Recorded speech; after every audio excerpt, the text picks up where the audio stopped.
მოგესალმებით, ქალბატონებო და ბატონებო, დიდ მადლობას გადაგიხდით მობრძანებისთვის. მოგილოცავთ გიორგობის დღესასწაულს. ჩემთვის ძალიან დიდი პატივია თქვენთან შეხვედრა, აქ ხართ წარმოდგენილი წამყვანი უმაღლესი სასწავლებლების რექტორები, პროფესორ-მასწავლებლები და ჩვენ გვაქვს დღეს საშუალება, რომ აკადემიური ფორმით ვისაუბროთ იმ საკონსტიტუციო ცვლილებებზე, რომლებიც განხორციელდა საქართველოს პარლამენტის მიერ მიმდინარე წლის განმავლობაში. კონსტიტუცია მოგეხსენებათ არის ქვეყნის ძირითადი კანონი, რომელიც ქმნის სამართლებრივ ფუნდამენტს ჩვენი მმართველობის სისტემისთვის, სახელმწიფო სისტემისათვის და აქედან გამომდინარე ბუნებრივია კონსტიტუციასთან დაკავშირებით ფართო დისკუსიის წარმართვას აქვს ძალიან დიდი მნიშვნელობა თითოეული ჩვენგანისთვის. სამწუხაროდ პროცესი, რომელიც დაკავშირებული იყო საკონსტიტუციო რეფორმასთან, იყო ძალიან პოლიტიზებული, მე ვიტყოდი ზედმეტად პოლიტიზებული და აქედან გამომდინარე სამწუხაროდ არ დარჩა სივრცე იმისათვის, რომ ჩვენ აკადემიური ტიპის განხილვები მოგვიწყო კონსტიტუციასთან და საკონსტიტუციო რეფორმასთან დაკავშირებით და დღეს გვაქვს ჩვენ უკვე ამის საშუალება, დღეს გვაქვს ჩვენ იმის საშუალება, რომ ერთიანად მიმოვიხილოთ ეს საკონსტიტუციო რეფორმა, ფუნდამენტური საკონსტიტუციო რეფორმა, რომელიც განხორციელდა საქართველოში. რა თქმა უნდა, ფორმალური მიზანი დღევანდელი შეხვედრის არის მხოლოდ იმ ცვლილებების განხილვა, რომელიც შედის საკონსტიტუციო პაკეტში, როგორც მოგეხსენებათ, შედის ახალი 5 ცვლილება კონსტიტუციაში, რომელიც გამომდინარეობს ჩვენი შეთანხმებიდან ვენეციის კომისიასთან და ამ შეთანხმების საფუძველს და მიზეზსაც თქვენი ნებართვით განმარტავ, მაგრამ ამასთან ერთად მინდა განვიხილო მთლიანად ის პაკეტი, რომელიც დამტკიცდა საქართველოს პარლამენტის მიერ საიმოსმენით, რომელიც არის უკვე ამოქმედებული და რომელიც სრულად შევა ძალაში მას შემდეგ, რაც ფიცს დადებს მომავალ საპრეზიდენტო არჩევნებში არჩეული საქართველოს პრეზიდენტი. თქვენი ნებართვით მე მინდა ჯერ ზოგადად პრინციპებზე ვისაუბრო და შემდეგ ძალიან მოკლედ მუხლობრივადაც მიმოვიხილო ახალი რედაქცია ჩვენი კონსტიტუციის, პირველ რიგში რაც შეეხება რეფორმის ზოგად მიზანს. როდესაც შეიქმნა სახელმწიფო საკონსტიტუციო კომისია, პარლამენტმა მას დაუსახა ორი ძირითადი მიზანი. ერთი ეს იყო კონსტიტუციის სრული შესაბამისობის უზრუნველყოფა სამართლებრივ პრინციპებთან და აქ უნდა ითქვას, რომ დღევანდელი კონსტიტუცია, ჯერ კიდევ მოქმედი კონსტიტუცია არ შეესაბამება სამართლის ელემენტარულ პრინციპებს, მათ შორის ხელისუფლების დანაწილების პრინციპს, რაც იყო მკაფიოდ აღნიშნული ვენეციის კომისიის დასკვნაში 2010 წელს, როცა დამტკიცდა წინა რეფორმის პაკეტი. და შესაბამისად ჩვენი მთავარი ამოცანა, ერთ-ერთი უმთავრესი ამოცანა იყო სამართლებრივი შესაბამისობის უზრუნველყოფა. და მეორე ამოცანა ახალი რედაქციით უნდა ჩამოყალიბებულიყო დახვეწილი და გამართული საპარლამენტო მმართველობის სისტემა. დღესაც მოქმედებს საქართველოში საპარლამენტო მმართველობის სისტემა, სადაც მთავრობა არის ერთადერთი აღმასრულებელი ორგანო, თუმცა სისტემა არის დაუხვეწავი და ერთ-ერთი მთავარი ამოცანა, ერთ-ერთი უმთავრესი ამოცანა ამ რეფორმის იყო სწორედ დახვეწილი საპარლამენტო მმართველობის სისტემის ჩამოყალიბება და ესეთი სისტემის ჩამოყალიბება, რომელიც გრძელვადიან პერსპექტივაში აგვარიდებს ჩვენ თავიდან ავტოკრატიის ნებისმიერ ფორმას. ჩვენ გვახსოვს, ქონდა ძალიან ნეგატიური გამოცდილება წინა რედაქციებიდან, მოქმედებდა 3 სხვადასხვა რედაქცია კონსტიტუციის დღემდე საქართველოში და ამ რედაქციების პირობებში საქართველოში ჩამოყალიბდა ნახევრად ავტორიტარული თუ ავტორიტარული რეჟიმები, რამაც ჩვენი ქვეყნისთვის არც თუ დადებითი შედეგები გამოიყო. შესაბამისად ჩვენი ამოცანაა, რომ ჩამოვაყალიბოთ მაქსიმალურად დემოკრატიული სისტემა, ისეთი სისტემა, რომელიც ავტოკრატიას და ავტორიტარიზმს აგვაცილებს თავიდან გრძელვადიან პერსპექტივაში. და მე გამოვხილებდი ასევე ყურადღებას მესამე ამოცანაზე, რომელიც დაისახა სახელმწიფო საკონსტიტუციო კომისიამ, ეს არის კონსტიტუციის გამართვა იურიდიული ტექნიკის პრინციპების შესაბამისად. დღევანდელი კონსტიტუცია არის აბსოლუტურად გაუმართავი იურიდიული ტექნიკის კუთხით, სტრუქტურა, სისტემა არის აბსოლუტურად მოუწესრიგებელი.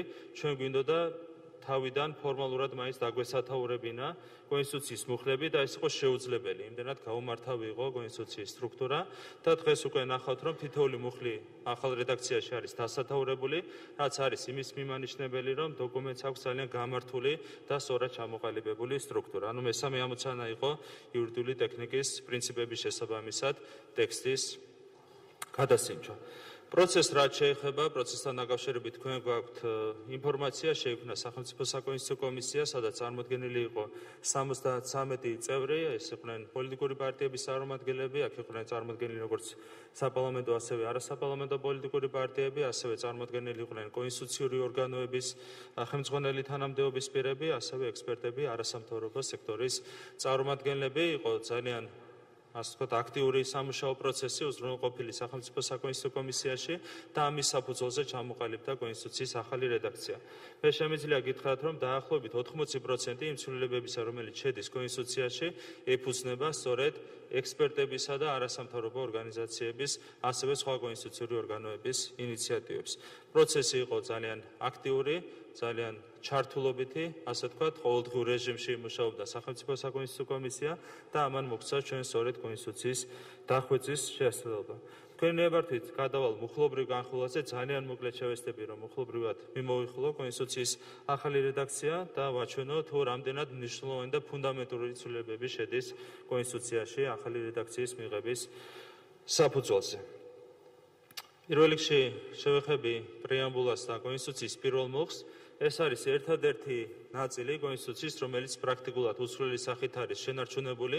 პრეამბულა არის, მოგეხსენებათ, ისტორიული ნაწილი კონსტიტუციის, სადაც არის ასახული ხალხის ნება კონსტიტუციის პირვანდელი სახით მიღებისას და ეს ნება იყო გამოხატული ხალხის მიერ ბუნებრივია 1995 წელს, როდესაც მიღებული იქნა კონსტიტუციის არსებული ვერსია და ერთ რამეს გავამახვილებ ასევე ყურადღებას, ჩვენ დავტოვეთ ზალაში 1995 წლის კონსტიტუცია. მიუხედავად იმისა, რომ ტექსტი არის მთლიანად ახალი, ჩვენთვის პრინციპული მნიშვნელობა ჰქონდა იმას, რომ კონსტიტუცია ყოფილიყო იმ სახით შენარჩუნებული, როგორც ასე ვთქვათ, იყო ის დამტკიცებული ფორმალური თვალსაზრისით 1995 წელს და მიუხედავად იმისა, რომ კიდევ ერთხელ არის რედაქცია მთლიანად ახალი სახით ჩამოყალიბებული, ზალაში რჩება 1995 წლის კონსტიტუცია. პრეამბულა არის უცვლელი სახით წარმოდგენილი, ისევე როგორც პირველი მუხლი ეხება სახელმწიფო სუვერენიტეტს, მათ შორის სახელმწიფო საზღვრების ურღვევებას და ეს ტექსტი აქ არის მითითება გაკეთებული რეფერენდუმზე, რომელიც არის საფუძველი ჩვენი სუვერენიტეტის და ჩვენი დამოუკიდებლობის, აქედან გამომდინარე პრინციპულად მნიშვნელოვანი იყო ამ ჩანაწერების უცვლელი სახით დატოვება. რაც შეეხება მეორე მუხლს, მეორე მუხლი ეხება სახელმწიფო სიმბოლოებს. აქ არის ორი მნიშვნელოვანი დამატება მოცემული. ერთი ეხება სახელმწიფო ენას, კერძოდ განსაზღვრულია ახალი რედაქციით, რომ სახელმწიფო ენა არის დაცული ორგანული კანონით, რაც ქმნის უფრო მყარ გარანტიას იმისათვის, რომ დაცული იყოს ჩვენი ერთ-ერთი უმთავრესი სიმბოლო და ჩვენი იდენტობის ერთ-ერთი უმთავრესი საფუძველი, ჩვენი სახელმწიფო ენა, ქართული ენა. აქედან გამომდინარე, ეს არის ძალიან მნიშვნელოვანი ჩანაწერი, რომელიც შედის დამატებით მეორე მუხლის რედაქციაში და ასევე იზრდება სიმბოლოების, ძირითადი სიმბოლოების, როგორც არის დროშა, გერბი და ჰიმნი, დაცულობის გარანტიები. კერძოდ წარმოიდგინეთ, რომ დღევანდელი რედაქციის თანახმად დროშის, გერბის და ჰიმნის შესვლა არის შესაძლებელი 76 დეპუტატის ხარდაჭერით, რაც არის სრული ნონსენსი. ბუნებრივია ასეთი სიმბოლოები, ბუნებრივია ასეთი მცირე უმრავლესობით არ უნდა იცვლებოდეს და განსაზღვრულია უკვე ახალი რედაქციით, რომ ამ სიმბოლოების გადასინჯვას ესაჭიროება კონსტიტუციისთვის დადგენილი პროცედურის გავლა, ანუ 3/4 უმრავლესობა და შესაბამისი გართულებული პროცედურები. ასევე მესამე მუხლში არის ჩამოყალიბებული დემოკრატიის პრინციპი და მასთან დაკავშირებული რეგულაციები და აქ ხაზი უნდა გაესვას ასევე რამდენიმე მნიშვნელოვან დამატებას, რომელიც ეხება პირველ რიგში მანდატის ხელშეუხალობის პრინციპს.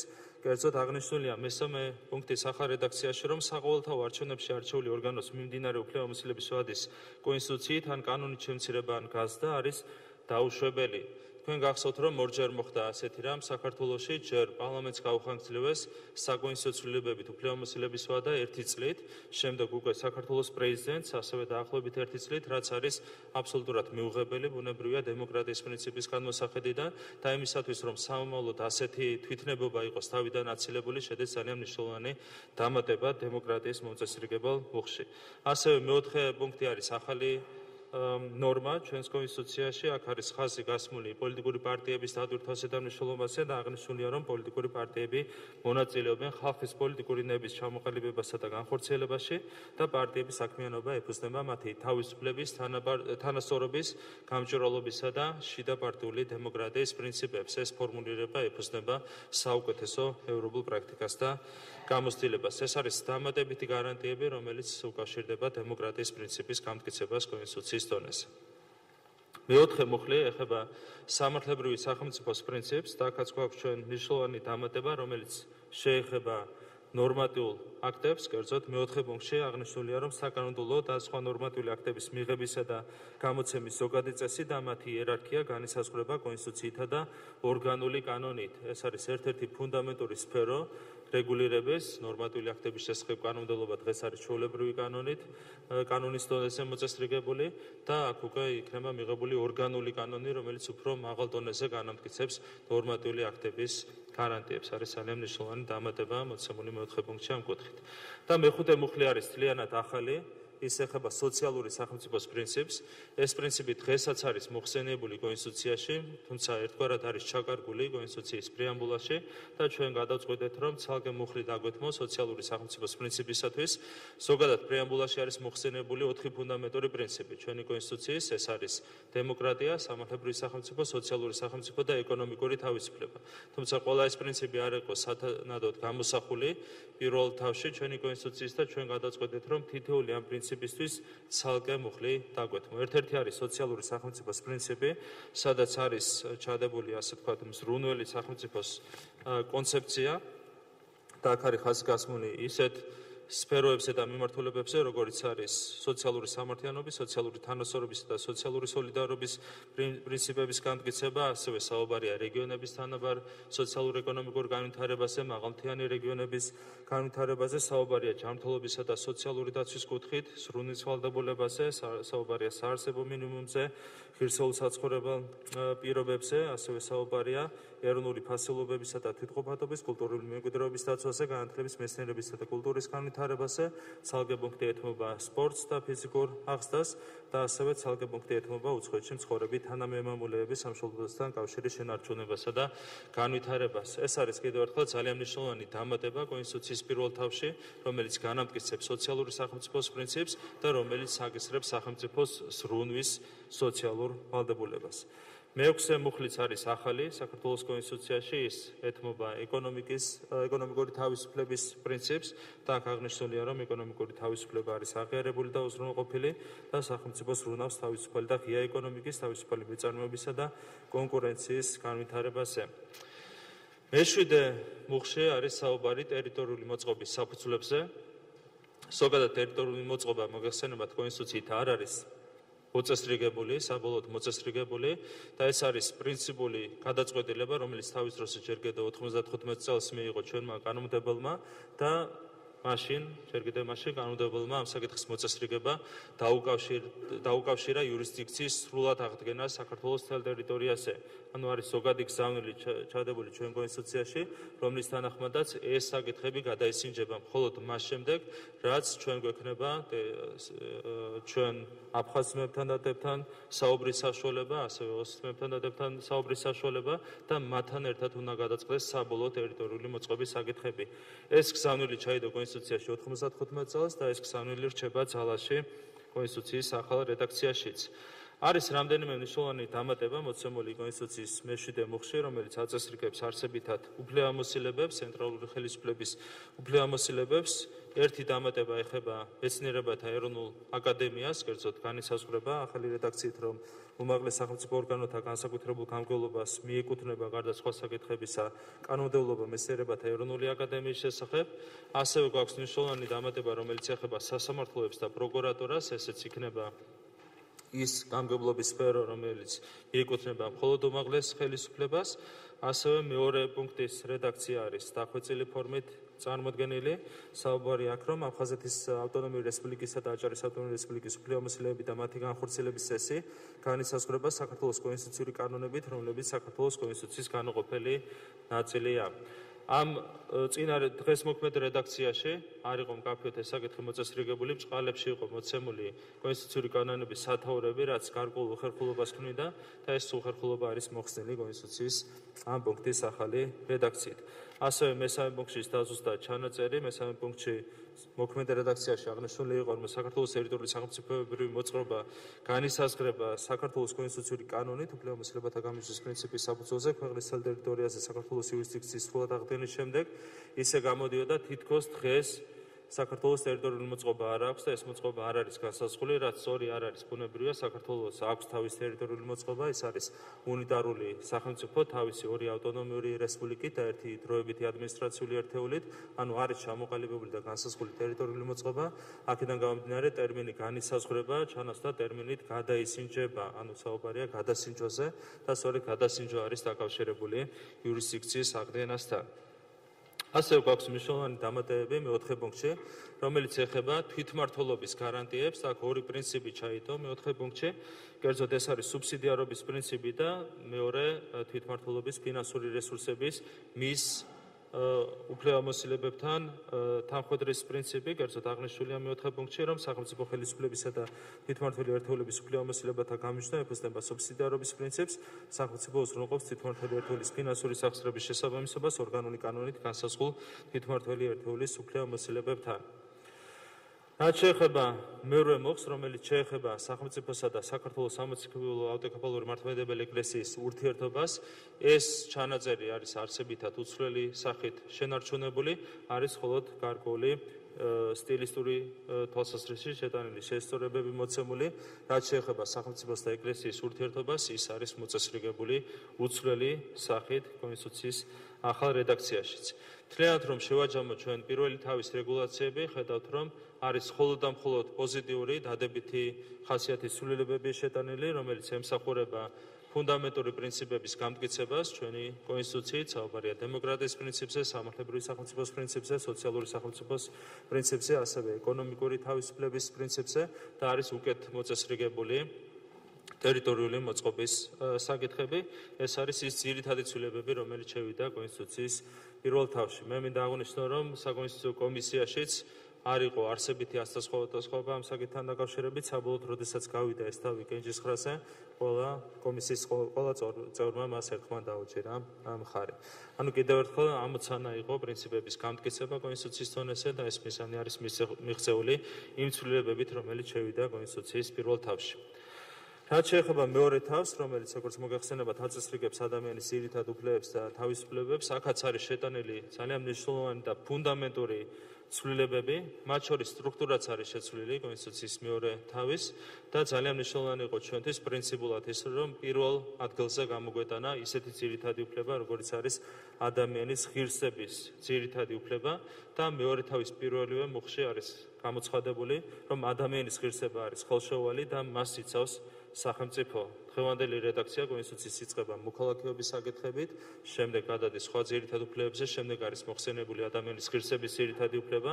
გამომდინარე იქიდან, რომ ადამიანის ღირსება არის ფუნდამენტური ძირითადი უფლება, ერთადერთი აბსოლუტურად დაცული ძირითადი უფლება, ჩვენთვის პრინციპულად მნიშვნელოვანი იყო ამ უფლებისთვის პირველი ადგილის მიკუთვნება კონსტიტუციის ახალი რედაქციის მეორე თავში.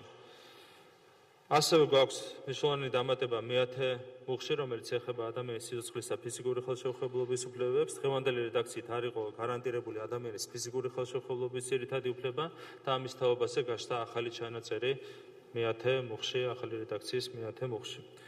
მე-11 მუხლი ეხება თანასწორობის ძირითად უფლებას.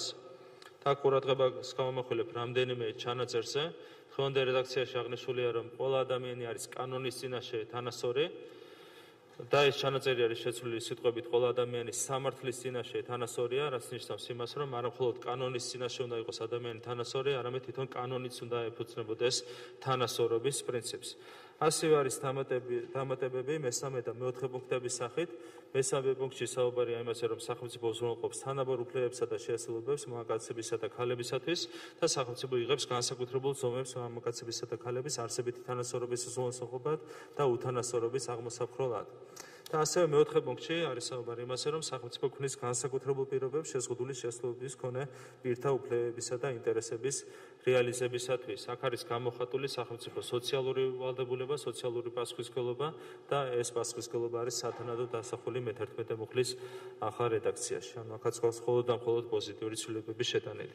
მე-12 მუხლი არის უცვლელი სახით შენარჩუნებული, ეს ეხება პიროვნების თავისუფალი განვითარების უფლებას, ისევე როგორც მე-13 მუხლი, რომელიც ეხება ადამიანის თავისუფლების ძირითად უფლებას. აქ არის მნიშვნელოვანი ტექნიკური დაზუსტებები მოცემული, რომელიც აწესრიგებს შესაბამის სფეროს. მე-14 მუხლიც არის არსებითად ცვლილებების გარეშე მოცემული, მიმოსვლის თავისუფლება არის მოწესრიგებული ამ მუხლით.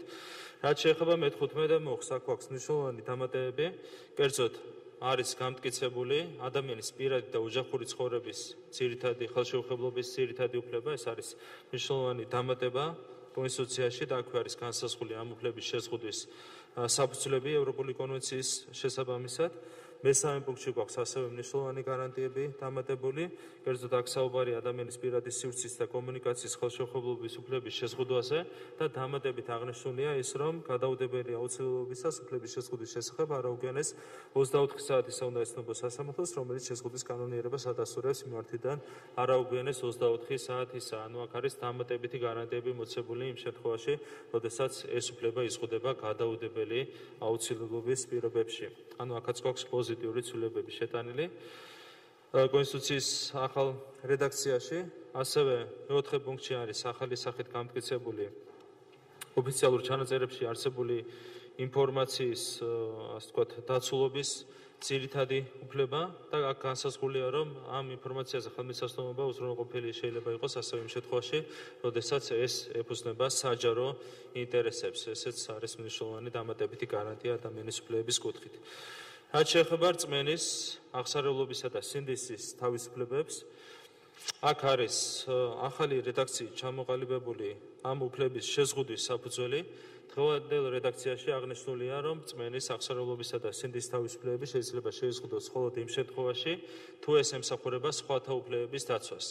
აქ იყო ვენეციის კომისიის რეკომენდაცია, რომ უფრო განგვევრცო ჩარევის საფუძვლები და შესაბამისი ცვლილებები შევიდა კონსტიტუციის ახალ რედაქციაში და კერძოდ ახალი რედაქციით ჩამოყალიბდა ეს ნორმა, აღინიშნა, რომ ამ უფლებათა შეზღუდვა დასაშვებია მხოლოდ კანონის შესაბამისად დემოკრატიულ საზოგადოებაში აუცილებელი სახელმწიფო საზოგადოებრივი უსაფრთხოების უზრუნველყოფის, დანაშაულის თავიდან აცილების, ჯანმრთელობის დაცვის, მართლმსაჯულების განხორციელების ან სხვათა უფლებების დაცვის მიზნით. ამის შემდეგ ეს ჩანაწერი მაინც გახდა, მიუხედავად იმისა, რომ რეკომენდაცია თავიდან იყო ვენეციის კომისიის, მათ შემდგომ გააკრიტიკეს ახალი ჩანაწერი, კერძოდ მიუთითეს ევროპულ კონვენციაზე, სადაც არ არის მოხსენიებული ჩარევის საფუძვლება, სახელმწიფო უსაფრთხოება, დანაშაულის თავიდან აცილება და მართლმსაჯულების განხორციელება. მათი რეკომენდაცია, ვენეციის კომისიის რეკომენდაცია, რომ ჩვენი ტექსტი შესაბამისობაში მოვიყვანოთ ევროპული კონვენციის ტექსტთან და აქედან გამომდინარე გვირჩევენ ისეთი სიტყვების ამოღებას, როგორც არის სახელმწიფო უსაფრთხოება, დანაშაულის თავიდან აცილება და მართლმსაჯულების განხორციელება. რაც შეეხება დანაშაულის თავიდან აცილებას და მართლმსაჯულების განხორციელებას, ეს მიზნები ისედაც არის მოცული საზოგადოებრივი უსაფრთხოების შესახებ ჩანაწერით. ჩვენ გვინდოდა ასევე დამატებით სახელმწიფო უსაფრთხოების მოხსენება ამ მუხლში და მიზეზი იყო ის, რომ ძალიან ხშირად რწმენა გამოიყენება როგორც საბაბი და ინსტრუმენტი მათ შორის გარკვეული ტერორისტული, ასე ვთქვათ, განზრახვის განხორციელებისათვის.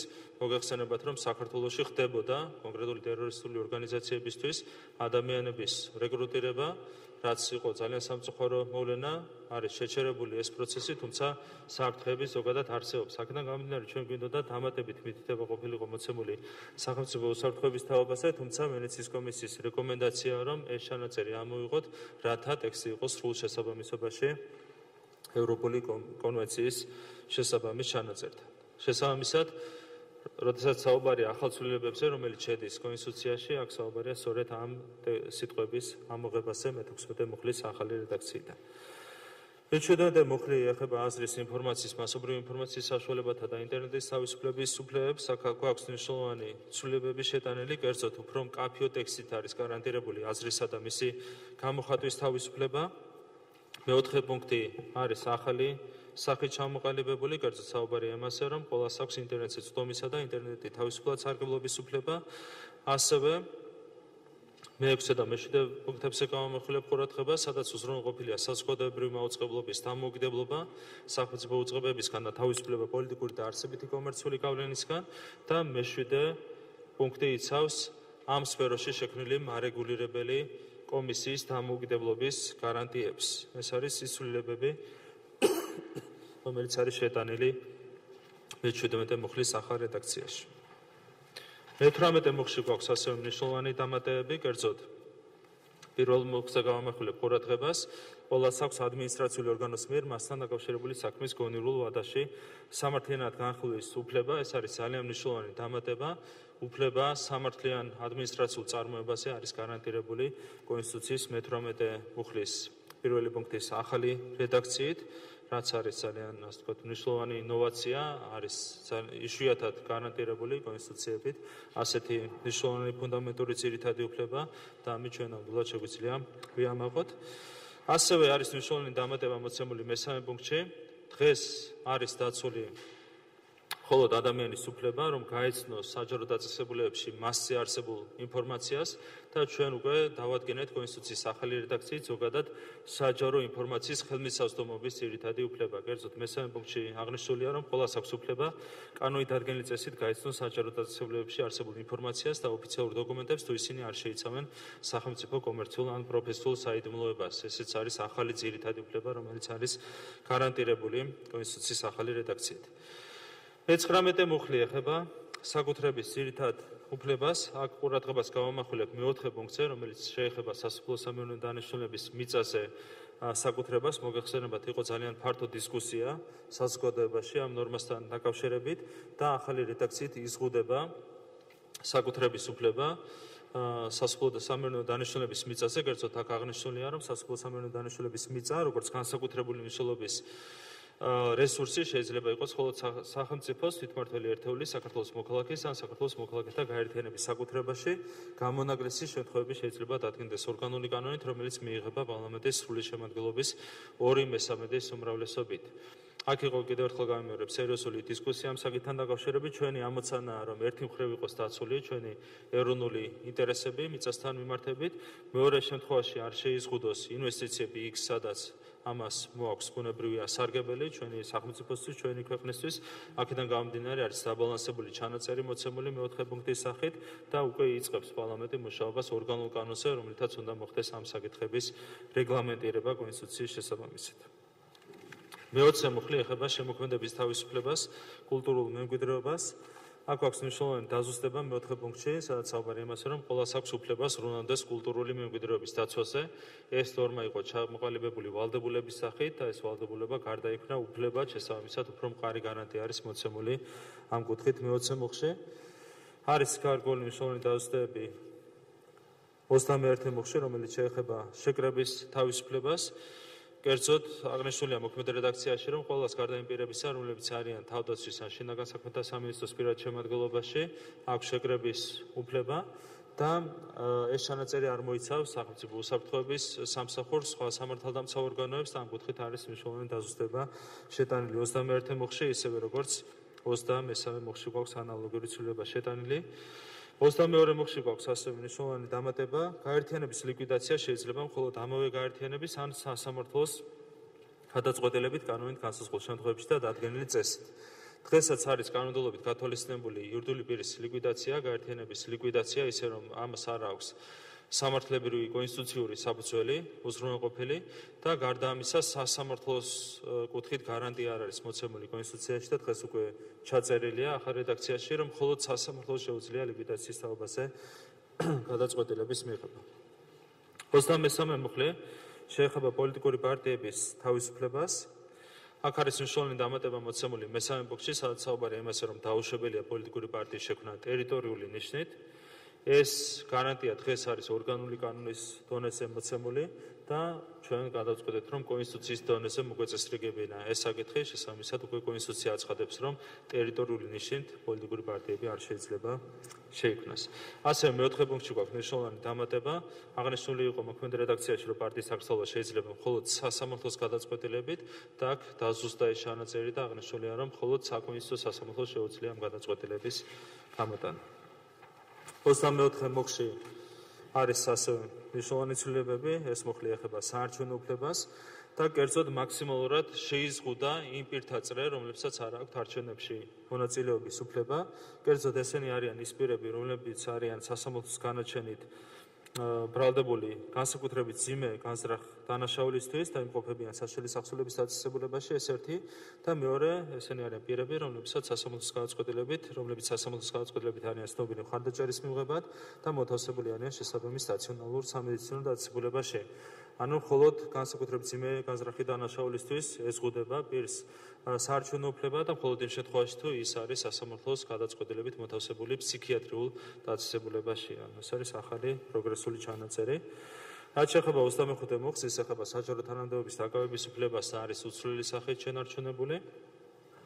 26 მუხლში გვაქვს მნიშვნელოვანი დამატებები, კერძოდ იზრდება შრომითი უფლებებით დადგენილი გარანტიები, დაზუსტებულია პირველი პუნქტის ჩანაწერები, კერძოდ პირველ პუნქტში ახალ რედაქციაში აღნიშნულია, რომ შრომის თავისუფლება უზრუნველყოფილია, ყველას აქვს სამუშაოს თავისუფალი არჩევის უფლება შრომის უსაფრთხო პირობებზე და სხვა შრომითი უფლებები დაცულია ორგანული კანონით. გვაქვს ბევრად უფრო მტკიცე გარანტიები ჩადებული შრომითი უფლებების კუთხით.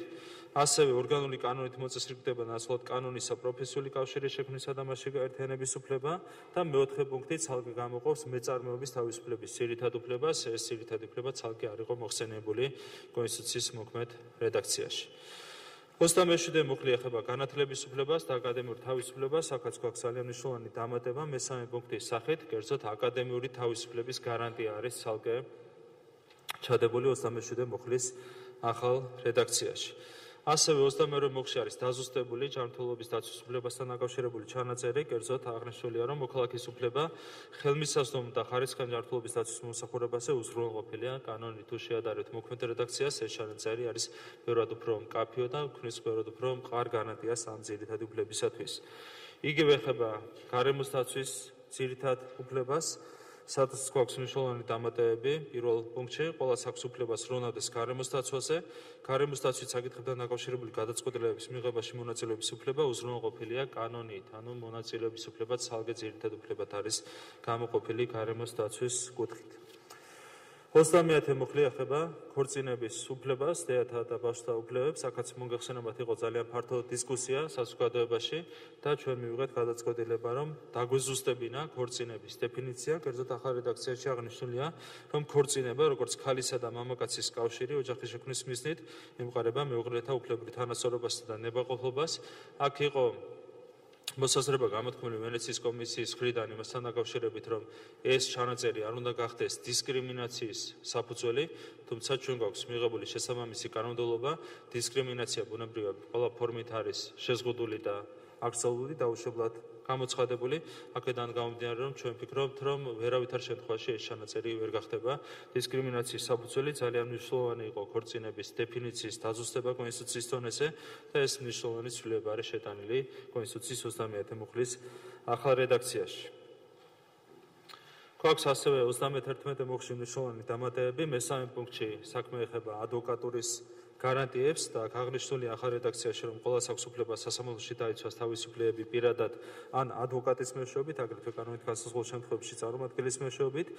ადვოკატის უფლებების შეუფერხებელი განხორციელება და ადვოკატთა თვითორგანიზების უფლება გარანტირებულია კანონით. ეს არის ახალი ჩანაწერი, რომელიც ადგენს ადვოკატურის გარანტიებს და ასევე ადვოკატთა ასოციაციის ინსტიტუციურ გარანტიებს. ასევე დაზუსტებულია სხვა პუნქტების ჩანაწერები, მათ შორის მე-7 მუხლის ჩანაწერი, სადაც განსაზღვრულია, რომ დადგენილება ბრალდებული სახით პირის პასუხისმგებაში მიცემის შესახებ უნდა ემყარებოდეს დასაბუთებულო არაუცხორო გამოთქვამებელი განაჩენი უთხოვარ მტკიცებულებებს. ეს არის ძალიან მნიშვნელოვანი დამატება, ისევე როგორც სხვა დაზუსტებები ამ მუხლში. მოქალაქეობასთან დაკავშირებით გვაქვს ასევე მნიშვნელოვანი ცვლილება, როგორც მოგეხსენებათ, დღევანდელი რედაქციის თანახმად. სხვა ქვეყნის მოქალაქეობის მიღება ავტომატურად ხდება საქართველოს მოქალაქეობის დაკარგვის საფუძველი და ამ კუთხით გვაქვს ჩვენ ჩამოყალიბებული ბევრად უფრო ლიბერალური ნორმა. სადაც აღნიშნულია, რომ საქართველოს მოქალაქეობის მოპოვებისა და დაკარგვის წესი, სხვა სახელმწიფოს მოქალაქისთვის საქართველოს მოქალაქეობის მინიჭების პირობები და წესი და საქართველოს მოქალაქის მიერ სხვა სახელმწიფოს მოქალაქეობის ფლობის პირობები განისაზღვრება ორგანული კანონით. აქ ჩვენი მთავარი ამოცანა იყო, რა თქმა უნდა, ჩვენი დიასპორის ინტერესების დაცვა, იმ ადამიანების ინტერესების დაცვა, რომლებიც არიან ემიგრირებული საქართველოდან, რომლებსაც აქვთ სხვა ქვეყნის მოქალაქეობა და შესაბამისად ძალიან პროგრესული და მნიშვნელოვანი დამატება შევიდა ჩვენი აზრით 32 მუხლის ახალ რედაქციაში. 33 მუხლი ეხება უცხოელთა და მოქალაქეობის არ ქონა პირთა უფლებებს. აქ აქვს მნიშვნელოვანი დამატება მეოთხე პუნქტის სახით, სადაც აღნიშნულია, რომ დაუშვებელია საერთაშორისო სამართლის საყოველთაო აღიარებული პრინციპებისა და ნორმების წინააღმდეგ პირის საქართველოდან გაძევება ან ექსტრადიცია. ეს უფლება არის დამოუკიდებელი ძირითადი უფლება, ცალკე არ იყო მოხსენიებული კონსტიტუციაში და შესაბამისად ეს გარანტია შეიქმნა ახალი რედაქციით. 34 მუხლში გვაქვს ასევე მნიშვნელოვანი დამატება მესამე პუნქტის სახით, კერძოდ პროპორციულობის, იგივე თანაზომიერების პრინციპი არის ხაზგასმით მოხსენიებული ახალ რედაქციაში, კერძოდ ნათქვამია, რომ ადამიანის ძირითადი უფლების შეზღუდვა უნდა შეესაბამებოდეს იმ ლეგიტიმური მიზნის მნიშვნელობას, რომლის მიღწევასაც იგი ემსახურება. ეს არის ფუნდამენტური პრინციპი ადამიანის ძირითადი უფლებების სფეროში და ხაზგასმით არის უკვე ახალ რედაქციაში ეს პრინციპი მოხსენიებული. და რაც ეხება მეორე თავს, ბოლოს 35 მუხლში გვაქვს მნიშვნელოვანი დამატებები, სახალხო დამცველს აწესრიგებს ეს მუხლი. აქ არის გაზრდილი სახალხო დამცველის უფლებამოსილების ვადა, ნაცვლად 5 წლისა 6 წლის ვადით აირჩევა სახალხო დამცველი საქართველოს პარლამენტის მიერ. ასევე გაზრდილია კვორუმი, დღევანდელი რედაქციის თანახმად უმრავლესობით იღებს პარლამენტი გადაწყვეტილებას და ამ შემთხვევაში 3/5 არის საჯერო, 90 დეპუტატის თანხმობა იქნება საჯერო იმისათვის, რომ როგორც უმრავლესობის, ისე ოპოზიციის ინტერესები იყოს სათანადოდ დაცული არჩევის პროცესში. ასევე აღნიშნულია, რომ სახალხო დამცველად ერთ და იმავე პირის ზედიზედ ორჯერ არჩევა არის დაუშვებელი. ესეც ქმნის დამოუკიდებლობის დამატებით გარანტიებს კონსტიტუციის დონეზე. მესამე პუნქტით არის ასევე დადგენილი იმუნიტეტი, ესეც არის ნოვაცია კონსტიტუციაში და გაფართოებულია სახალხო დამცველის უფლებამოსილებების წრე ზოგადი სახით, ესეც არის ძალიან მნიშვნელოვანი დამატება. მთლიანობაში რომ შევაჯამოთ მეორე თავის რეგულაციები, ხედავთ რომ არის მხოლოდ და მხოლოდ დადებითი შინაარსის ცვლილებები შეტანილი მეორე თავის ახალ რედაქციაში, სტრუქტურა არის მთლიანად ახალი სახით ჩამოყალიბებული და არის ახალი ძირითადი უფლებები გამტკიცებული და მთელი რიგი ძირითადი უფლებების შემთხვევაში არის გაზრდილი მათი დაცვის სტანდარტი. ეს არის საერთო, ასე ვთქვათ, შეფასება მეორე თავის, რომელსაც შეგვიძლია ჩვენ ძალიან თამამად ვისაუბროთ.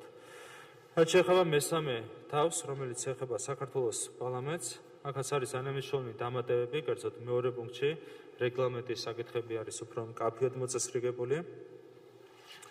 და რა თქმა უნდა, ფუნდამენტური ცვლილება ეხება საპარლამენტო არჩევნებს. მოგახსენებათ, საპარლამენტო არჩევნებთან დაკავშირებით, საარჩევნო სისტემასთან დაკავშირებით იყო ყველაზე ფართო დისკუსია გაშლილი ჩვენ საზოგადოებაში, მათ შორის პოლიტიკური კუთხით და ჩვენ გადავწყვეტეთ, რომ გადავიდეთ პროპორციულ საარჩევნო სისტემაზე. ეს იყო პრინციპული გადაწყვეტილება, რომელიც თავიდანვე იქნა გაცხადებული, მათ შორის მმართველი გუნდის მიერ.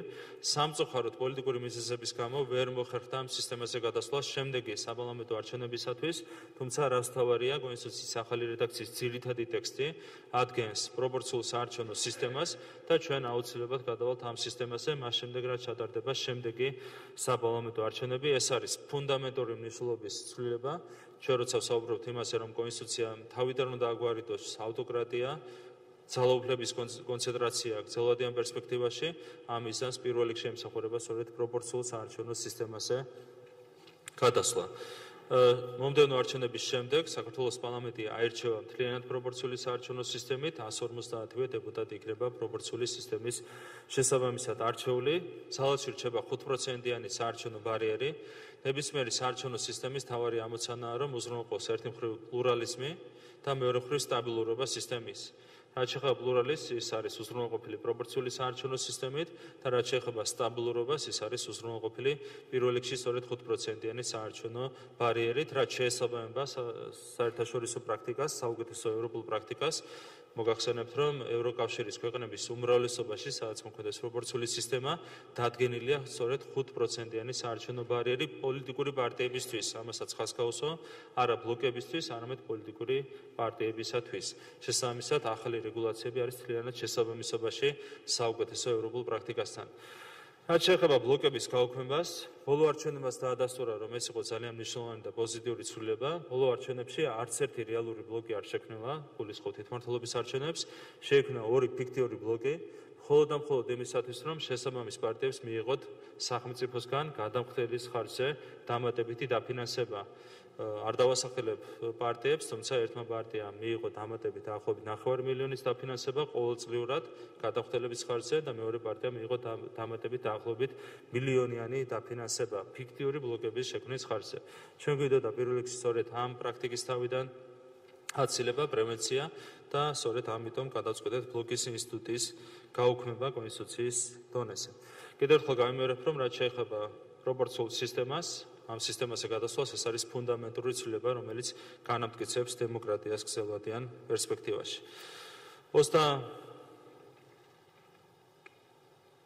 37 მუხში დამატებითი ცვლილებები შედის, როგორც მოგეხსენებათ, ეს არის მეორე ასპექტი ახალი კანონპროექტის. კერძოდ, როგორც მოგეხსენებათ, დამტკიცებული რედაქციით არის გათვალისწინებული ეგრეთ წოდებული ბონუსის სისტემა, რაც ნიშნავს იმას, რომ ყველა გაუნაწილებელი მანდატი მიდის გამარჯვებული პარტიისაკენ. ბოლო არჩევნებში ეს იქნებოდა 30 მანდატიდან 12 მანდატი და 12 დამატებითი მანდატი. თავიდან ქონდა ვენეციის კომისიისგან რეკომენდაცია, რომ ბონუსი დაგვეზუსტებინა, ანუ გაუქმებაზე არ იყო საუბარი, ჩვენ მოვახდინეთ შესაბამისად ბონუსის კორექტირება, თუმცა ამის მიუხედავად შემდგომ ვენეციის კომისიამ მაინც გვირჩია ბონუსის თლიანად გაუქმება. ეს გაიწერა ბოლო დასკვნაში ვენეციის კომისიის და ჩვენ გადავწყვეტეთ, რომ შევთანხმდით უბრალოდ ვენეციის კომისიასთან იმას, რომ თლიანად გავაუქმოთ ბონუსის სისტემა, შესაბამისად ახალი რედაქციის თანახმად ყველა მანდატი განაწილდება პროპორციული სისტემით პოლიტიკურ პარტიებს შორის. შესაბამისად დაზუსტება მე-6 პუნქტის რედაქცია და მთლიანად იქნება ამოღებული მე-7, მე-8, მე-9 პუნქტები ამ მუხლიდან. 38 მუხში არის მხოლოდ ტექნიკური ხასიათის ცვლილებები შეტანილი, ეს ეხება პარლამენტის პირველს ხდომას და უფლებამოსილების შეწყვეტას. 39 მუხლი ეხება პარლამენტის წევრის სტატუსს და მის უფლებებს. აქ გვაქვს მე-4 პუნქტში მნიშვნელოვანი ცვლილება შეტანილი. კერძოდ დაზუსტებულია შეუთავსებლობის შემთხვევები. აღნიშნულია, რომ პარლამენტის წევრი შეიძლება ეწეოდეს საზოგადოებრივ საქმიანობას, პარლამენტის წევრი შეიძლება ეწეოდეს სამეცნიერო, პედაგოგიურ და სახელმწიფო საქმიანობას, თუ ეს საქმიანობა არ ითვალისწინებს ადმინისტრაციული ფუნქციების შესრულებას. შეუთავსებლობის შემთხვევებს განსაზღვრავს პარლამენტის რეგლამენტი. დღევანდელი კონსტიტუციის მოქმედი რედაქციის თანახმად განსაზღვრული იყო შეუთავსებლობის ორი შემთხვევა. ეს იყო კომერციული საქმიანობა და ეს იყო სახელმწიფო თანამდებობის დაკავება სხვა სამსახურში. რაც შეეხება სხვა შემთხვევებს, ის განისაზღვრებოდა რეგლამენტის დონეზე. ჩვენ გადავწყვეტეთ, რომ ამოვწურავად მოგვეწესრიგებინა ეს საკითხი უკვე კონსტიტუციის დონეზე. ასევე მნიშვნელოვანი ცვლილება შედის მე-5 პუნქტში, კერძოდ ქვეპუნქტზე გავამახვილებ თქვენ ყურადღებას. დღეს აღნიშნულია კონსტიტუციაში, რომ იმ შემთხვევაში შეუწყდება დეპუტატს უფლებამოსილება, თუ ის 4 თვის განმავლობაში არასაპატიო მიზეზით არ მონაწილეობს პარლამენტის მუშაობაში. ეს არის რეალურად ფიქტიური ნორმა, რომელიც არ მუშაობს და ჩვენ გადავწყვეტეთ, რომ გაგვემკვიდრებინა ეს ჩანაწერი იმისათვის, რომ გავზარდოთ დისციპლინა საქართველოს პარლამენტში.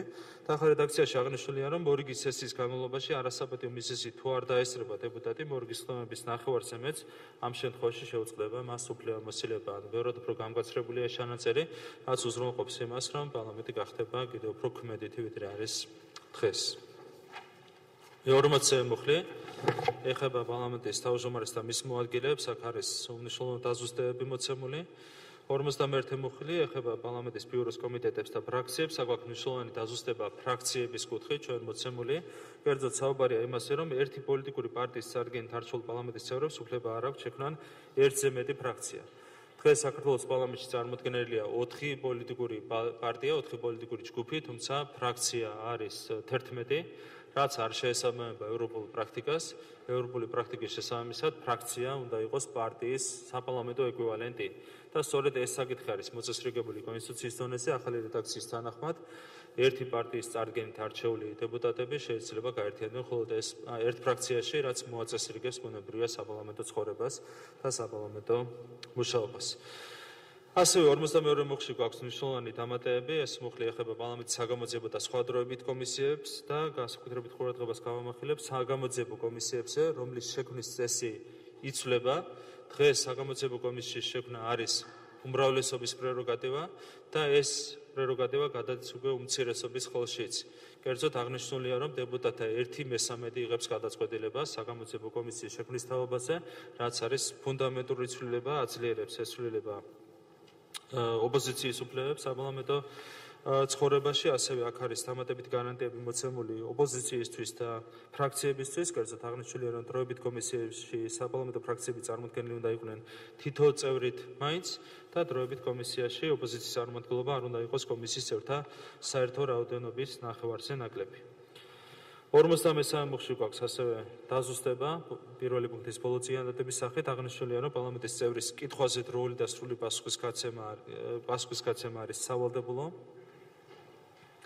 54 მუხში გვაქვს ასევე მნიშვნელოვანი დაზუსტებები.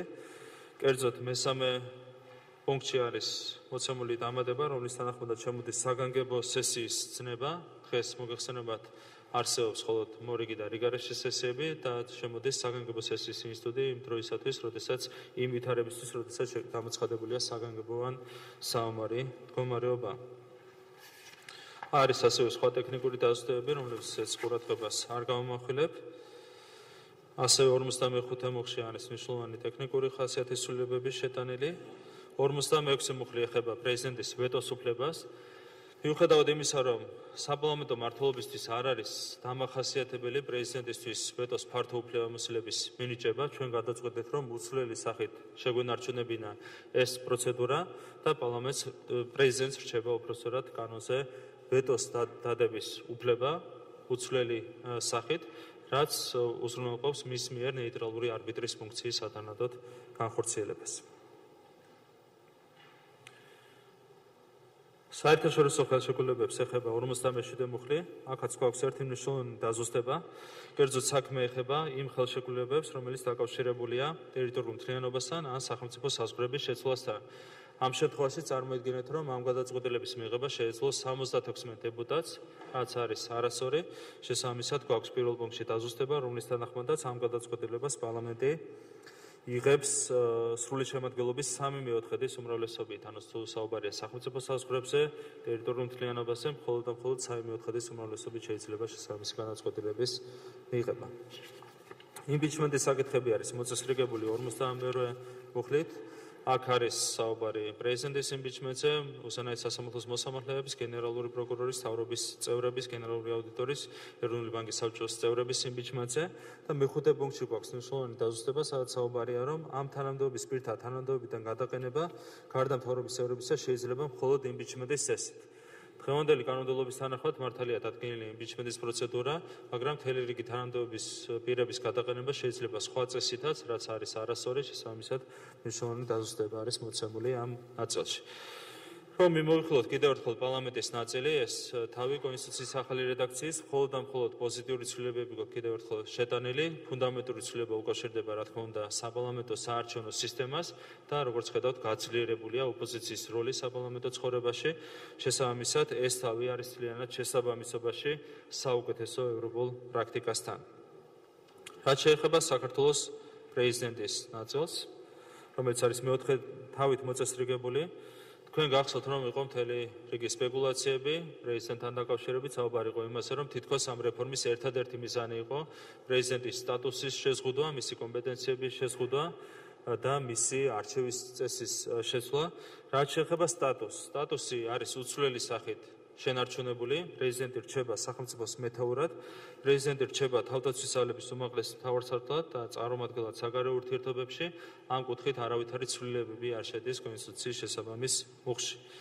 რაც შეეხება პრეზიდენტის არჩევის წესს, როგორც მოგეხსენება, ჩვენ გადავდივართ პრეზიდენტის არაპირდაპირი არჩევის წესზე, კერძოდ ახალი ნორმის თანახმად, ახალი მუხლის თანახმად, პრეზიდენტს 5 წლის ვადით დებატების გარეშე ღია გენჯისყრით ირჩევს სპეციალური საარჩევნო კოლეგია, რომელიც შედგება 300 წევრისგან. ესენი არიან პარლამენტის წევრები, 150 დეპუტატი, ასევე აჭარისა და აფხაზეთის უმაღლესი საბჭოების წევრები და ასევე სხვა წევრები, რომლებსაც პარტიები ასახელებენ თვითმმართველობის პროპორციული არჩევნების შედეგების შესაბამისად. აქ არის ერთადერთი, მე ვიტყოდი, მუხლი წარმოდგენილი, რომელიც იურიდიული კუთხით შეიძლება ცოტა პრობლემური იყოს. კერძოდ საუბარი არაზე, როდესაც იქნება ასეთი ტიპის კოლეგიები, იქ უზრუნველყოფილია მაღალი პოლიტიკური წარმომადგენლობა ცენტრალურ და რეგიონულ დონეზე. მაგალითად, გერმანიაში, როდესაც იქნება ასეთი კოლეგიები, იქ არის უზრუნველყოფილი პარლამენტის, ბუნდესტაგის და ბუნდესრატის დეპუტატების წარმომადგენლობა, შესაბამისად ცენტრალური ხელისუფლება და რეგიონული წარმომადგენლობა არის უზრუნველყოფილი. რეგიონებს იქ აქვთ პოლიტიკური სტატუსი მინიჭებული ჩვენი მხარეებისგან და მუნიციპალიტეტებისგან პირველ რიგში განსხვავებით. ეს არის განსხვავება.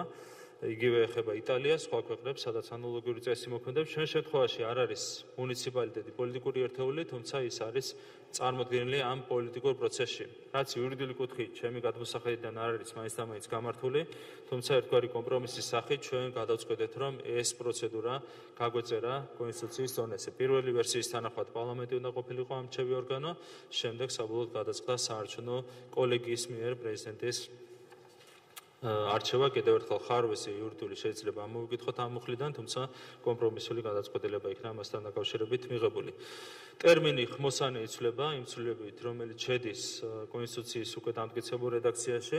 მოგეხსენებათ, ეს ტერმინი მიუხედავად იმისა, რომ არის ქართული თავის წარმოშობის ტერმინი, გახდა ქილიკის საგანი. შესაბამისად, ჩვენ მივიღეთ გადაწყვეტილება, რომ ამოგვეყო ეს ტერმინი კონსტიტუციიდან და მარტივად საარჩევნო კოლეგიის წევრებად იწოდებიან ის პირები, რომლებიც არიან წარმოდგენილი კოლეგიაში. რაც შეეხება ზოგადად ამ წესზე გადასვლის მიზანშეწონილობას, გულისხმობ პრეზიდენტის არაპირდაპირ არჩევნებს. ჩვენ გვქონდა ძალიან ფართო დისკუსია ამასთან დაკავშირებით. ჩვენ ვფიქრობთ, რომ საპარლამენტო სისტემაში, მმართველობის სისტემაში უმჯობესია პრეზიდენტი იყოს არჩეული არაპირდაპირი წესით. და არგუმენტი არის ძალიან მარტივი და მკაფიო. როდესაც პრეზიდენტს აქვს ძალიან შეზღუდული უფლებამოსილებები, დღესაც ეს ასეა და ყოველთვის ასე იქნება, როცა პრეზიდენტს აქვს ძალიან შეზღუდული უფლებამოსილებები, მაგრამ მაღალი ლეგიტიმაცია წარმოიშობა დიდი დისბალანსი, რაც პრაქტიკაში ძალიან ხშირად წარმოშობს ხოლმე პრობლემებს, რაც დაადასტურა ევროპულმა გამოცდილებამაც. ყველა იმ ქვეყნების უმეტესობაში, სადაც პრეზიდენტები არიან საპარლამენტო მმართველობის პირობებში არჩეული პირდაპირი წესით, იქნება პრობლემები. ამის მაგალითია ცენტრალური ევროპა, აღმოსავლეთ ევროპა, ხედავთ, რომ არის სერიოზული სირთულეები მაგალითად ჩეხეთში, მოლდოვაში, სხვა ქვეყნებში. ჩვენ გვიდოდა ასეთი პრობლემების პრევენცია. საქართველოშიც გამოიწვია ამ ვითარებამ პრობლემები, მაგალითად გახსოვთ, რომ თვეების განმავლობაში ვერ შეთანხმდნენ პრეზიდენტი და მთავრობა იმასე, თუ ვის უნდა მოეწერა ხელი ასოცირების შეთანხმებაზე. მკაფიოდ იყო გაწერილი კონსტიტუციაში, რომ ეს იყო პრემიერ-მინისტრის პრეროგატივა, თუმცა პრეზიდენტის მომხრეები ეხდობოდნენ ჩანაწერს პრეზიდენტის პირდაპირი არჩევის წესის თაობაზე. და ეს იყო ერთადერთი საყრდენი, შესაბამისად იყო ძალიან ასე ვთქვათ უხერხულობით დატვირთული დისკუსია ამ საკითხის გარშემო, რამაც ჩვენ რეპუტაციას გარკვეული ჭრილი მიაყენა. შესაბამისად, გვინდა რომ მომავალში ასეთი პრობლემები თავიდან ავირიდოთ და გვინდა რომ იყოს სრული თანხმედრა პრეზიდენტის ლეგიტიმაციას და მის კომპეტენციებს შორის და სწორედ ამას უსრულყოფს არაპირდაპირი არჩევის წესზე გადასვლა. ვენეციის კომისიამ ხაზგასმით მოიწონა ეს ახალი რეგულაცია, კერძოდ არაპირდაპირი არჩევნები. აქედან ამასთან ერთად ხაზგასმით აღნიშნავ, რომ ჩვენ გვინდოდა პოლიტიკური საუბრების თუ სპეკულაციების გამორიცხვა იმის თაობაზე, რომ თითქოს აქ იყო ჩადებული ჩვენი სუბიექტური ინტერესი, მმართველი პარტიის სუბიექტური ინტერესი. აქედან გამომდინარე, ჩვენ გადავდივართ არაპირდაპირ წესზე, არა მომავალი წლიდან, არამედ მხოლოდ 2024 წელს, მას შემდეგ, რაც პარლამენტი იქნება არჩეული უკვე პროპორციული წესით 7 წლის თავზე. შესაბამისად, ასეთ ვითარებაში ბუნებრივია ვერავინ ვერ ისაუბრებს იმაზე, რომ სუბიექტური მოსაზრებებიდან გამომდინარე გადავდივართ ჩვენ არაპირდაპირი არჩევის წესზე. რაც შეეხება პრეზიდენტის კომპეტენციებს, რომელიც არის გაწერილი 52 მუხლით, აქაც იყო მთელი რიგი უზუსტობები, მკაფიოდ არ იყო გამიჯნული პრეზიდენტისა და მთავრობის უფლებამოსილებები და ამ კუთხით შევიდა მთელი რიგი მნიშვნელოვანი ცვლილებებისა 52 მუხლის ახალ რედაქციაში. კერძოდ, რასთავარი არის მკაფიოდ გამიჯნული პრეზიდენტისა და მთავრობის კომპეტენციები საგარეო ურთიერთობების სფეროში და თავდაცვის სფეროში. რაც შეეხება საგარეო ურთიერთობებს, მოგეხსენებათ მოქმედი კონსტიტუციის თანახმადაც ერთადერთი ორგანო, რომელიც ახორციელებს საგარეო პოლიტიკას, არის მთავრობა და ეს უფლებამოსილების დონეზე არის უკვე მკაფიოდ დაზუსტებული და გაწერილი და იგივე ეხება სწორედ თავდაცვის სფეროსაც. ასევე მოწესრიგებულია თანახელმოწერასთან დაკავშირებული რეგულაციები, რომელიც არის გაწერილი 53 მუხში, კაფიოდ არის დადგენილი ის თუ რომელ აქტებს ესაჭიროება პრემიერ-მინისტრის თანახელმოწერა და ესეც ეფუძნება უფლებამოსილების კაფიო გამიჯვნის პრინციპსა და ინტერესს. რაც შეეხება პრეზიდენტის თავს, კიდევ ერთხელ რომ შევაჯამოთ, გადავდივართ არაპირდაპირი არჩევის წესზე 2024 წლიდან, რაც არის თანხმედრაში საპარლამენტო მმართველობის პრინციპებთან და რაც მოიწონა კიდევ ერთხელ აღნიშნულ ვენეციის კომისიამ და ასევე რაც შეეხება პრეზიდენტის უფლებამოსილებებს, საუბარი იყო იმაზე, რომ არსებითად შეიზღუდა თითქოს პრეზიდენტის კომპეტენციები ახალი რედაქციით, რეალურად არის მხოლოდ ორი მნიშვნელოვანი ცვლილება, რომელიც ზღუდავს პრეზიდენტის კომპეტენციებს, სხვა ნაწილში პრეზიდენტის უფლებამოსილები რჩება უცვლელი სახით. დღესაც არის უკიდურესად შეზღუდული პრეზიდენტის კომპეტენციები, ეს არასწორად მიეწოდება სამწუხაროდ ხშირად საზოგადოებას. პრეზიდენტს ჰქონდა უკიდურესად ფართო კომპეტენციები 2012 წლამდე და მას შემდეგ რაც ამოქმედა 2010 წლის ცვლილებები, პრეზიდენტის ვიტყოდი 100%-იანი ძალაუფლება დავიდა დაახლოებით 1%-იან ძალაუფლებამდე. ეს არის ის ცვლილება, რომელიც შევიდა 2010 წელს კონსტიტუციაში და რომელიც ამოქმედა 2012-13 წლებიდან. ამის იქით პრეზიდენტის უფლებამოსილების დამატებით რადიკალურად შეზღუდვა არის პრაქტიკულად შეუძლებელი. შესაბამისად, არსებითად იგივე სახით არის შენარჩუნებული პრეზიდენტის კომპეტენციები. რაც შეეხება საქართველოს მთავრობის ნაწილს, აქაც არის ძალიან მნიშვნელოვანი ცვლილებები შეტანილი. ყურადღებას გავამახვილებ მე პირველ რიგში უნდობლობის გამოცხადების პროცედურაზე, რომელიც არის მოწესრიგებული 57 მუხლით. დღევანდელი კონსტიტუციის მოქმედი რედაქციის თანახმად, პრაქტიკულად შეუძლებელია პარლამენტისთვის მთავრობის მიმართ უნდობლობის გამოცხადება, ანუ მთავრობის დათხოვნა არის თითქმის შეუძლებელი, რაც არ შეესაბამება ხელისუფლების თანაწილების პრინციპს და ეს ხაზგასმით იყო აღნიშნული ვენეციის კომისიის 2010 წლის დასკვნაში.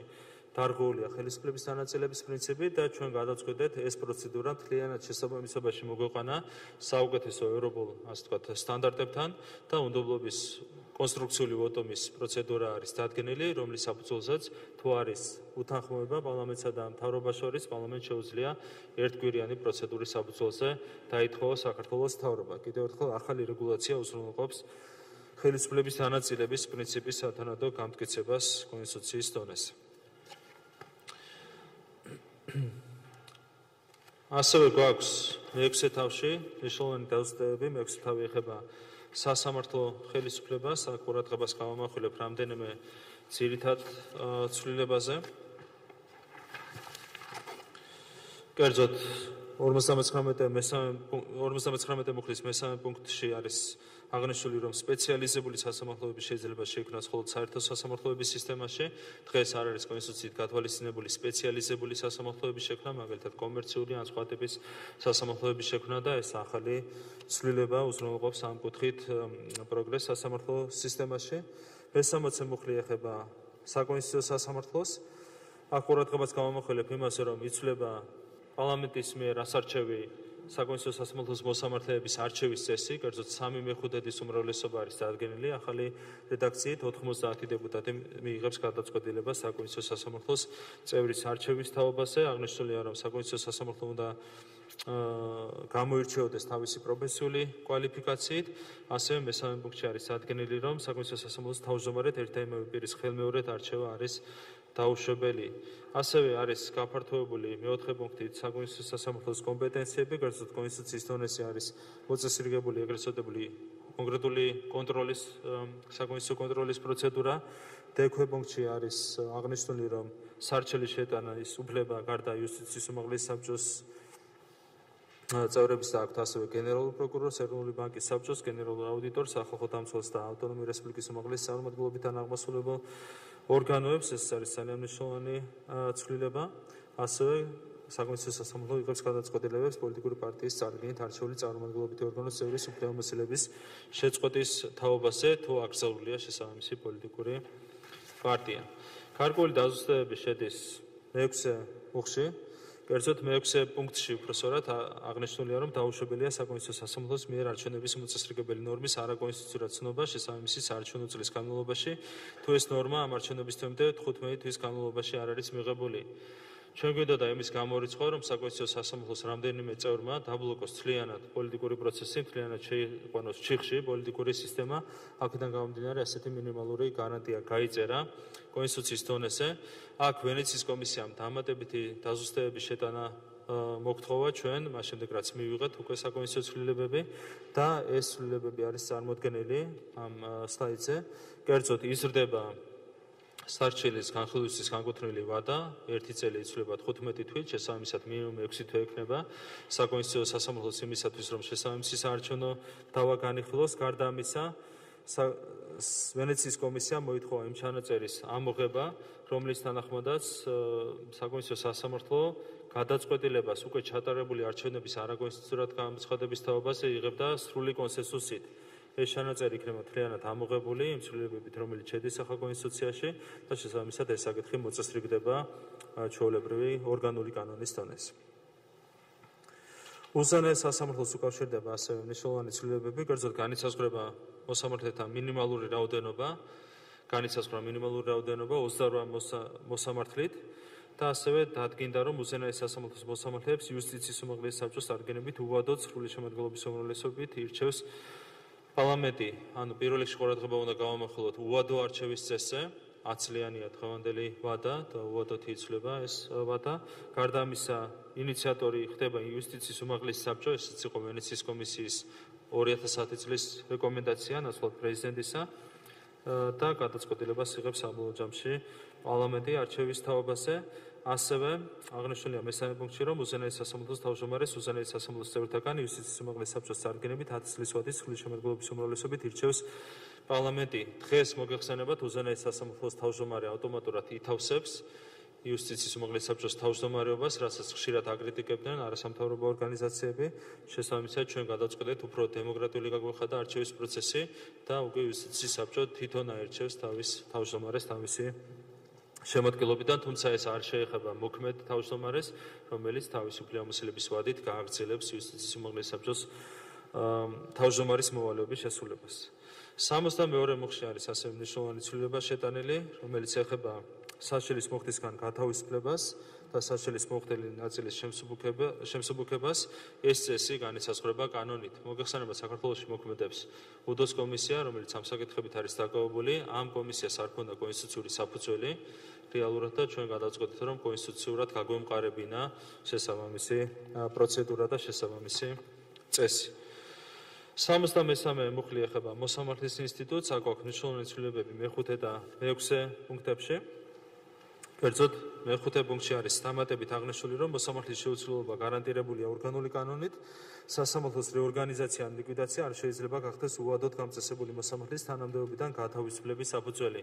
თქვენ გახსოვს, საქართველოში იყო პრაქტიკა, როდესაც რეორგანიზაციის და ლიკვიდაციის საბაბით მთელი სასამართლო კორპუსიც კი იქნა თითქმის დათხოვნილი, რაც არის არასწორი პრაქტიკა, რაც საფრთხეს უქმნის ბუნებრივია სასამართლოს დამოუკიდებლობას და იმისათვის, რომ ჩვენ თავიდან ავირიდოთ ასეთი პრაქტიკა, გადავწყვეტეთ, რომ შესაბამისი გარანტიები შეგვექნა კონსტიტუციის დონეზე.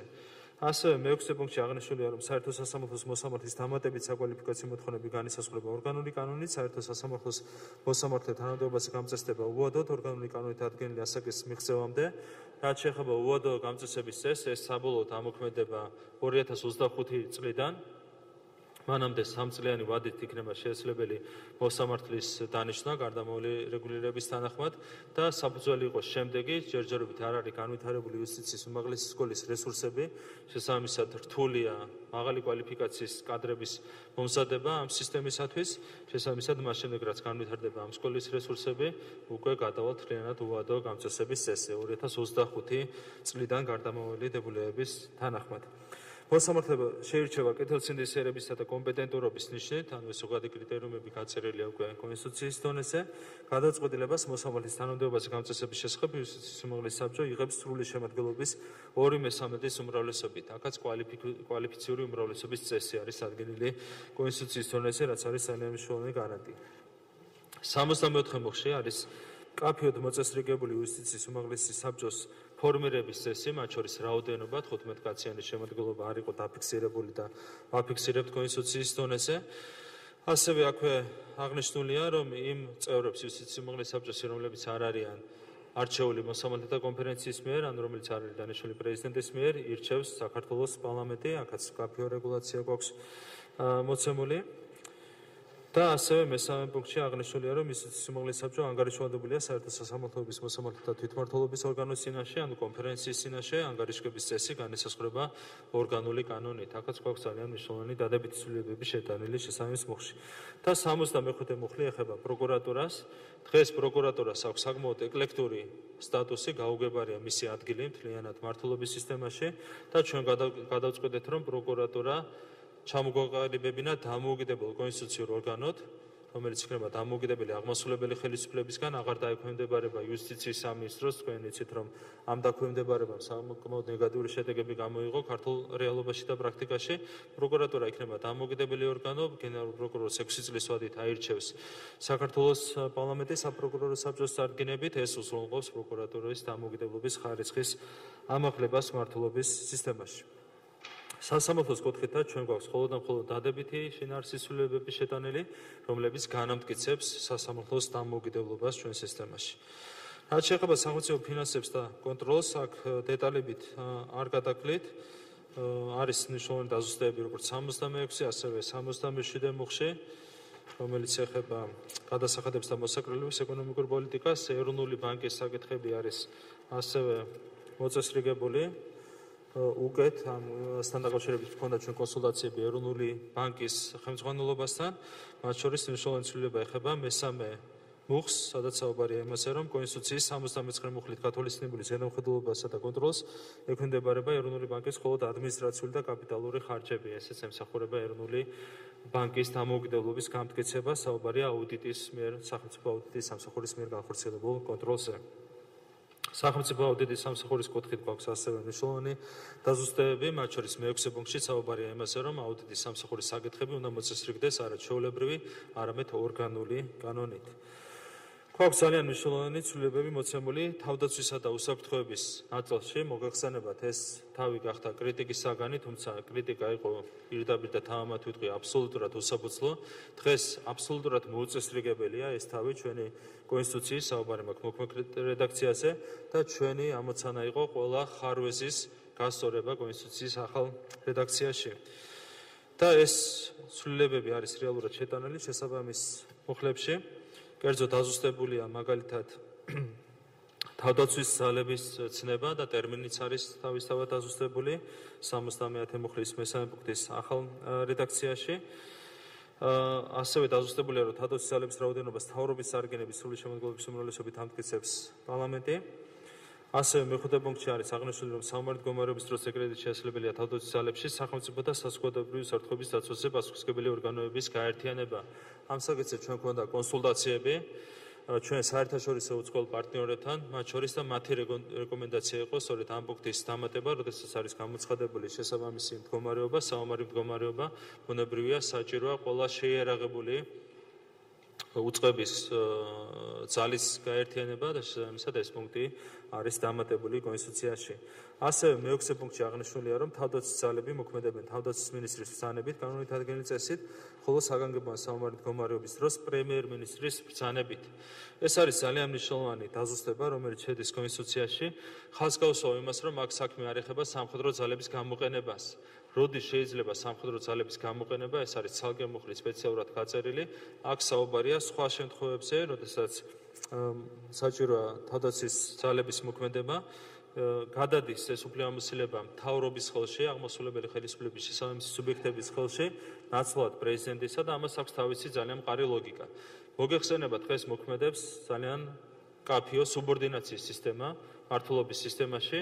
თავდაცვის ძალები, თავდაცვის სამინისტრო, ისევე როგორც სხვა შესაბამისი შენაერთები ექვემდებარება მთავრობას. მთავრობამ ყველაზე უკეთ იცის რა ხდება ამ სისტემაში, ის მართავს ყოველდღიურ რეჟიმში ამ სისტემას, ანუ ჩამოყალიბებულია კაფეოს სისტემა სუბორდინაციის და ბუნებრივია აბსოლუტურად არასწორი იქნებოდა ამ სუბორდინაციის სისტემის შეცვლა საომარი ან საგანგებო მდგომარეობის დროს, იმ დროს, როდესაც ყველაზე მეტად არის საჭირო კოორდინაცია და სტაბილური მოქმედება სახელმწიფო აპარატის და სახელმწიფო სისტემის. შესაბამისად, პრინციპი არის მარტივი, რჩება ზუსტად იგივე სუბორდინაციის სისტემა, რაც მოქმედებს მშვიდობიან პერიოდში ამ ლოგიკას ალტერნატივა უბრალოდ არ ქონდა, შესაბამისად ამას უზრუნველყოფს ზუსტად მე-6 პუნქტის ახალი რედაქცია. დაზუსტებულია 71 მუხლში საგანგებო და საომარი მდგომარეობის გამოცხადების წესი. საომარ მდგომარეობას პრემიერ-მინისტრის წარდგენებით აცხადებს პრეზიდენტი და შემდეგ შეაქვს ეს გადაწყვეტილება დასამტკიცებლად პარლამენტში. 3 სხვადასხვა ორგანო, კონსტიტუციური ორგანო არის ჩართული ამ გადაწყვეტილების მიღებაში. მოგეხსენებათ, როგორც საომარი მდგომარეობის გამოცხადება, ასევე საგანგებო მდგომარეობის გამოცხადება შეიძლება ბოროტად იქნას გამოყენებული კონსტიტუციური ორგანოს მიერ, მათ შორის იგივე ხელისუფლების მითვისებისათვის, იყო ასეთი შემთხვევები არაერთ ქვეყანაში, იმისათვის რომ მოხდეს ამის პრევენცია, 3 სხვადასხვა ორგანო არის ჩართული გადაწყვეტილების მიღებაში. ეს არის პრეზიდენტი, ეს არის მთავრობა და ეს არის პარლამენტი. შესაბამისად, ხელისუფლების განაწილების საფუძველზე არის ჩამოყალიბებული მთლიანად ეს პროცედურა. შემდეგ იგივე ეხება საგანგებო მდგომარეობას, აქაც პრემიერ-მინისტრის წარდგენებით პრეზიდენტი იღებს გადაწყვეტილებას და შემდეგ შედის ეს გადაწყვეტილება პარლამენტში დასამტკიცებლად. მესამე პუნქტში არის აღნიშნული, რომ ეროვნული საუბარი აქვს დეკრეტებზე, დეკრეტების გამოცემაზე, რაც არის პრეზიდენტის უფლებამოსილება, მთავრობასთან ერთობლივად გამოცემენ ისინი დეკრეტებს და თუ დეკრეტი ეხება ეროვნული ბანკის უფლებამოსილებებს, ამ შემთხვევაში ის გამოიცემა ეროვნული ბანკის პრეზიდენტის თანხმობით. მაგალითად, სავალუტო რეზერვების განკარგვას თუ ეხება საქმე, იქ დამატებით საჭიროა ეროვნული ბანკის პრეზიდენტის თანხმობა. აქაც მნიშვნელოვანი იყო, რომ ხელისუფლების დანაწილების პრინციპის შესაბამისად ჩამოყალიბებული იყო ეს პროცედურა. დაზუსტებულია ასევე შესაბამისი გადაწყვეტილებების დამტკიცების წესი და ასევე მე-6 პუნქტში არის დამატებით მოწესრიგებული გადაწყვეტილების გაუქმების წესი. წარმოიდგინეთ, რომ კონსტიტუციაში დადგენილი იყო თუ როგორ მიიღება გადაწყვეტილება საომარ მდგომარეობის შემოღების თაობაზე, მაგრამ არსად არ ეწერა ის თუ როგორ უქმდება ეს გადაწყვეტილება, რაც იყო ბუნებრივია სერიოზული ხარვესი და ეს ხარვესი არის ამოფხრილი ახალ რედაქციაში. ასევე დაზუსტებულია დეკრეტთან დაკავშირებული რეგულაციები, კერძოდ ორ ნაწილად არის გაყოფილი ის რეგულაცია, რომელიც ეხება ადამიანის უფლებების შეზღუდვას. კერძოდ ადამიანის უფლებების შეზღუდვის თაობაზე იღებს პრეზიდენტი გადაწყვეტილებას მთავრობასთან კოორდინაციით და პოსტფაქტუმ მტკიცდება ეს გადაწყვეტილება პარლამენტის მიერ, თუმცა პრეზიდენტს ასევე შეუძლია დეკრეტით შეაჩეროს კონსტიტუციის კონკრეტული ნორმების მოქმედება. მაგალითად, თუ საუბარია კომენდანტის საათზე, შეუძლებელია კომენდანტის საათის გამოცხადება იმ რეგულაციებით, რომელიც არის ჩადებული კონსტიტუციაში. უნდა შეაჩეროს ჯერ კონსტიტუციის შესაბამისი ნორმა და ამის შემდეგ შეიძლება გამოაცხადოს კომენდანტის საათი. ამ შემთხვევაში დეკრეტს სჭირდება პარლამენტის მიერ წინასწარი დამტკიცება. ანუ აქაც ხელისუფლების დანაწილების პრინციპი არის სათანადო დაცული. 72 მუხლი ეხება თავდაცვის ძალების გამოყენებას. აქ გვაქვს ძალიან სერიოზული ხარვეზები მოქმედ რედაქციაში. ძალიან ბუნდოვნა წერია ის, რომ პრეზიდენტს შეუძლია სამხედრო ძალების გამოყენების თაობაზე გადაწყვეტილების მიღება. როდის, რა შემთხვევაში, რა შეზღუდვებია დაწესებული, ეს საერთოდ არ არის დადგენილი კონსტიტუციით და თქვენ წარმოიდგინეთ, რომ მუშაობის საბჭოს დივანმა ერთხელ განცხადებაც კი გააკეთა იმის თაობაზე, რომ პრეზიდენტს თურმე ნებისმიერ დროს შეუძლია სამხედრო ძალების გამოყვანა და გამოყენება, რაც არის აბსურდი, ბუნებრივია, ძალიან საშიშია, როდესაც მუშაობის საბჭოს დივანი ასეთ განცხადებას აკეთებს. შესაბამისად, ჩვენ გადავწყვეტეთ, რომ მაქსიმალურად დაგვეზუსტებინა ჩანაწერები 72 მუხლში. კერძოდ, პირველ პუნქტში აღნიშნულია, რომ გადაწყვეტილება საომარი მდგომარეობის დროს თავდაცვის ძალების გამოყენების შესახებ იღებს პრემიერ-მინისტრი და ეს გადაწყვეტილება არ საჭიროებს დამტკიცებას პარლამენტის მიერ. ანუ ჯერ ცხადდება საომარი მდგომარეობა, ამ გადაწყვეტილების მიღებაში ჩართულია 3 სხვადასხვა ორგანო, ამის შემდეგ ბუნებრივია სამხედრო ძალები საჭიროებს ოპერატიულ მართვას. ბუნებრივია ყოველ ჯერზე ვერ შეხვალ ჩვენ პარლამენტში გადაწყვეტილების დამტკიცებისთვის, თუ უკვე გამოცხადებულია პრეზიდენტის მთავრობის და პარლამენტის მიერ საომარი მდგომარეობა, ამ შემთხვევაში პრემიერ-მინისტრი თვითონ მართავს სამხედრო ძალებს. რაც შეეხება საგანგებო მდგომარეობის გამოცხადებას, აქ დაზუსტებულია, რომ გადაწყვეტილება მიიღება ამ შემთხვევაში პრემიერ-მინისტრის, პრეზიდენტის და პარლამენტის მიერ ერთობლივად, ანუ ძალიან მკაფიო რეგულაცია არის მოცემული და ამ შემთხვევაში საჭიროა პარლამენტის წინასწარი თანხმობა. წინასწარი თანხმობა დღევანდელი რედაქციით მოთხოვნილი არ არის და ეს არის ძალიან მნიშვნელოვანი დაზუსტება, რომელიც შედის კონსტიტუციაში. გამონაკლისია ისეთი გადაწყვეტილება, რომელიც ეხება ბუნებრივი ან ტექნოგენური კატასტროფის ან ეპიდემიის დროს თავდაცვის ძალების გამოყენებას.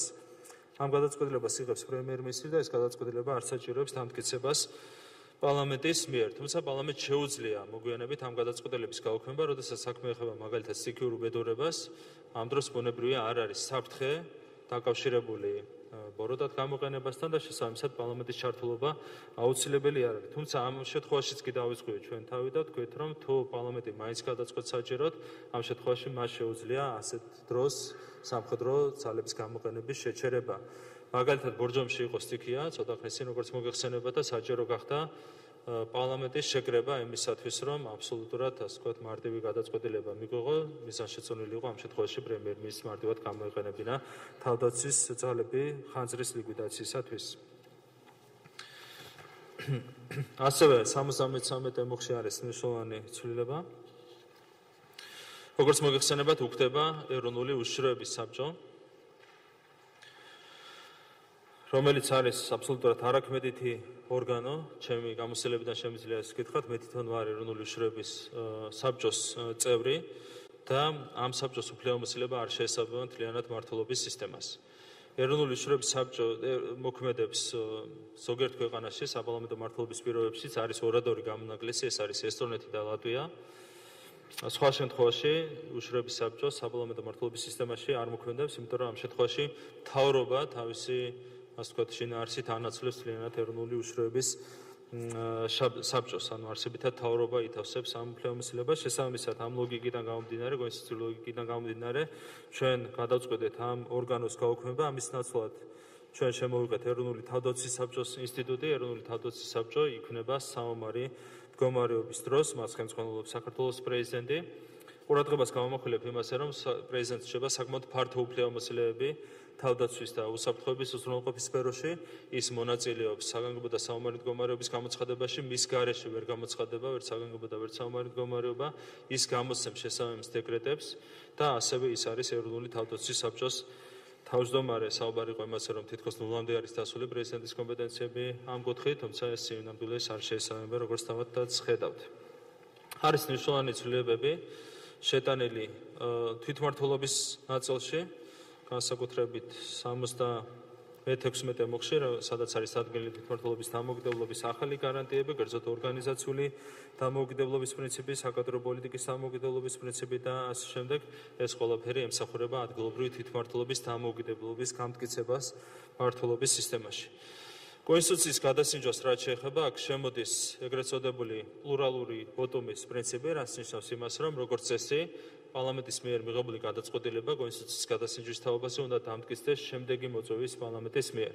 გამონაკლისია შემთხვევა, როდესაც 3/4-ით იღებს პარლამენტის შესაბამის გადაწყვეტილებას, ან როდესაც საქმე ეხება ტერიტორიული მთლიანობის აღდგენას.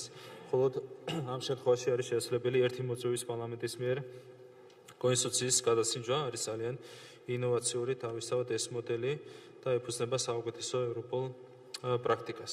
და 78 მუხლი ეხება ქვეყნის საგარეო პოლიტიკურ კურსს, კერძოდ აქ საუბარია იმაზე, რომ კონსტიტუციურმა ორგანოებმა თავიანთი უფლებამოსილების ფარგლებში უნდა მიიღონ ყველაზომა ევროპის კავშირსა და ნატოში საქართველოს სრული ინტეგრაციის უზრუნველსაყოფად. ამასთან დაკავშირებითაც იყო მოგეხსენება დისკუსია კომისიაში და საბოლოოდ მიღებული იქნა გადაწყვეტილება, რომ ჩვენი საგარეო პოლიტიკური კურსი მკაფიოდ აისახოს ქვეყნის ძირითად კანონში, მის გარდამავალ დებულებებში, რაც იყო ყველაზე სწორი სამართლებრივი იურიდიული გადაწყვეტა.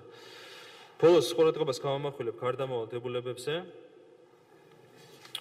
აქ არის ტექნიკური ხასიათის ნორმები წარმოდგენილი, ასევე არატექნიკური შინაარსის ნორმები. კერძოდ უკვე ვისაუბრე იმაზე, რომ უადო გამწესების წესი მოსამართლეების შემთხვევაში შემოდის სრულად 2025 წლიდან და ეს არის ასახული გარდამავალ დებულებებში. მეექვსე პუნქტში არის აღნიშნული, რომ საერთო სახელმწიფოებრივი გადასახადის ახალი სახის შემოღება მომდევნო 12 წლის განმავლობაში შეიძლება მხოლოდ რეფერენდუმის გზით, ეს იყო ძირითად ნაწილში ჩადებული ეს ნორმა და გადავიტანეთ გარდამავალ დებულებებში 12 წლიანი დათქმით. მე-7 პუნქტში საუბარია უზენაეს სასამართლოს თავმჯდომარესა და იუსტიციის საბჭოს თავმჯდომარესზე. როგორც უკვე ვთქვით, უზენაეს სასამართლოს თავმჯდომარე მოქმედი თავმჯდომარე შეითავსებს იუსტიციის უმაღლეს საბჭოს უფლებამოსილებას სამართლებრივი პრინციპებიდან გამომდინარე. ასევე მეორე პუნქტი ეხება გენერალურ პროკურორს. დღეს მოქმედი მთავარი პროკურორი ავტომატურად ხდება გენერალური პროკურორი მისი უფლებამოსილების ვადით. გაცრავთ. და შემდეგ საუბარია გარდამავალდებულებებზე, რომელიც ეხება საპარლამენტო არჩევნებს, როგორც უკვე თქვით, შემდეგი პარლამენტი აირჩევა კვლავაც შერეული წესით, პოლიტიკური მიზეზებიდან გამომდინარე და მხოლოდ ამის შემდეგ გადავდივარ ჩვენ პარლამენტის არჩევის პროპორციულ წესზე. და აქაც გვაქვს ერთი დამატება, რომელიც ეხება საარჩევნო ბლოკებს, ვენეციის კომისიამ აქაც გვირჩია, რომ ერთჯერადად დაგვეტოვებინა საარჩევნო ბლოკები, მიუხედავად იმისა, რომ ჩვენი აზრით ეს არ არის სწორი ინსტიტუტი, დავთანხმდით ვენეციის კომისიას და შესაბამისი ცვლილება აისახება იმ ცვლილებებში, რომელიც შედის კონსტიტუციის უკვე დამტკიცებულ რედაქციაში. რომ შევაჯამოთ კიდევ ერთხელ ცვლილებები, ჩვენი ამოცანა იყო პირველ რიგში კონსტიტუციის სამართლებრივი კუთხით დახვეწა და მისი სრული შესაბამისობის უზრუნველყოფა სამართლებრივ პრინციპებთან, რაც ვფიქრობთ, რომ არის სრულად უზრუნველყოფილი და მეორე მმართველობის სისტემა არის დახვეწილი, ყალიბდება ძალიან დახვეწილი საპარლამენტო მმართველობის სისტემა საუკეთესო ევროპული პრაქტიკის შესაბამისად, რაც უზრუნველყოფს საქართველოში ავტორიტარიზმის და ავტოკრატიის ჩამოყალიბების პრევენციას გრძელვადიან პერსპექტივაში. იქ სადაც მოქმედებს საპარლამენტო სისტემა თავისი პროპორციული საარჩევნო სისტემით, იქ სადაც გაძლიერებულია ოპოზიციის უფლებები, სასამართლოს დამოუკიდებლობის გარანტიები, თვითმმართველობის დამოუკიდებლობის გარანტიები, შეუძლებელი ხდება ნებისმიერი ტიპის ავტორიტარიზმის ჩამოყალიბება, რაც არის ამ ცვლილებების უმთავრესი მიღწევა და უმთავრესი მონაპოვარი. კიდევ ერთხელ ვიტყვი, რომ კომისიას ჰქონდა ძალიან პოზიტიური მიზანი, იყო პოზიტიური პოლიტიკური ნება, რასაც ეფუძნებოდა კომისიის საქმიანობა და ამ ყველაფრის შედეგია ის, რომ ჩამოყალიბდა ძალიან დახვეწილი რედაქცია საქართველოს კონსტიტუციის. ვენეციის კომისიისგან ჩვენ მივიღეთ ძალიან დადებითი შეფასება ყველა მიმართულებით, იყო კიდევ ერთხელ რამდენიმე შენიშვნა, რომელიც იქნება ასახული და გაზიარებული უკვე ახალი ცვლილებების სახით. განმარტავ ცვლილებებში ცვლილების შეტანის მიზეზს, ამაზე იყო გარკვეული სპეკულაციები. მიზეზი არის შემდეგი. ვენეციის კომისიამ როდესაც გამოგვიგზავნა თავისი პირველი დასკვნა, იქ ეს შენიშვნები ასახული არ იყო.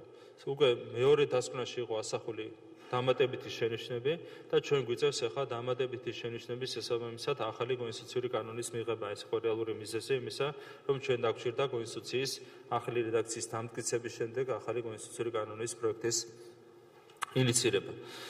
მე კიდევ ერთხელ მინდა დიდი მადლობა გადაგიხადოთ თქვენი ყურადღებისათვის. ძალიან მნიშვნელოვანია, რომ ამ ფორმატში გვეძლევა ჩვენ ამ მნიშვნელოვანი დოკუმენტის განხილვის შესაძლებლობა. ახალმა კონსტიტუციამ უნდა შექმნას საფუძველი, ძალიან მყარი საფუძველი ახალი კონსტიტუციური წესრიგისათვის და ჩვენ ვფიქრობთ, რომ ეს წესრიგი იქნება ძალიან გამართული და იქნება ძალიან დემოკრატიული. ეს არის საერთო სულისკვეთება, რომელსაც ეფუძნებოდა ჩვენი სამუშაო პროცესი ამ დოკუმენტის შექმნის დროს. უღრმესი მადლობა ყურადღებისთვის. ვიდრე ჩვენს კოლეგებს, კომისიის წევრებს გადავცემ სიტყვა, შეგვიძლია კითხვა-პასუხის რეჟიმზე გადავიდეთ, თუ არის კითხვები, თუ არის კომენტარები, შენიშვნები, სიამოვნებით მოგესმით.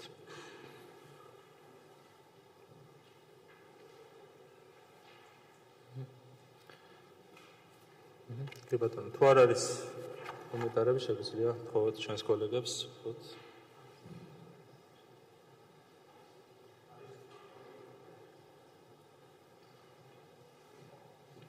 დიახ, გესმით.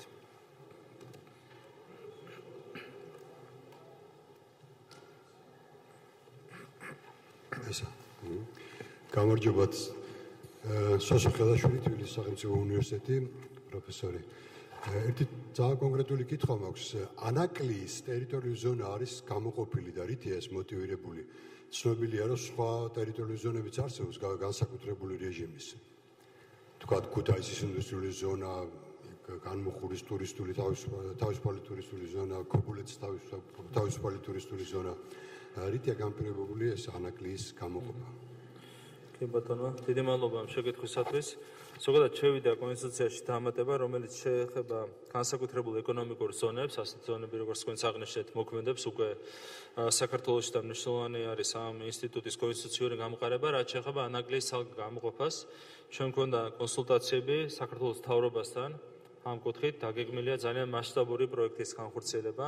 ანაკლიაში საუბარია ახალი პორტის მშენებლობაზე და საუბარია ძალიან დიდი მოცულობის ინვესტიციაზე და სწორედ ამ მიზეზებიდან გამომდინარე მთავრობის თხოვნა იყო და მთავრობის რეკომენდაცია იყო, რომ ჩვენ ცალკე მოგვეხსენებინა ანაკლიის თავისუფალი ეკონომიკური ზონა. ეს იყო მთავრობის ინიციატივა და ჩვენ ამ კონსულტაციების საფუძველზე გადავწყვეტეთ, რომ ანაკლია ცალკე მოგვეხსენებინა შესაბამის პუნქტში.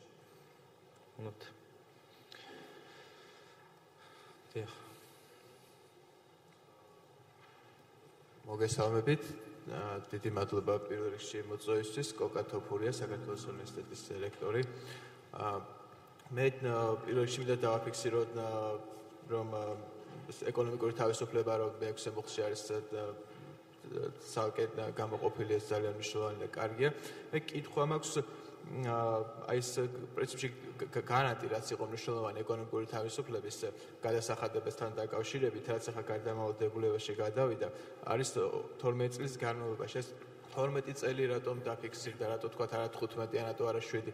თუ გვალი თარიღი არის 2030 ალბათ მაგიტო და თუ შეიძლება რომ ეს 12 წლით გარეთ თქვა ესეთ ტერიტორიული მთლიანობის აღდგენამდე შეიძლება რომ მე რეფერენდუმი უფრო თუ ეს პრობლემა იყო რეფერენდუმთან დაკავშირებით.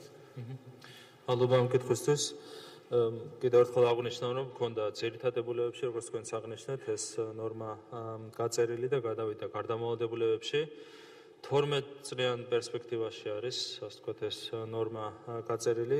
რა თქმა უნდა, ვადა არის გარკვეულწილად პირობითი, თუმცა ძირითადი არგუმენტი იყო ის, რომ 12 წლის განმავლობაში ჩვენმა ეკონომიკამ უნდა მიაღწიოს განვითარების გარკვეულ ოპტიმალურ დონეს.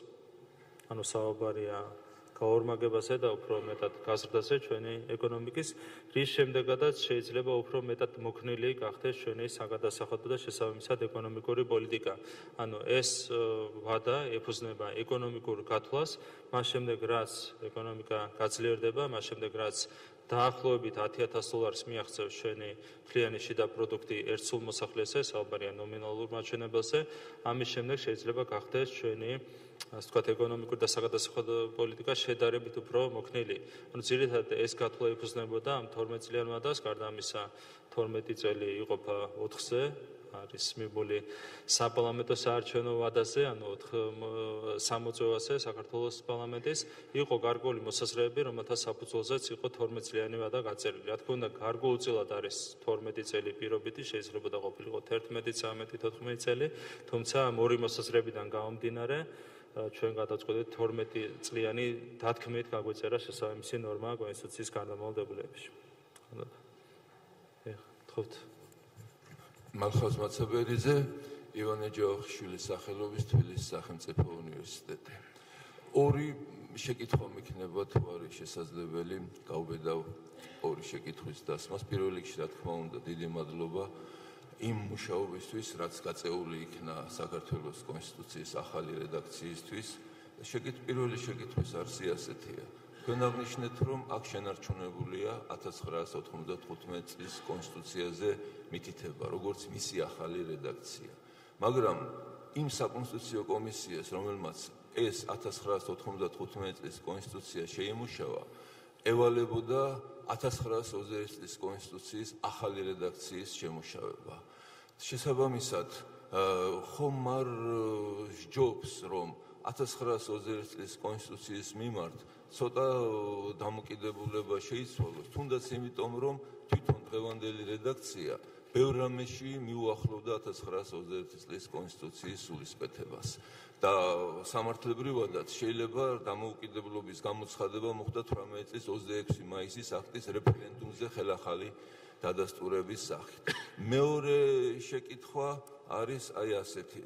ხომ არ თვლით, რომ კონსტიტუცია ზედმეტად დეტალიზებულია და ზოგიერთი საკითხი, რომელზედაც პოლიტიკური დებატები მიმდინარეობს, გადავიდეს ორგანულ კანონში, რაც გაზრდის კონსენსუსს კონსტიტუციასთან დაკავშირებით და უფრო მყარ დოკუმენტად, სტაბილურ დოკუმენტად იქცევა ჩვენი კონსტიტუცია. მადლობთ. მადლობთ.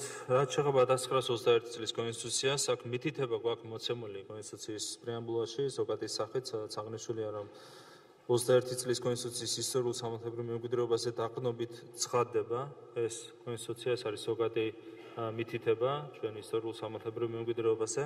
რაც შეეხება უფრო დეტალურ მითითებებს და დაკავშირებას 21 წლის კონსტიტუციასთან, ეს შინაარსობრივად იქნებოდა ბუნებრივად ძალიან რთული, ზოგადი მინიშნება არის მნიშვნელოვანი, 21 წლის მემკვიდრეობაზე, თუმცა ამაზე მეტად ამ კავშირის გაწერა ცოტა რთული პრაქტიკულადაც იქნებოდა. რაც შეეხება ზედმეტად დეტალიზებას, არის გარკვეული კონსტიტუციები, სადაც საპარლამენტო საარჩევნო სისტემაც კი არის კანონის დონეზე მოწესრიგებული, მაგალითად გერმანიაში, მაგალითად მოლდოვაში, თუმცა ბუნებრივია ასეთ პირობებში შესაბამის ინსტიტუტებს აქვს ბევრად უფრო სუსტი სამართლებრივი გარანტიები მინიჭებული. ჩვენ გვინდოდა რომ ასეთი სახის საკითხები, ფუნდამენტური საკითხები, როგორც არის იგივე მაგალითად საპარლამენტო საარჩევნო სისტემა, კონსტიტუციის დონეზე გამომყარებინა. რა თქმა უნდა, ამ სისტემის ამოღება კონსტიტუციიდან გარკვეულწილად იქნებოდა უფრო მარტივი ჩვენთვის და გვიხსენდა გარკვეულ სირთულეებს, თუმცა მნიშვნელოვანია რომ ასეთი დონის ინსტიტუტებს ჰქონდეს მყარი კონსტიტუციური საფუძველი და შესაბამისად მათი ცვლილება იყოს დაკავშირებული ძალიან გართულებულ პროცედურებთან. შესაბამისად ჩვენ ვფიქრობთ, რომ კონსტიტუციის ტექსტი არის იმდენად დეტალიზებული, რამდენადაც ეს არის აუცილებელი გარანტიების შექმნის კუთხით. რა თქმა უნდა, არის წელი რიგი ნორმები, რომლებიც შეიძლება იყოს გაწერილი კონსტიტუციის დონეზე, რომლებიც არ შეიძლება იყოს გაწერილი, თუმცა არსებითად კონსტიტუციაში არის მოცემული ის გარანტიები, რომელიც მაღალ სამართლებრივ ყურადღებას საჭიროებს. დანარჩენი უკვე დეტალებზე, რა თქმა უნდა, მშენებლობა შეიძლება. ალბათ.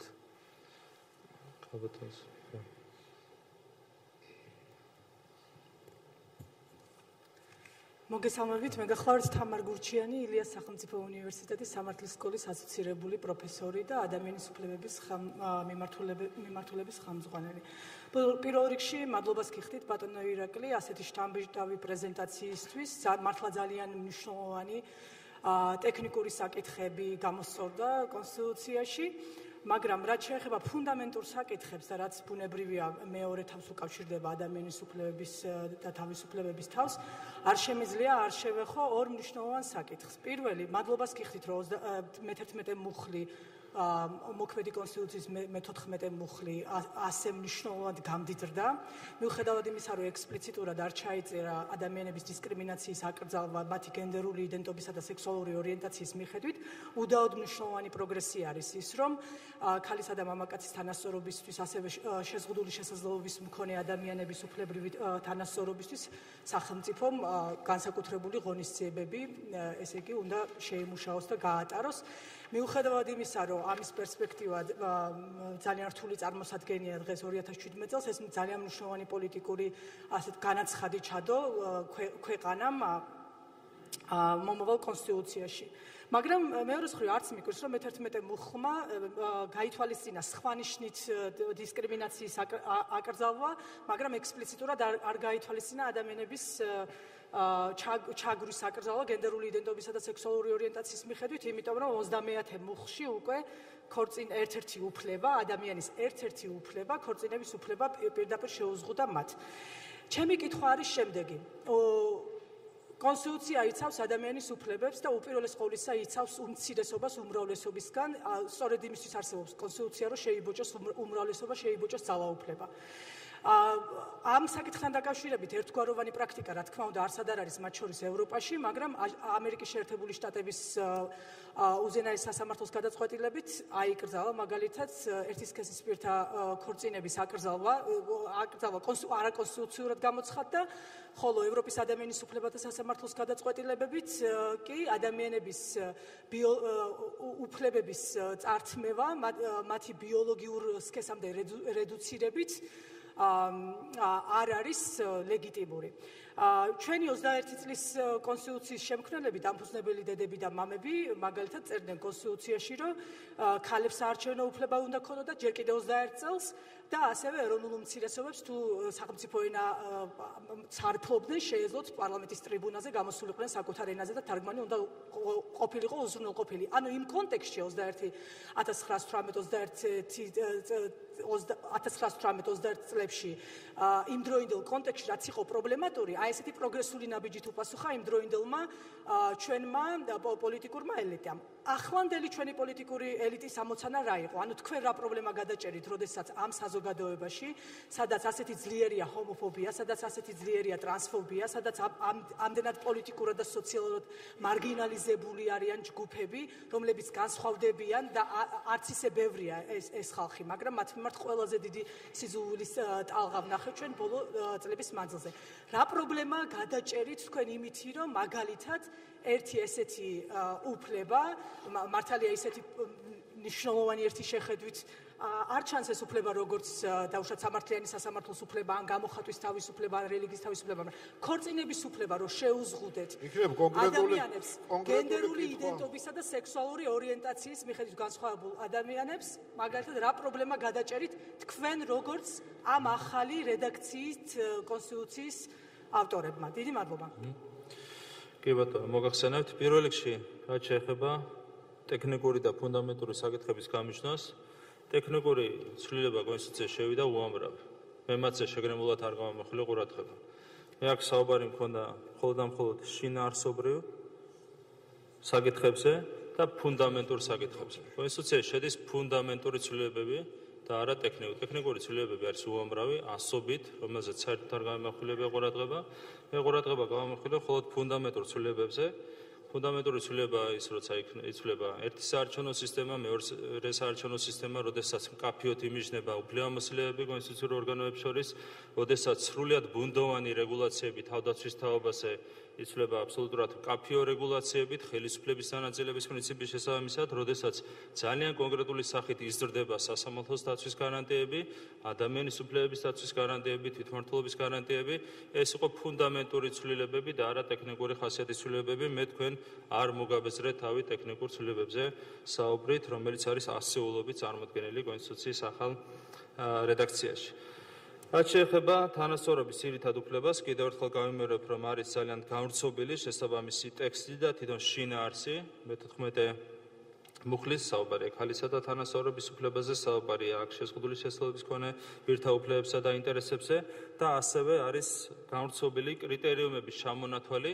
აქ იყო სერიოზული შევლობა კრიტერიუმებთან დაკავშირებით, იყო სხვადასხვა მოთხოვნა იმის თაობაზე, რომ დაგვემატებინა ესა თუ ის კრიტერიუმი ამ ჩამონათვალისათვის, თუმცა საბოლოო ჯამში ჩვენ მივიღეთ გადაწყვეტილება, რომ კრიტერიუმების ჩამონათვალი დაგვეტოვებინა უცვლელი, მაგრამ გაგვეხსნა თვითონ ნორმის შინაარსი და თუ დააკვირდებით მე-14 მუხლის ახალ რედაქციაში აღნიშნულია, რომ დაუშვებელია ადამიანის დისკრიმინაცია, რასის, კანისფერის და ასე შემდეგ, ან სხვა ნიშნის მიხედვით. პირდაპირ არის აღნიშნული, რომ დისკრიმინაცია, რასაც ქვია დისკრიმინაცია, ეს არის თავის შინაარსით, არა თანასწორობის უფლების შეზღუდვა, არამედ მისი შელახვა. დისკრიმინაცია არის ნებისმიერი ფორმით და ნებისმიერი სახით დაუშვებელი. რაც შეეხება უშუალოდ ქორწინების დეფინიციის დაზუსტებას, აქ არის განსხვავებული მიდგომა სხვადასხვა ქვეყანაში, მათ შორის სხვადასხვა ევროპულ ქვეყანაში, არის ერთი მიდგომა, რომლის თანახმადაც ქორწინების სამართლებრივი დეფინიცია უნდა შეესაბამებოდეს მის სოციალურ აღქმას. ეს ჩანაწერი შეგიძლიათ ამოიკითხოთ არაერთი საკონსტიტუციო სასამართლოს გადაწყვეტილებაში ევროპის მასშტაბით და ჩვენ გადავწყვეტეთ, რომ ზუსტად ამ დეფინიციით გვეხმძღვანელა კერძოდ ის ჩანაწერი, რომელიც არის დაზუსტებული კონსტიტუციაში, რომელიც მანამდე ისედაც იყო გაწერილი კანონის დონეზე, გაგვეწერა უკვე კონსტიტუციაში და ეს დეფინიცია, კონსტიტუციური დეფინიცია შეესაბამება ქორწინების სოციალურ აღქმას ჩვენ ქვეყანაში. გარდა ამისა არის მნიშვნელოვანი პოლიტიკური, სოციალური ასპექტების დაკავშირებული დეფინიციის დაზუსტებასთან ძალიან ხშირად გამოიყენება ხოლმე ეს ასე ვთქვათ ბუნდოვანება ჩვენ კონსტიტუციაში სპეკულაციებისთვის, მანიპულაციებისათვის, მათ შორის ჩვენი არაკეთილმოსურნე ძალების მხრიდან. ჩვენი ერთ-ერთი ამოცანაა იყო, რომ ასეთი საფუძველი სპეკულაციებისათვის და მანიპულაციებისთვის გამოგვეცლია ხელიდან შესაბამისი ძალებისათვის. რაც შეეხება კიდევ ერთხელ გავიმეორებ რაიმე რისკს დისკრიმინაციის კუთხით, ჩვენ დარწმუნებული ვართ და დარწმუნებული ვართ არა მარტო შეგრძნებიდან გამომდინარე, არამედ არგუმენტებზე დაყნობით, რომ ეს ახალი ჩანაწერი არავითარ დისკრიმინაციას არ წაახალისებს. პირიქით გამოეცლება შესაბამის ძალებს ყოველგვარი საბაბი და საფუძველი იქნებოდ იმისათვის, რომ გააღვივონ ჰომოფობია ჩვენ ქვეყანაში. ეს იყო მიზანი, ეს იყო მიზეზი შესაბამისი ცვლილებების და კიდევ ერთხელ დაზუსტდა ქორწინების დეფინიცია ჩვენი სამოქალაქო კოდექსის რეგულაციის შესაბამისად და იმ პრაქტიკის შესაბამისად, რომელიც არის ჩამოყალიბებული ევროპის არაერთ ქვეყანაში. კიდევ ერთხელ არის დაზუსტებული დეფინიცია ამ, ასე ვთქვათ, ინსტიტუტის სოციალური აღქმის შესაბამისად. ბატონო ირაკლი, გიორგი კვესიტაძე, მეცნიერებათა აკადემია. დიდი კმაყოფილება მინდა გამოვხატო იმ დაწესებულების სახელით, რომელსაც მე წარმოვადგენ იმ არაჩვეულებრივად დიდ შრომაზე, რომელიც იქნა ჩატარებული. რასაკვირველია, ვეთანხმებით ძირითადად ყველაფერს, ალბათ ეს იქნება როგორც თქვენ თვითონ აღნიშნეთ, მუდმივი კვლევის, მუდმივი დახვეწის სტადიაში და გასაგებია მეცნიერებათა აკადემია მზად არის ყველანაირად მიიღოს ამაში მონაწილეობა. რაც შეეხება ხა ჩვენ პირად ეს არ არის მოთხოვნა, ეს არის ელემენტარულად ჩვენი სურვილი, ქვეყანა ვითარდება, წინ მიდის, ბევრი ნაბიჯი იდგმება, აშკარად ჩნდება უფრო მეცნიერების როლი ქვეყნის განვითარებაში და ესეთი თხოვნა იქნება, რომ მეცნიერებას და განსაკუთრებით ფუნდამენტურ მეცნიერებას ოდნავ მეტი ყურადღება მიექცეს. დიდი მადლობა. მადლობთ. შეიძლება გათვალისწინებული.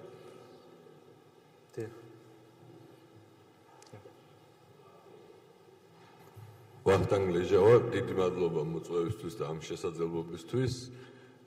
რამდენიმე კომენტარი მინდა გავაკეთო კონსტიტუციის ეკონომიკურ ნაწილზე.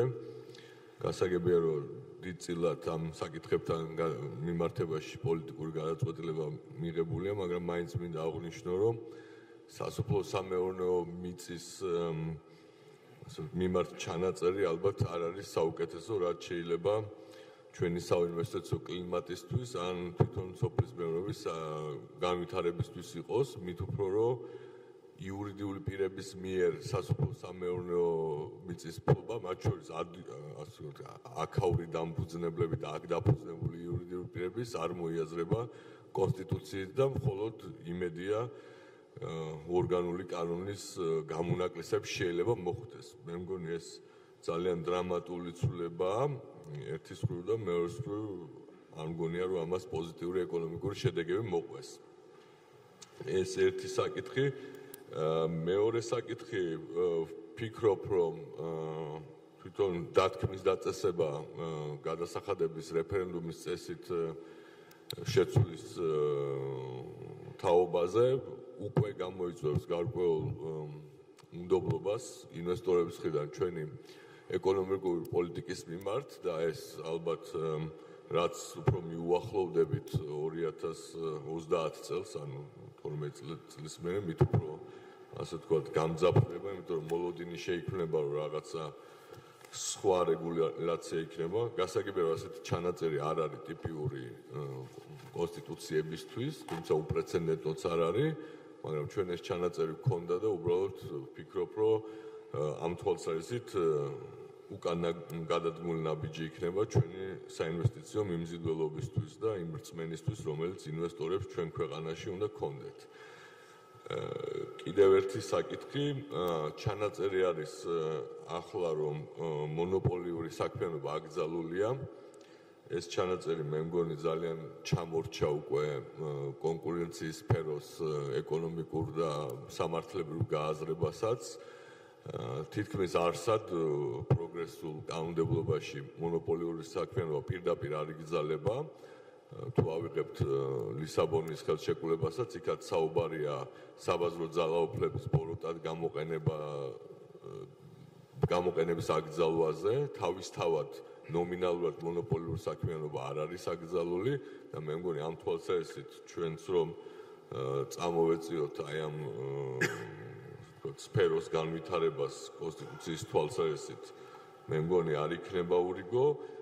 და კიდევ ერთი საკითხი, გარკვეულ შეზღუდულ რესურსებზე არის, ასე ვთქვათ, დათქმული უფლებები. ნუ მაგალითად ინტერნეტზე უფლება, ხო, ცოტა ძნელად წარმოსადგენია, როგორ შეიძლება შეზღუდულ რესურსზე უფლება არსებობდეს, ხო? და თუ კი უფლება არსებობს, მაშინ თუ სახელმწიფო ვერ ახერხებს ამ რესურსის შეუზღუდავად მიწოდებას, ალბათ შესაბამისი კომპენსაციის საგანი უნდა გახდეს. ამდენად არ მგონია, რომ ესეთი საკითხები არის, ასე ვთქვათ, ან უფლების საკითხი, ან კონსტიტუციის დონეზე, ასე ვთქვათ, დასარეგულირებელი საკითხები. სულ ეს იყო, დიდი მადლობა ყურადღებისთვის. მადლობთ. რაც შეეხება რეფერენდუმის დათქმას, ამაზე ქონდა ჩვენ სერიოზული მსჯელობა დისკუსია, მათ შორის მე თვითონ შევხვდი ბიზნეს სექტორის წარმომადგენლებს, შესაბამის ასოციაციებს, გაერთიანებებს და საბოლოო ჯამში ამ დისკუსიების მთავრობასთან ქონდა ასევე კონსულტაციები და ზუსტად ამ დისკუსიების შედეგი იყო ის, რომ ჩვენ ჩამოვაყალიბდით შუალედურ მიდგომაზე, თქვენად არ ამოვიყეთ შესაბამისი დათქმა კონსტიტუციიდან, თუმცა გავწერეთ ის გარდამავალ დებულებში 12 წლიანი დათქმით. რაც შეეხება თვითონ ამ ნორმის სიმყარეს, მე შეგახსენებთ, რა წერია დღეს მოქმედ რეგულაციაში და რამდენად შეიძლება მოვატყუოთ ამ მოქმედი რედაქციით ვინმე. აქ წერია ის, რომ გადასახადებს შირდება რეფერენდუმი გაზრდა შემოღებას გარდა ორგანული კანონით გათვალისწინებული შემთხვევებისა. თუ არის რომელიმე მსხვილი ინვესტორი, რომელიც მოტყუდება ასეთი რეგულაციით, არ შეიძლება ასეთები არსებობენ, მაგრამ დღევანდელი დათქმაც მაინც და მაინც ყარ გარანტიას რამისას არ იძლევა. ეს არის ის რეალობა, რომელიც დღეს არის კონსტიტუციაში ჩამოყალიბებული. კიდევ ერთხელ, ჩვენ გვაქვს გარკვეული ამოცანები, გარკვეული საშუალოებიანი, გრძელვადიანი ამოცანები და ზუსტად ამ ამოცანების შესაბამისად გაიწერა 12 წლიანი დათქმით ეს ნორმა კონსტიტუციის გარდამავალ დებულებებში, უბრალოდ კონსტიტუციური კანონის გარდამავალ დებულებებში. რაც შეეხება მიწის საკითხს, რა თქმა უნდა, გარკვეული ეფექტი ნეგატიური ეფექტი ეკონომიკაზე ახალ რეგულაციას შეიძლება კონდეს, თუმცა ჩვენ მთლიანობაში ამ ნორმის დადგენისას გავითვალისწინეთ სხვადასხვა ფაქტორი. ეს იყო მაგალითად ამ ნორმის შესაძლო გავლენა ეკონომიკაზე, ქონდა სერიოზული მსჯელობა და კონსულტაციები ამასთან დაკავშირებით, გავლენა ინვესტიციებზე, ინვესტიციების მოსიდვაზე, ასევე გავითვალისწინეთ მიწის არსებული და პოტენციური საბაზრობასი და ასე შემდეგ. საბოლოო ჯამში დავადგინეთ, რომ დღევანდელი ეფექტი ასე ვთქვათ, მიწის საბაზრო ურთიერთობებში მოქცევის მაინც და მაინც მაღალი არ არის, კერძოდ მაინც და მაინც დიდი არ არის ეკონომიკაზე შესაბამისი მაჩვენებელი, მაინც და მაინც დიდი არ არის ინვესტიციებზე ამ ფაქტორის გავლენა და შესაბამისად ამის გათვალისწინებით ასევე მიწის არსებული და პოტენციური ფასის გათვალისწინებით ჩვენ მივიღეთ გადაწყვეტილება, რომ გარკვეული დათქმით, კონკრეტული დათქმით შეგვეზღუდა სასოფლო სამეურნეო დანიშნულების მიწის გასხვისება არა მოქალაქეებზე. თუმცა იქვე ხედავთ, რომ არის საგანგებო დათქმა მოცემული ორგანულ კანონთან დაკავშირებით, ამაზე მუშაობა დაიწყება მათ შორის ბიზნესთან აქტიური კონსულტაციის საფუძველზე, მიიღება სპეციალური საგანგებო ორგანული კანონით, რომლითაც გაიწერება მათ შორის ინვესტიციის მოზიდვის შესაძლებლობები იმ შემთხვევაში, როდესაც საქმე ეხება მიწის საკუთრების უფლებას სასოფლო სამეურნეო დანიშნულების მიწასთან მიმართებით. შესაბამისად, მთლიანობაში ჩვენ გვაქვს შუალედური, ზომიერი და სწორი გადაწყვეტილებები ფიქრობთ მიღებული ორივე საკითხთან დაკავშირებით, როგორც რეფერენდუმთან, ასევე მიწასთან დაკავშირებით. აქ ამოცანა არის ის, რომ იყოს სახელმწიფოებრივი ინტერესები დაცული და იყოს მათ შორის ჩვენი ეკონომიკური ზრდის ინტერესი დაცული. ეკონომიკური ზრდა არის ჩვენი მთავრობის ხელისუფლების ერთ-ერთი უმთავრესი პრიორიტეტი, ჩვენ ვინარჩუნებთ ღია ეკონომიკის პოლიტიკას და საბოლოო ჯამში ამის საფუძველზე მივახციეთ ჩვენ 4.7-დან ეკონომიკურ ზრდას, რაც არის ძალიან მაღალი მაჩვენებელი იმ ვითარებაში, რომელიც არის შექმნილი მთელი რეგიონის მასშტაბით. უნდა გავითვალისწინოთ რეცესია მთელი ქვეყნებში, ძალიან დაბალი ზრდის მაჩვენებელი ჩვენ მეზობელთო რეგიონის ქვეყნებში, ამ პირობებში 4.7% არის ძალიან მაღალი მაჩვენებელი და ეს არის ზუსტად ჩვენი ღია ეკონომიკური პოლიტიკის და სწორი ეკონომიკური პოლიტიკის შედეგი. რაც შეეხება მონოპოლიური საქმიანობის თაობაზე დათქმას, შეიძლება ეს ჩანაწერი იყოს გარკვეულწილად მოძველებული, როგორც თქვენ ბრძანეთ, ამაზეც იყო დისკუსია სხვადასხვა სახელმწიფო საკონსტიტუციო კომისიაში, თუმცა მე ყურადღებას გამომეხილებ იმაზე, რომ კონსტიტუციურ ტერმინებს აქვს თავისი ავტონომიური დატვირთვა, რომელიც შემდეგ განიმარტება ავთენტურად, მაგრამ განიმარტება კანონმდებლობის დონეზე, შესაბამისად ეს ჩანაწერი არ მგონია, რომ იწვევდეს გარკვეულ პრობლემებს, როდესაც ჩამოყალიბდება შესაბამისი საკანონმდებლო ჩანაწერები. დიდი მადლობა. ანა ფრცხალაშვილი, გრიგოლ რობაქიძის უნივერსიტეტი.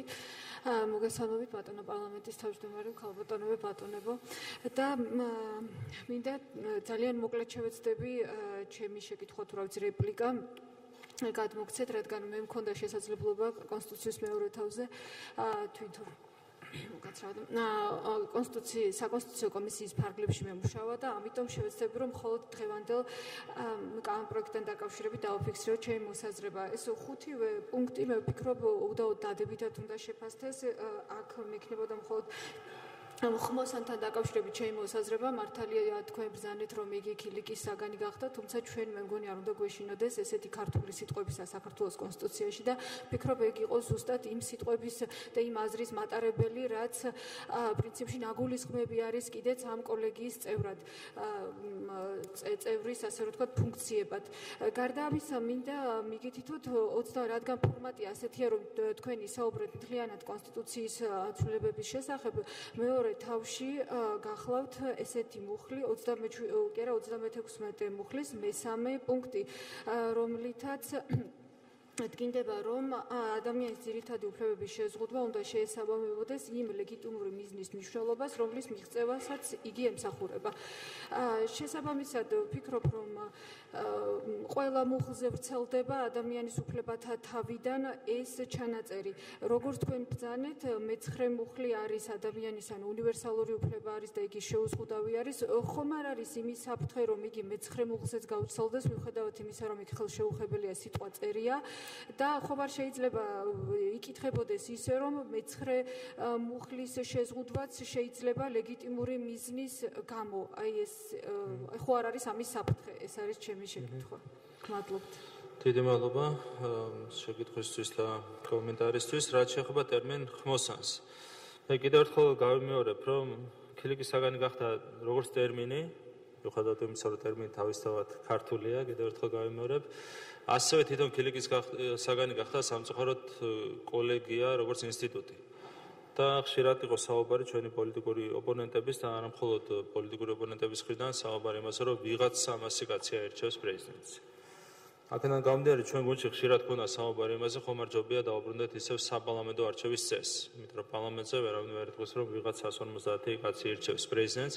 კიდევ ერთხელ გავიმეორებ, რომ გარკვეული საბაბი ჩვენც მივეცით ოპონენტებს ამ კუთხით, იმიტომ რომ გარკვეული იურიდიულ ხარვეზებს ეს პროცედურა შეიცავს. 300 კაცი არის წარმოდგენილი პარლამენტის წევრებისგან, ასევე აჭარის და აფხაზეთის უმაღლესი საბჭოს წევრებისგან და ასევე არის დაახლოებით 100 წევრი წარმოდგენილი ადგილობრივი თვითმმართველობიდან.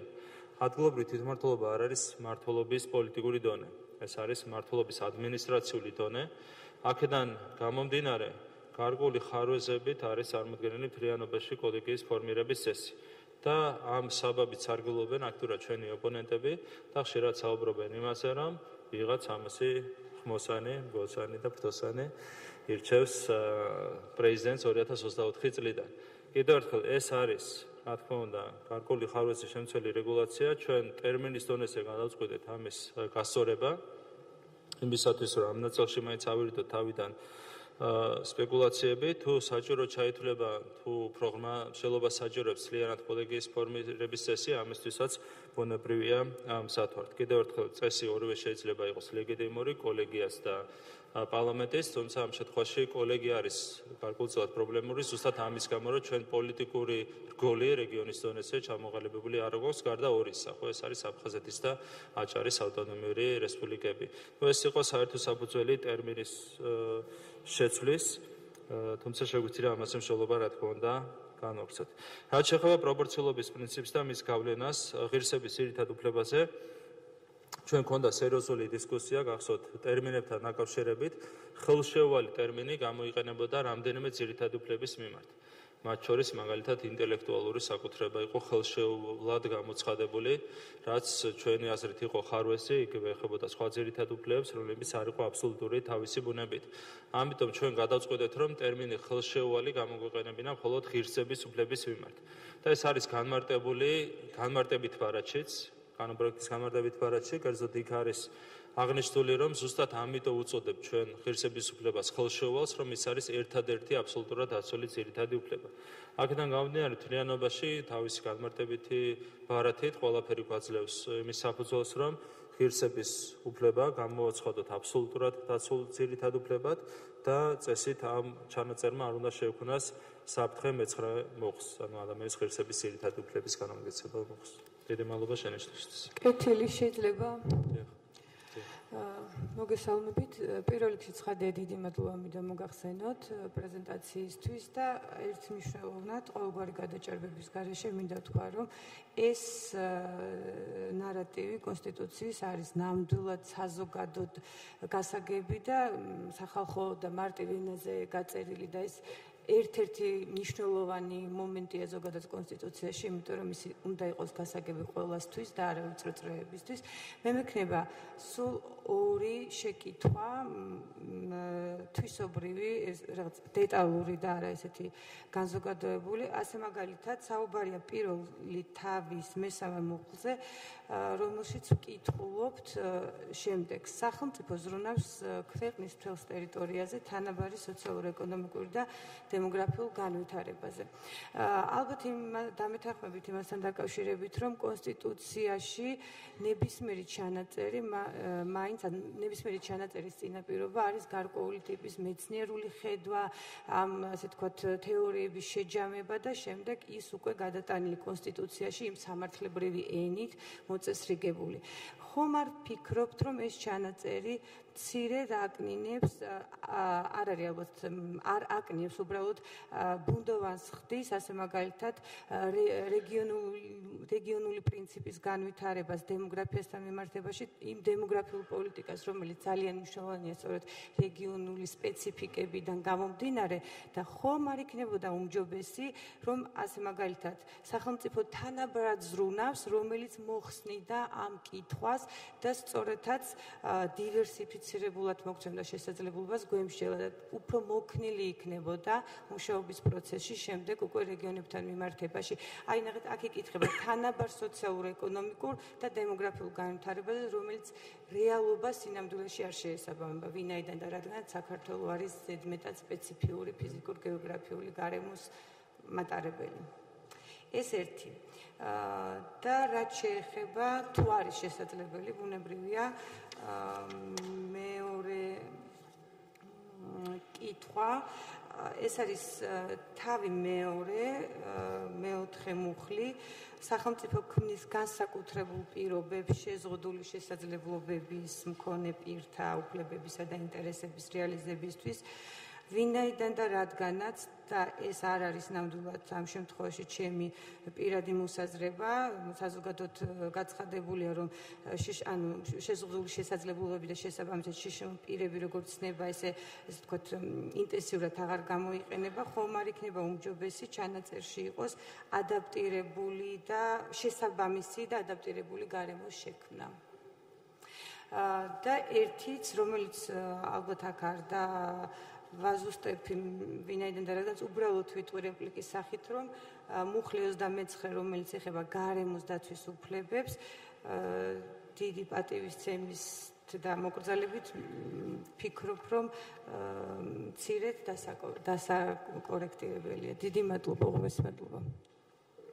მადლობთ კითხვებისთვის. რაც შეეხება დემოგრაფიულ განვითარებას, თანაბარი ეკონომიკური, სოციალური განვითარება, დემოგრაფიული განვითარება თავისთავად აღნიშნავს იმას, რომ ტოტალური თანასწორობა და თანაბრობა უნდა იყოს უზრუნველყოფილი. ეს არის პრინციპი, რომელიც გულისხმობს იმას, რომ მაქსიმალურად უნდა იყოს გამოთანაბრებული, რა თქმა უნდა, სტანდარტები, მინიმალური სოციალური სტანდარტი, მინიმალური ეკონომიკური სტანდარტი უნდა იყოს გარკვეულწილად დაცული. თუმცა თვითონ ტერმინოლოგიაზე რა თქმა უნდა მსჯელობა შეიძლება. თავისთავად ესეც არ აგისრებს სახელმწიფოს სრული გათანაბრების ვალდებულებას, თუმცა თუ ტერმინოლოგიურად აზუსტება შეიძლება, ამაზე რა თქმა უნდა შესაძლებელია მსჯელობის გაქცევა. ისევე როგორც შეზღუდულ შესაძლებლობის მქონე პირთა შესახებ ჩანაწერზე, თუ შეგვიძლია აქაც დარგის სპეციალისტებთან ერთად ვიმსჯელოთ, თუ ეს ჩანაწერი უკეთ უზრუნველყოფს უფლებებისა და ინტერესების დაცვას, შეიძლება აქაც გარკვეული კორექტივები შევიდეს ამ ჩანაწერში.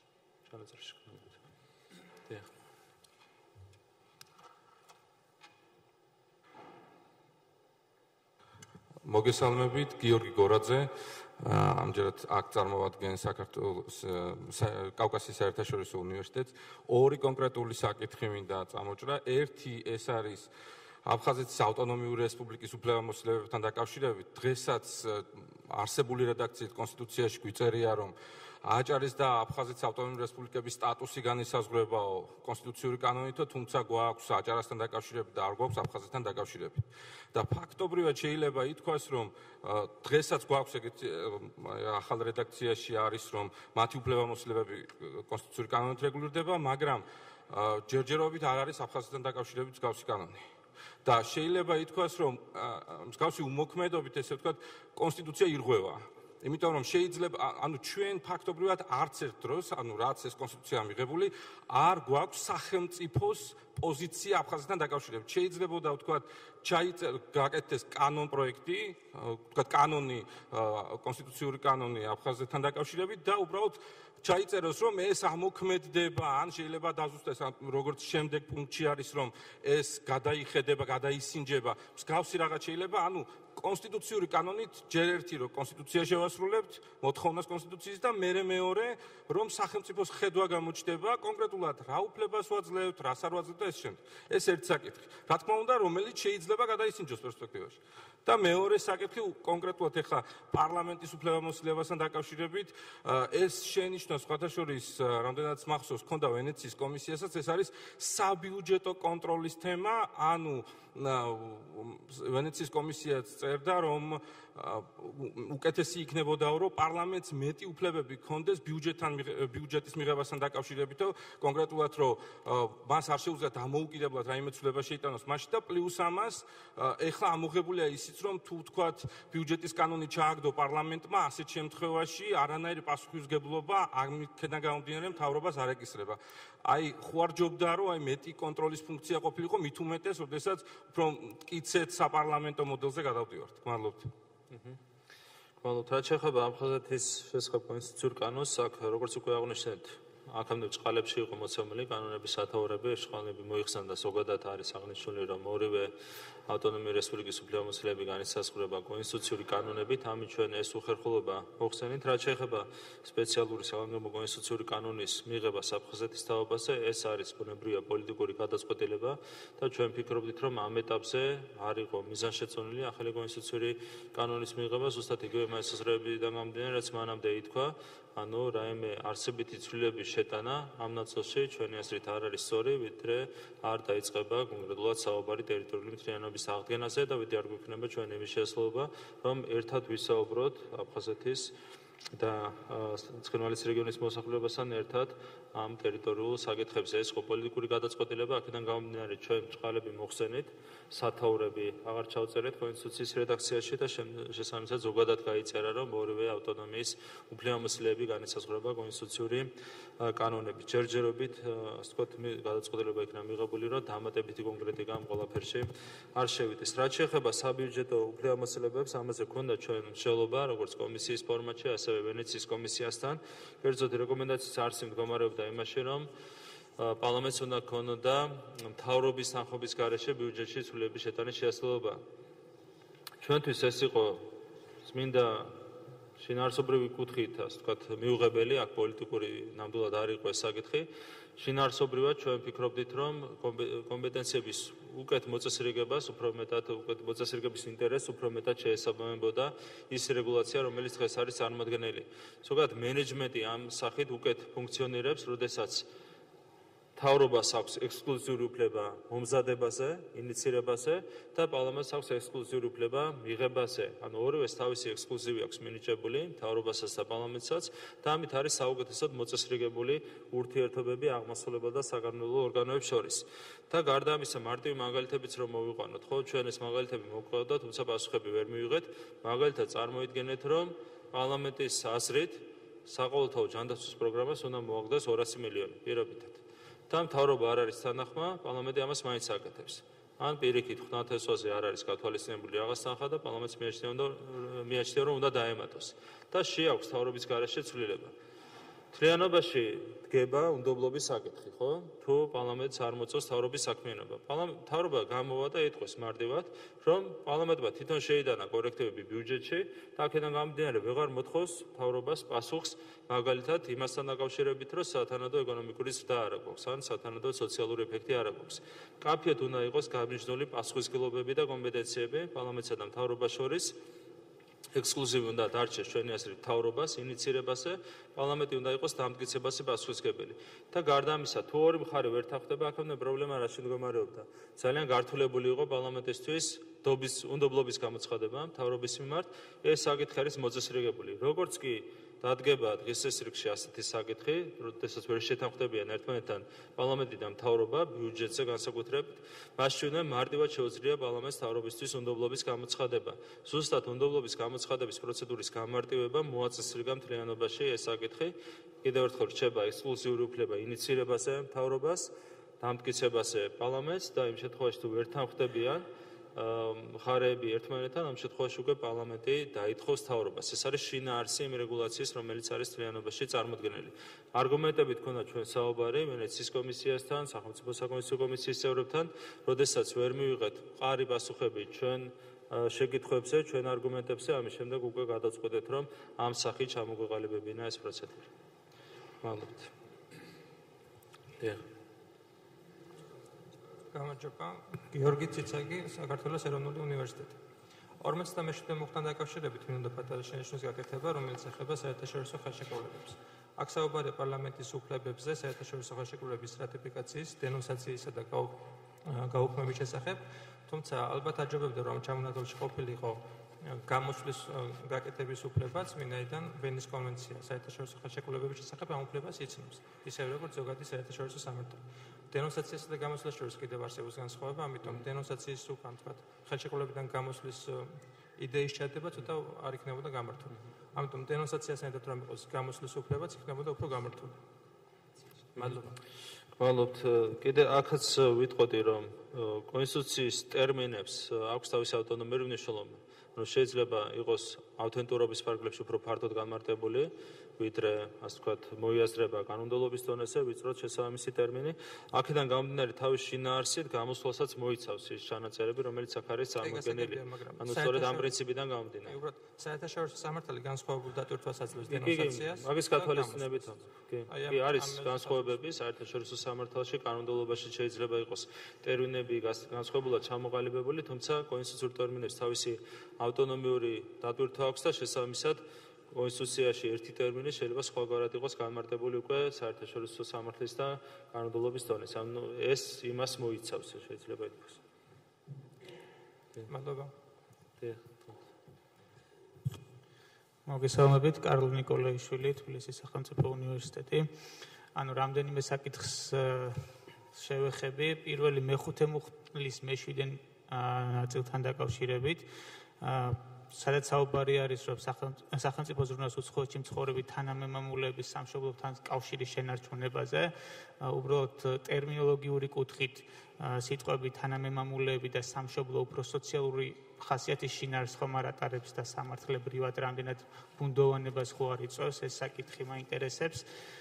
და რამდენიმე უფლებასთან დაკავშირებით, ერთი რომ სიცოცხლის უფლების შეზღუდვის საფუძვლები ხომ არ იქნება კიდევ რჩება გაუწერელი, ანუ ხომ არ ჯობია რომ კონკრეტულად იყოს გაწერილი რა შემთხვევაში შეიძლება შეიზღუდოს სიცოცხლის უფლება. 21 მუხთან დაკავშირებით, რომელიც შეეხება შეკრების თავისუფლებას, კერძოდ მესამე ნაწილში, რამდენიმე წუთის წინ თქვენ თქვით ბატონ ირაკლი, რომ კონსტიტუციის ტერმინებს აქვს დამოუკიდებელი მნიშვნელობა, თუმცა მესამე პუნქტში რჩება ჩანაწერი, რომ კანონს საწინააღმდეგო ხასიათი თუ მიიღო, ამ შემთხვევაში შეიძლება შეწყდესო.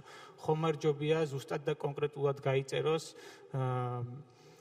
ის წინაპირობები, რა შემთხვევაში შეიძლება შეიზღუდოს შეკრების თავისუფლება და არ იყოს ამგვარად, როგორც ახლა არის, თქვათ, კანონის შინაარსზე მიბმული. და ერთი საკითხი ორჯერ მსჯავრდების დაუშვებლობასთან დაკავშირებით, აქაც წერია, რომ მსჯავრი არ შეიძლება დაედოსო გამართლების შემთხვევაშიც, რომ არ შეიძლება დაედოს მსჯავრი და თქვათ, დევნის შეწყვეტის შემთხვევაში უფრო მკაფიო ხომ არ უნდა იყოს ტექსტი კონსტიტუციაში. კი ბატონო, რაც შეეხება ტერმინებს თანამემამულეები და სამშობლო, შეგნებულად არის ტერმინი თანამემამულე გამოყენებული, აქ ეროვნებაზე არ არის მითითება გაკეთებული, შეიძლება საქართველოსდან ემიგრირებული იყოს, როგორც ეროვნებით ქართველი, ისე სხვა ეროვნების წარმომადგენელი, თუ მას აქვს კავშირი საქართველოსთან, როგორც თავის სამშობლოსთან, ამ შემთხვევაში მისი უფლებებიც უნდა იყოს დაცული და გარანტირებული. ანუ შესაბამისად შეგნებულად არ გაკეთდა მინიშნება ეროვნებაზე, სამშობლოს შემთხვევაშიც იგივესია საუბარი, ტერიტორიული პრინციპი არ არის კაცრად აქ ჩადებული. სამშობლო არის ყველა ის ტერიტორია, რომელიც არის ისტორიულად კავშირში ჩვენ ქვეყანასთან, აქედან გამომდინარე ეს ორი ტერმინი იქნა გამოყენებული, თანამემამულე და სამშობლო. რაც შეიძლება ბუნებრივია შედარებით ფართო ინტერპრეტაციის საგანი გახდეს, თუმცა ეს ინტერპრეტაცია სწორად უნდა ჩამოყალიბდეს, რაც თავარია. სიცოცხლის უფლების შეზღუდვას რაც შეეხება, ზოგადი პრინციპი მდგომარეობს იმაში, რომ სიცოცხლის უფლება შეიძლება შეიზღუდოს მხოლოდ მეორე სიცოცხლის, ასე ვთქვათ, გადასარჩენად ან დასაცავად, თუმცა კონსტიტუციური პრაქტიკა არ არის ამ პრინციპის პირდაპირ გაწერა. ანუ ასეთი პრეცედენტები პრაქტიკულად არ აქვს კონსტიტუციებში, თუმცა ეს იგულისხმება ადამიანის უფლებათა თეორიაში, რომ მხოლოდ სიცოცხლე შეიძლება დაუპირისპირდეს მეორე სიცოცხლეს. აქედან გამომდინარე, ჩვენც მოვერიდეთ ამის დაზუსტებას კონსტიტუციის ტექსტის დონეზე. და რაც შეეხება კანონსაწინააღმდეგო ხასიათს, შეკრების თავისუფლებას, აქ უნდა ჩვენ შეეულობა, შეგვიძლია გადმოვიტანოთ ევროკონვენციის ტექსტი, სადაც კეთდება მითითება საზოგადოებრივ უსაფრთხოებაზე, სხვათა უფლებების დაცვაზე, ჯანმრთელობის დაცვაზე. ეს არის ვარიანტი, ჩვენ ვერიდებით მაქსიმალურად დამატებითი ცვლილებების შეტანას კონსტიტუციაში, რომ ესეც სპეკულაციების საგანი არ გახდეს, თუმცა მსჯელობა ზოგადად ამაზე შესაძლებელი არის. ანუ შეიძლება დაზუსტდეს ევროკონვენციის ტექსტის შესაბამისად ეს ჩანაწერი, შეკრების თავისუფლების ჩანაწერი. და მეოთხე საკითხიც შეგვიძლია ვიმსჯელოთ ესეც უფრო ტექნიკური ტერმინოლოგიური საკითხი.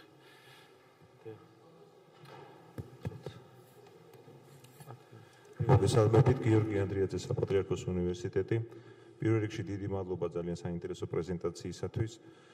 ჩემი კითხვა ეხება 32 მუხ საქართველოს მოქალაქეობის მინიჭების საკითხს. აქ მეორე პუნქტით განსაზღვრულია, რომ მოქალაქეობის მოპოვება და დაკარგვის წესს კანონი განსაზღვრავს და შემდეგ არის მოქალაქეობის ჩამორთმევა დაუშვებელია და რა განსხვავება, თქვა, დაკარგვის წესი, როგორ არის განსხვავებული მოქალაქეობის ჩამორთმევასთან და მეორე უბრალოდ რეპლიკა, რომ ხომ არ შეიძლებოდა, რომ ქართული დიასპორის, როგორც მნიშვნელოვანი და ფუნდამენტური მოვლენის საკითხი, რაღაცნაირად ასახულიყო თუნდაც აქ მოქალაქეობის მინიჭებაში, მით უმეტეს რომ საპარლამენტო კომიტეტი მუშაობდა ამაზე და ანაკლის საკითხია ჩასმული ესეთ პატარა რეგიონის და დიასპორის საკითხი ხომ არ შეიძლება ასახულიყო ის როგორც ვთქვათ ირლანდია და ისრაელი განსაკუთრებულ როლს ანიჭებს ამ თავის დიასპორას.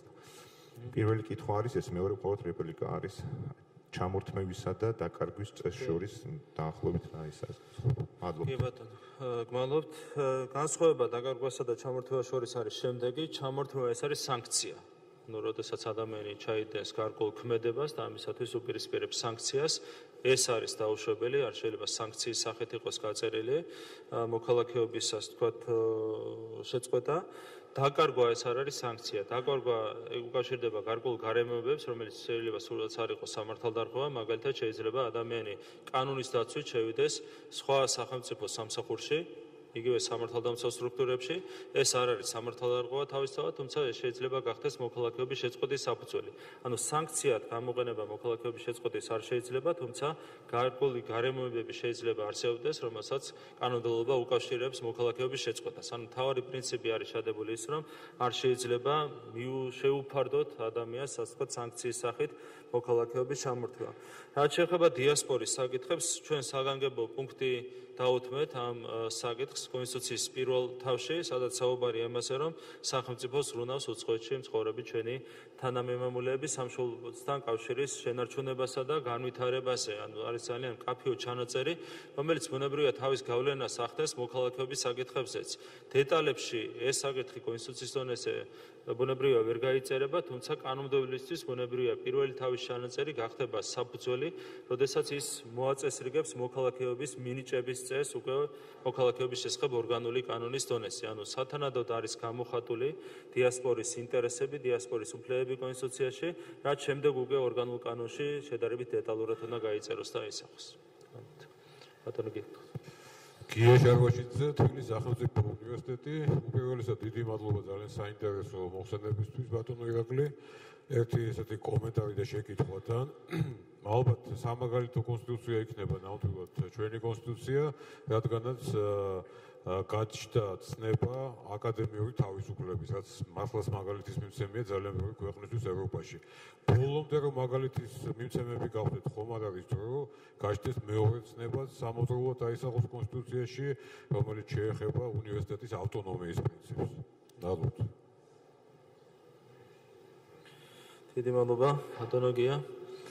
თავისთავად ესეც არის ფუნდამენტური პრინციპი, ძალიან მნიშვნელოვანი პრინციპი, რომელიც კანონმდებლობის დონეზე ბუნებრივია არის აღიარებული. გარკვეულწილად აკადემიური თავისუფლების პრინციპი ამას მოიცავს, თუმცა შესაძლებელია, რა თქმა უნდა, ცალკეც გაიწეროს ეს პრინციპი. კიდევ ერთხელ ჩვენ მე უკვე აღნიშნე, რომ მაქსიმალურად ვერიდებით დამატებითი ცვლილებების შეტანას კონსტიტუციაში, თუმცა ჩავინიშნავთ ამ ყველაფერს და ბუნებრივია შეგვიძლია ვიმშოლოთ ცვლილებებში ამ საკითხის დამატებით ასახვის თავობასაც.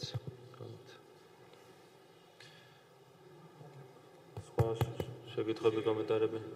დიახ. ბატონო ირაკლი, ხალბატონებო და ბატონებო.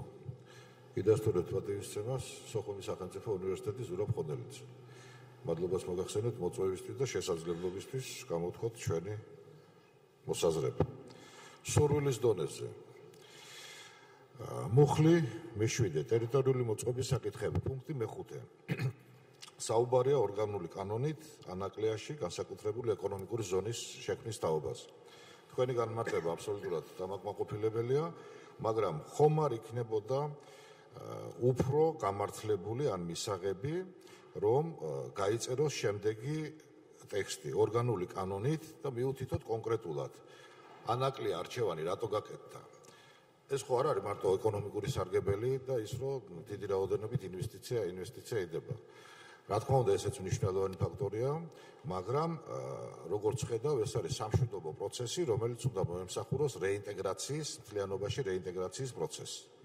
იქნებ გაგვეწერა, რომ ორგანული კანონით საქართველოს ოკუპირებული ტერიტორიების მიმდებარედ ადმინისტრაციული საზღვრის პირა რეგიონში იქნება განსაკუთრებული სამშვიდობო ეკონომიკური.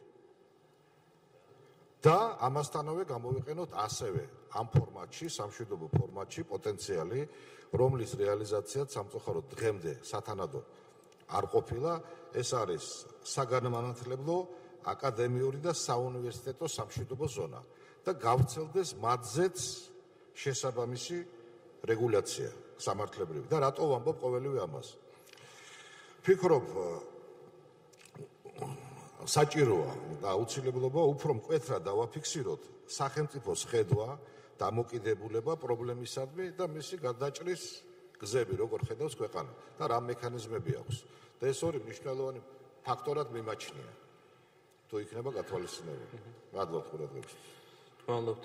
რაც შეეხება ანაგლის პროექტს, მას აქვს პირდაპირ შეიძლება თქვათ, რა თქმა უნდა არის აქ მომიჯნავე საკითხების, თუმცა უპირატესად ეკონომიკური მიზანი. საუბარი ამაზე უნდა დავაინტერესოთ ინვესტორები, იმით რომ მათ მონაწილეობა მიიღონ ანაგლის სპორტის მშენებლობაში და შესაბამისი ეკონომიკური ზონის განვითარებაში. რაც შეეხება ამ საკითხის პირდაპირ დაკავშირებას ტერიტორიული მთლიანობის აღდგენასთან, ეს თავისთავად გარკვეული რისკების შემცველი შეიძლება იყოს და შეიძლება ასეთადაც იქნეს ასეთი ინიციატივა აღქმული თვითონ ინვესტორების მხრიდან. აქედან გამომდინარე იქიდან, რომ არის უპირატესად ეკონომიკური შინაარსის, ეს პროექტი ალბათ უმჯობესია, რომ ეკონომიკური სახით იყოს გაწერილი, ან შესაბამისი სახით იყოს გაწერილი ის კონსტიტუციის ახალ რედაქციაში. ანუ ეს არის საფუძველი ამ ტექსტის, რომელიც დღეს არის წარმოდგენილი. თუ არ არის სხვა შენიშვნები, კომენტარები, შეკითხვები, მოკლედ ვიტყვი შეჯამების სახით, ვიდრე კოლეგებს გადავცემ სიტყვას, რომ მიზანი იყო დადებითი მიზანი იყო კონსტიტუციის დახვეწა, ევროპულ სტანდარტებთან შესაბამისობის მოყვანა და ერთ რამის გავუსვა დამატებით ხაზს, რასაც ასევე არაერთხელ გვისაუბრია, თქვენ რომ შეადაროთ ერთმანეთს დღეს მოქმედი ტექსტი კონსტიტუციის და ახალი რედაქცია. გვერდ რო დადოთ ეს ორი ტექსტი, ვერ ნახავთ ვერც ერთ მუხს, რომლითაც მმართველი პარტია იუმჯობესებს რაიმე სახით თავის სუბიექტურ პოზიციებს. არც ერთი მუხლი არ არის ასეთი, რომელთაც უმჯობესდება მმართველი პარტიის პოზიციები, რომ გადავხედოთ წინა 30-ზე მეტ ცვლილებას, რომელიც შევიდა კონსტიტუციაში, თითქმის ყველა მათგანის მიზანი იყო მმართველი პარტიის სუბიექტური პოზიციების გაძლიერება და გაუმჯობესება. ეს არის რეალობა, რომელიც არის წარმოდგენილი ახალ დოკუმენტში, რაც ხატყობს იმას, რომ ჩვენ ვაყალიბებთ არა მარტო ახალ კონსტიტუციას, არამედ ვაყალიბებთ ახალ დემოკრატიულ ტრადიციას, კონსტიტუციურ ტრადიციას და ახალ კონსტიტუციურ კულტურას და მე დიდი იმედი მაქვს, რომ ეს ტრადიცია ასევე გაგრძელდება მომავალში. დიდი მადლობა. სიტყვას გადავცემ ჩემს კოლეგებს და შემდეგ შევაჯამოთ ჩვენი შეხვედრა. დიდი მადლობა.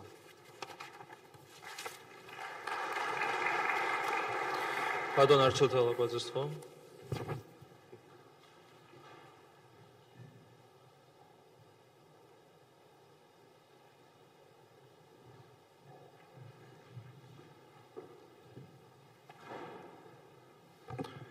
მოგესალმებით, ხალბატონებო და ბატონებო.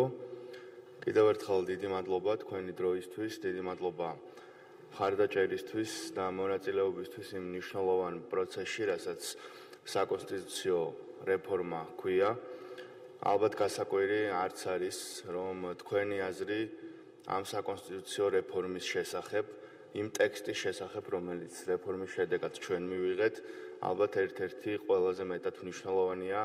ვინაიდან თქვენ ხართ ის ადამიანები, ვინც ყველაზე უკეთეს ტექსტებს ქმნით ამ ქვეყანაში, ყველაზე უკეთ კითხულობთ ტექსტებს და ყველაზე უკეთ ასწავლით შემდეგ ამ ტექსტებს. ბატონმა ირაკლიმ პარლამენტის თავმჯდომარემ ამომწურავად ისაუბრა თვითონ კონსტიტუციის ახალ ტექსტზე, იმ პრინციპებზე და ღირებულებებზე, რომლის ასახვაც ჩვენ ერთად საკონსტიტუციო კომისიის მუშაობის ფარგლებში ვცადეთ კონსტიტუციის ახალ ტექსტში, ამიტომ მე აღარ გავიმეორებ იმ არგუმენტებს, აღარ დაუბრუნდებ იმ ცვლილებებს, რომელზეც პარლამენტის თავმჯდომარემ ისაუბრა. გავამახვილებ უფრო მეტად ყურადღებას პროცესზე. მე ვფიქრობ, რომ საკონსტიტუციო ცვლილებების პროცესი იყო უპრეცედენტოდ მონაწილეობითი, იყო ძალიან კარგად დაგეგმილი დროის თვალსაზრისით და სამუშაო პროცესი იყო ზუსტად გაწერილი ის პირველადი გეგმის მიხედვით. დაიწყო, განხორციელდა და ჩატარდა წარმატებით. მე მინდა განსაკუთრებით გამოვყო საკონსტიტუციო კომისიის ფარგლებში მოწვეულ პირთა და საკონსტიტუციო კომისიის წევრთა მიერ გაწეული სამუშაო. მე საპარლამენტო უმრავლესობის სახელით მადლობას გიხდით თითოეულ თქვენთაგანს იმისათვის, რომ კომისიის ფარგლებში შეიტანეთ თქვენი ფასდაუდებელი წვლილი ახალი ტექსტის შექმნაში. ჩვენ მიგვაჩნია, რომ ამ პროცესში კრიტიკაც და მხარდაჭერაც იმ ცვლილებების, რომელიც განხორციელდა, ორივე არის თანაბრად მნიშვნელოვანი და ორივე მიგვაჩნია მონაწილეობად და შეტანილ წვლილად საკონსტიტუციო ცვლილებების პროცესში. განსაკუთრებით მინდა მადლობა გადაუხადო სამოქალაქო საზოგადოებას, არასამთავრობო ორგანიზაციების და აკადემიური სექტორის წარმომადგენლებს, რომლებმაც ნაწილი პოლიტიკური პარტიებისგან განსხვავებით ბოლომდე შეინარჩუნეს ჩართულობა საკონსტიტუციო ცვლილებების პროცესში და ბოლომდე იმუშავეს იმისათვის, რომ პრინციპები, არგუმენტები, რომლითაც მათ სჯეროდათ, გადმოეცათ, დაერწმუნებინათ სხვები მათ სისწორეში. მე ვფიქრობ, ეს იყო ალბათ უფრო სწორი მიდგომა, ვიდრე რამდენიმე მოქმედი პირის გადაწყვეტილებები, რომ ვადაზე ადრე გამოთიშულიყვნენ ამ პროცესიდან. რაც შეეხება კონსტიტუციის ახალ ტექსტს, საბოლოო ჯამში ჩვენ დავინახეთ, რომ კონსტიტუციამ შეიძინა სამი მნიშვნელოვანი მხარდაჭერა.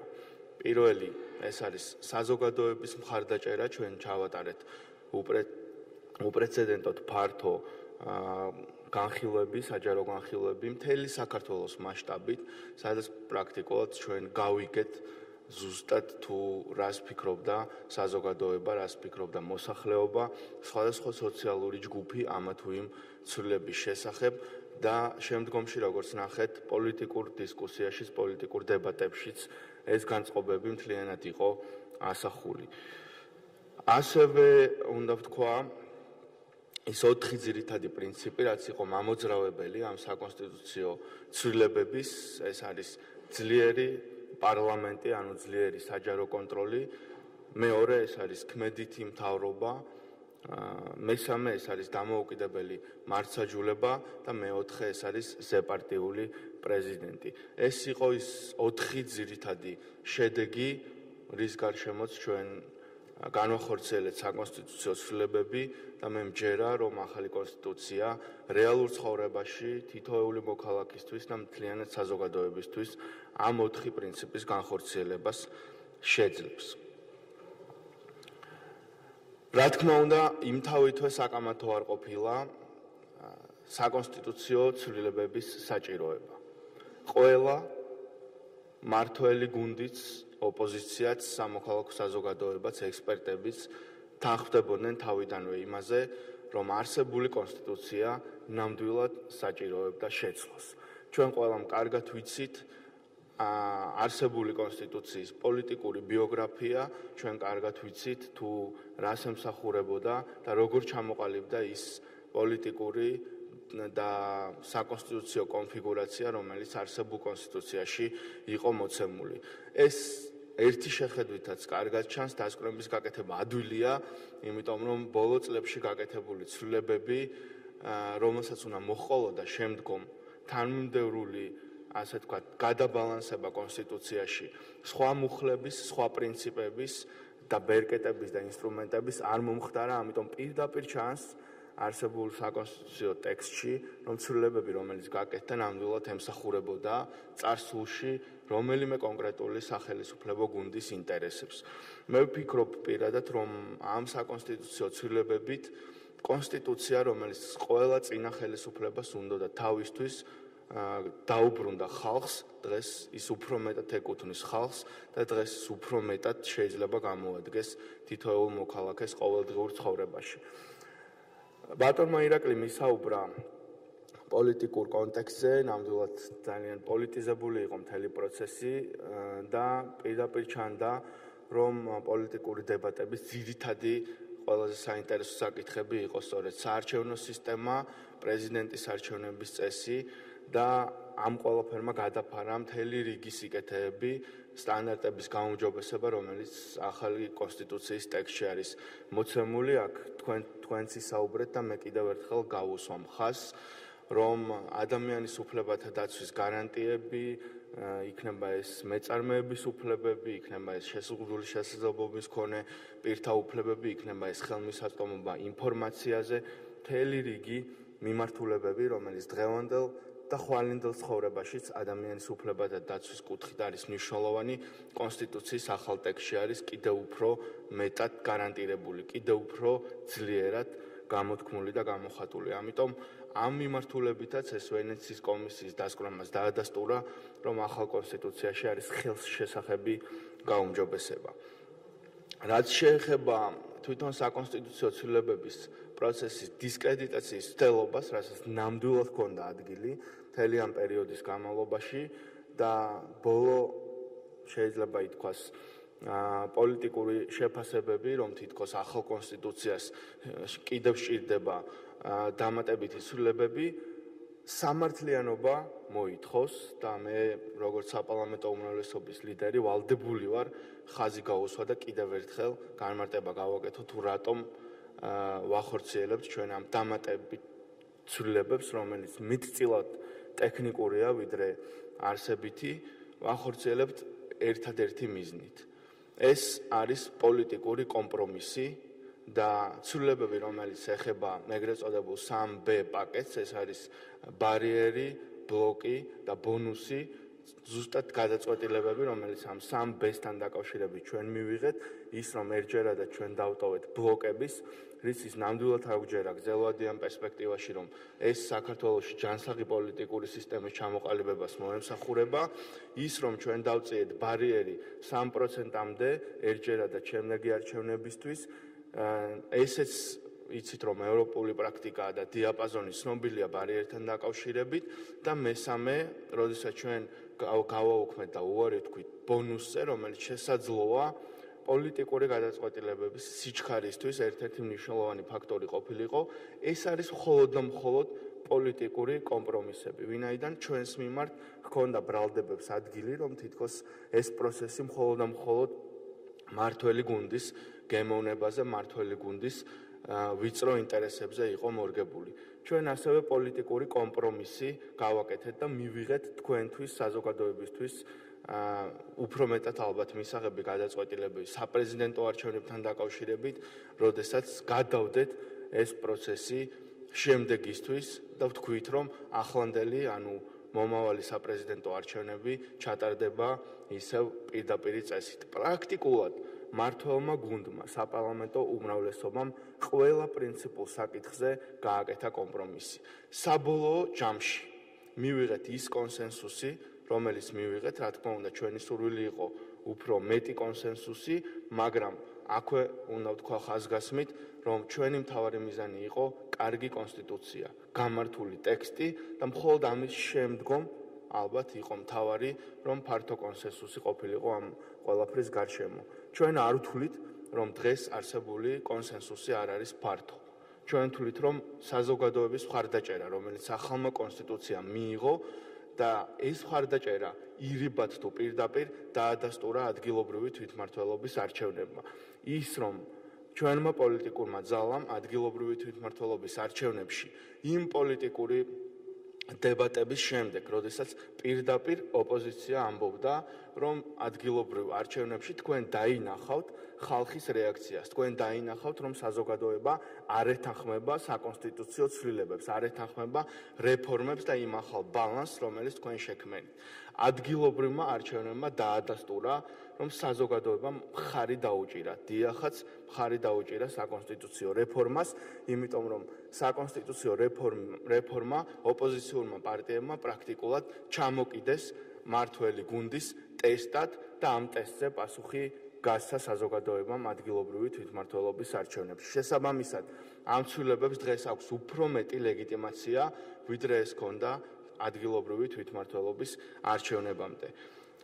რა თქმა უნდა, კონსენსუსი არ ნიშნავს ღირებულებების დათმობას. კონსენსუსი არ ნიშნავს ჩვენ უარი ვთქვათ იმ პრივილეგიებზე, უარი ვთქვათ იმ უპირატესობებზე, რომელიც ახალ კონსტიტუციას შეიძლება ჩვენი ქვეყნის მომავალი განვითარებისთვის გქონოდათ. ჩვენ შევძელით კომპრომისები გაგვეკეთებინა იმ საკითხებზე, რომელიც ვთვლიდით, რომ ღირებულებების შესუსტებას, ღირებულებების დათმობას არ ემსახურებოდა და მივიღეთ ის შედეგი, რაც მივიღეთ. საბოლოო ჯამში მაინც ობიექტურად უნდა ითქვას, რომ სადაო აღარ დარჩა კონსტიტუციის ტექსტი, აღარ დარჩა პრინციპები და ცვლილებები, რომელიც ამ კონსტიტუციამ შემოიტანა, ერთადერთი სადაო საკითხი, რაც ბოლოს დარჩა ოპოზიციასა და მმართველ გუნდს, დარჩა კამათის მხარეებს განსახილველი, ეს არის ვადები, ეს არის დრო, თუ როდის ჩაირთვება პროპორციული საარჩევნო სისტემა, მაგრამ ამ დროზეც ჩვენ გვაქვს პასუხი.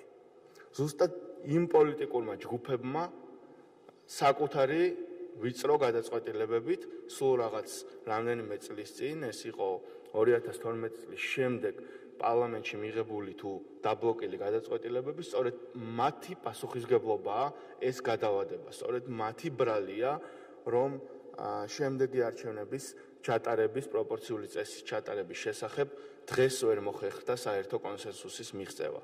მაგრამ მნიშვნელოვანია თავად გადაწყვეტილება, რომ პროპორციულ სისტემაზე აუცილებლად მოხდება გადასვლა. ეს გადაწყვეტილება მიღებულია მმართველი გუნდის, საზოგადოების და თქვენი მოთხოვნის და თქვენი მოლოდინების შესაბამისად.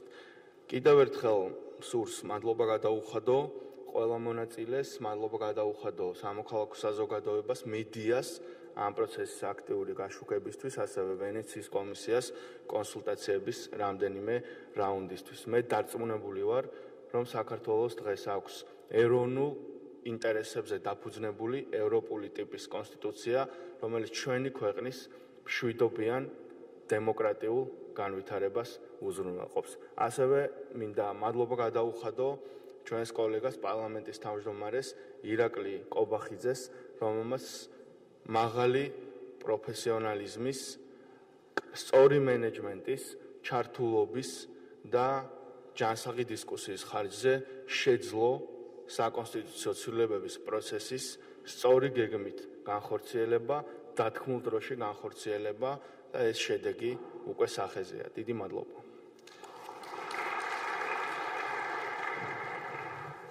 ხო, ქალბატონ სალომე ზურაბიშვილს.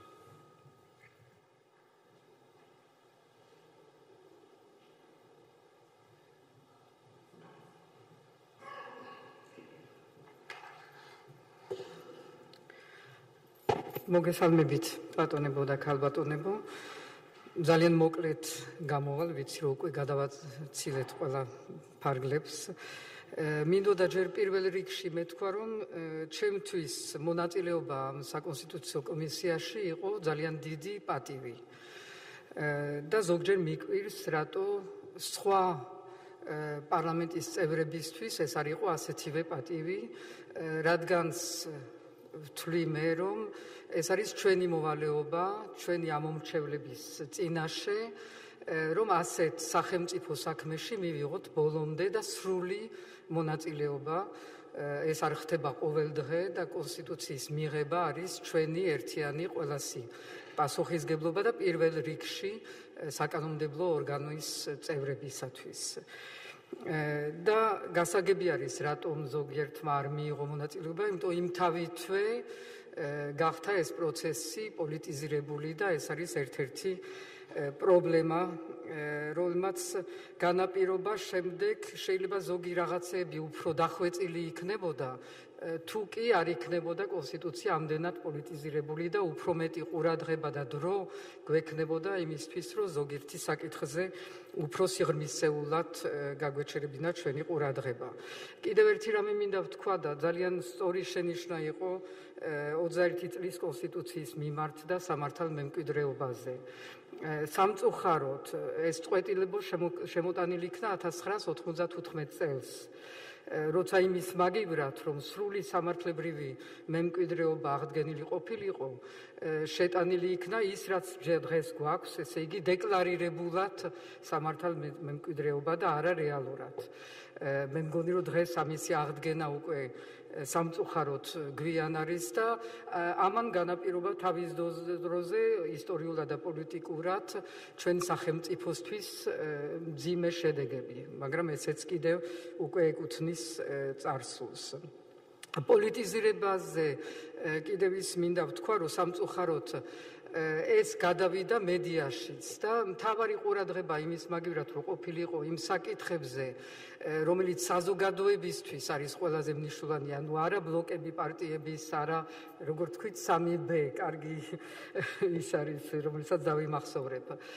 ეს თემები გახდა მთავარი თემები და არა მთელი ის ნაწილი კონსტიტუციის, მე ვიტყოდი ძირითადი ნაწილი კონსტიტუციის, რომელიც საზოგადოებისთვის არის ყველაზე მნიშვნელოვანი. როგორ არის იქ ასახული გარემოს დაცვა, კულტურული მემკვიდრეობის დაცვა, რომელიც ყოველდღიურად გვადარდებს და გვაწუხებს, ამ საკითხებზე ძალიან ცოტა იქნა ნათქვამი მედიაში. ასევე მე პირადად ვწუხვა, რომ ძალიან ცოტა ითქვა ნათქვამი მედიაში იმ საკითხზე, რომელიცაც ქვია მოქალაქეობა და რომელიც მართლაც აწუხებს ჩვენ ქვეყნის გარეთ მყოფ ადამიანებს და რომელთვისაც ეს არის ძალიან კონკრეტული ცვლილება, რომელიც შემოტანილი არის ამ კონსტიტუციით, რომელიც შეცვლის მათ ცხოვრების პირობებს. და ამასთან დაკავშირებით, რადგანაც მე ვღებულობ ყოველდღიურად ამ საკითხზე კითხვებს და რადგანაც ჩვენ დღეს ვიღებთ ახალ ცვლილებებს ვენეციის კომისიის რეკომენდაციისთანავე, მე მგონი შეგვიძლია, რომ ტექნიკური ერთი კიდევ ცვლილება დავუმატოთ ამ ცვლილებებს გარდამავალ დებულებებში, რათა ის მუხლი, რომელიც ეხება მოქალაქეობას, იყოს შეტანილი და ძალაში შევიდეს იმთანავე როცა ეს ცვლილებები იქნება გამოქვეყნებული და აღარ დაველოდოთ კონსტიტუციის მთლიანად ძალაში მიიღებას, რომელიც დაკავშირებული არის და ეს გასაგები არის რატომ შემდეგ პრეზიდენტის არჩევნებამდე, იმიტომ ეს ეხება მთავარ გადანაწილებას ძალაუფლების და შტოების. მაგრამ ეს არ ეხება მოქალაქეებს, არ ეხება მოქალაქეობას და მე მგონი რომ არ უნდა დავაყოვნოთ ეს პოზიტიური ცვლილება. და კიდევ ერთი შენიშვნა მექნებოდა, ცოტა არ იყოს დამაფიქრებელი იყო გუშინ წინდელი მოვლენები და მე ჩემ თავს ვუსვამ კითხვას და ვუსვამ ასევე კონსტიტუციის ავტორებს, რამდენად მიზანშეწონილი არის, რომ ჩვენ მივიღოთ ვენეციის კომისიები ყველა რეკომენდაციები, მაგალითად ჩვენ არ მივიღეთ ტერიტორიული პარტიების და ძალიან გასაგები არის, რატომ არ შეიძლება რომ საქართველოს მიიღოს ასეთი რეკომენდაცია. ასევე ამოღება სახელმწიფო უსაფრთხოების უკვე დღეს იმ მუხლიდან მე არ ვიცი რამდენად მიზანშეწონილი არის და ამ კითხვით დავასრულებ მე ამ გამოსვლას. ძალიან დიდი მადლობა. დიდი მადლობა. ხო ბატონო ასლბანაშვილს.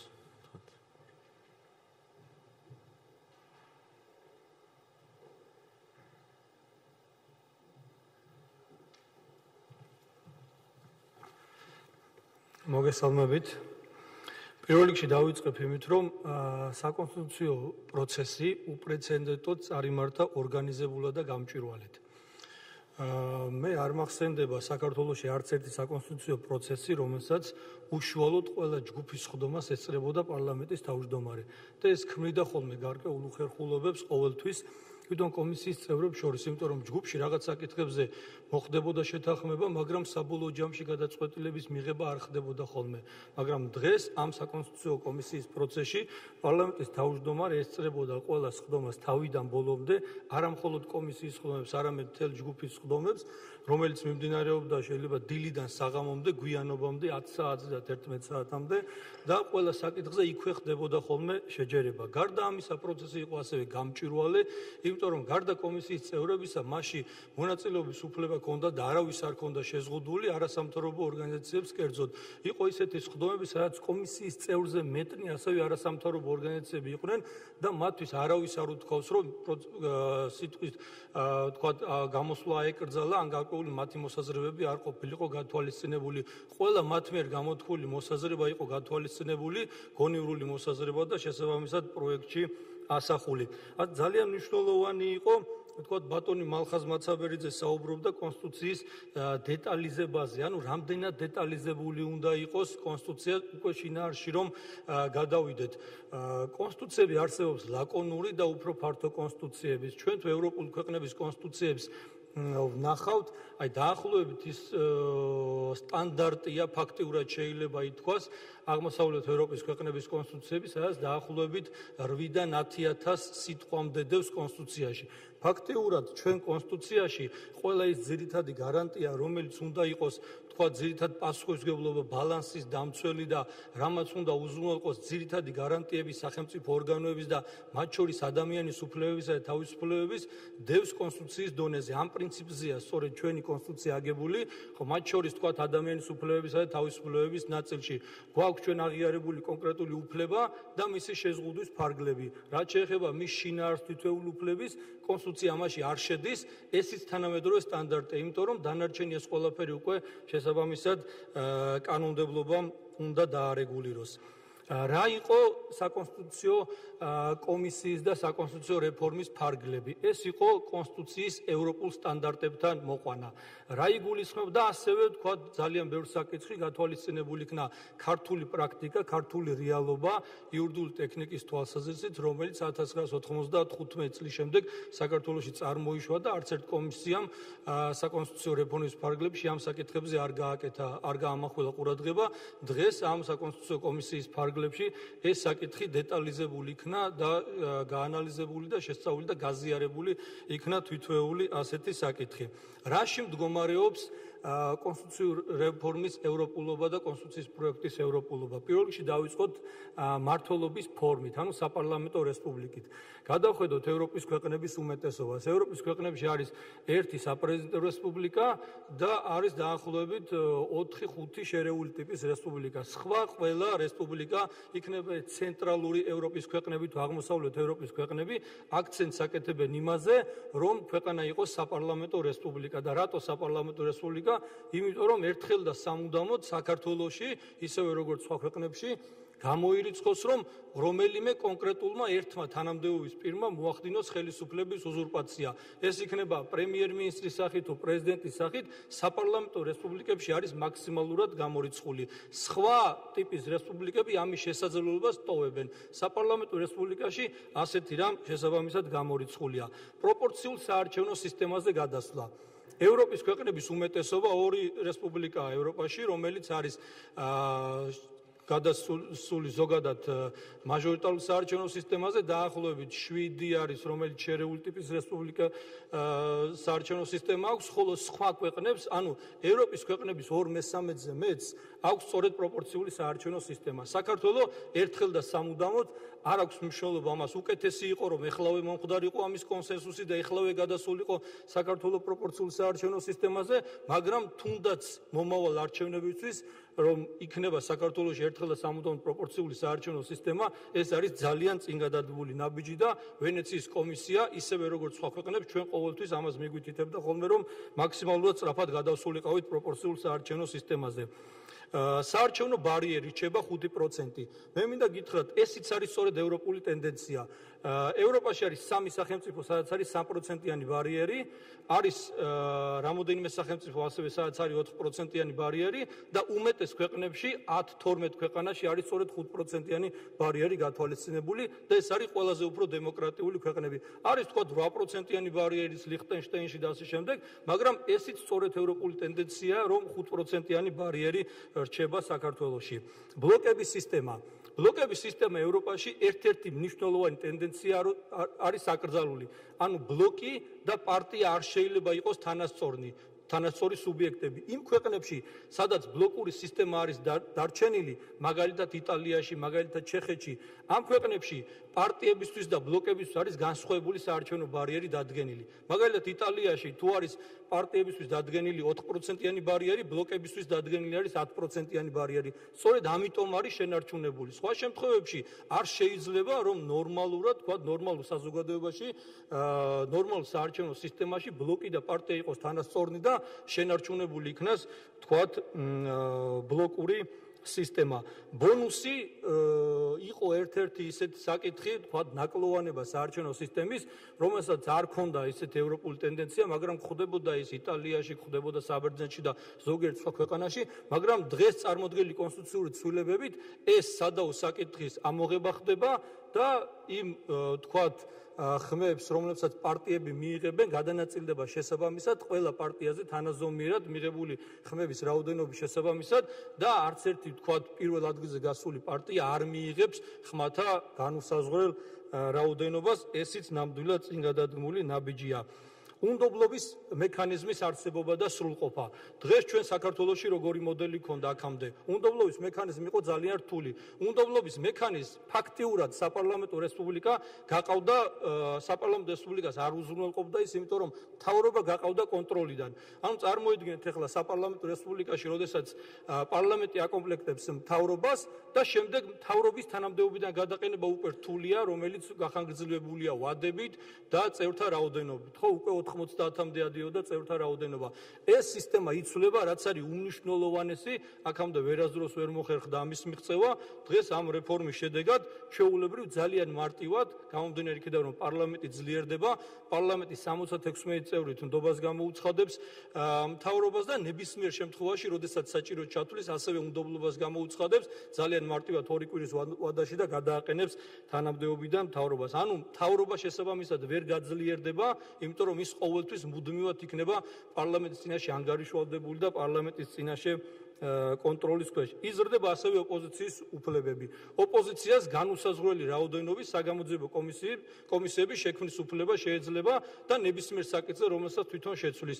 ანუ ერთი პარლამენტის წევრთა 1/13 გადაწყვეტილება იქნება მთავარი და მას არ დაჭირდება ზოგადად პარლამენტის წევრთა უმრავლესობის დასტური. ესიც ძალიან მნიშვნელოვანი ოპოზიციის უფლებაა, რომელსაც ბევრი არ აღნიშნავს ხოლმე, მაგრამ უმნიშვნელოვანესია ნამდვილად. და ბოლოს კონსტიტუციის გადასინჯვის მექანიზმი, რომელმაც უნდა უზრუნველყოს აი ეს მყარი თვითონ სისტემის შექმნა და არსებობა. შეიძლება მმართველობის ფორმები ხშირად იცვლებოდეს, მაგრამ ჩვენ თუ მივიღებთ ევროპულ მოდელს, ეს ევროპული მოდელი უნდა იყოს გარანტირებული. გარანტირებული უნდა იყოს იმით, რომ ეს მოდელი არ შეიცვალოს ხშირად.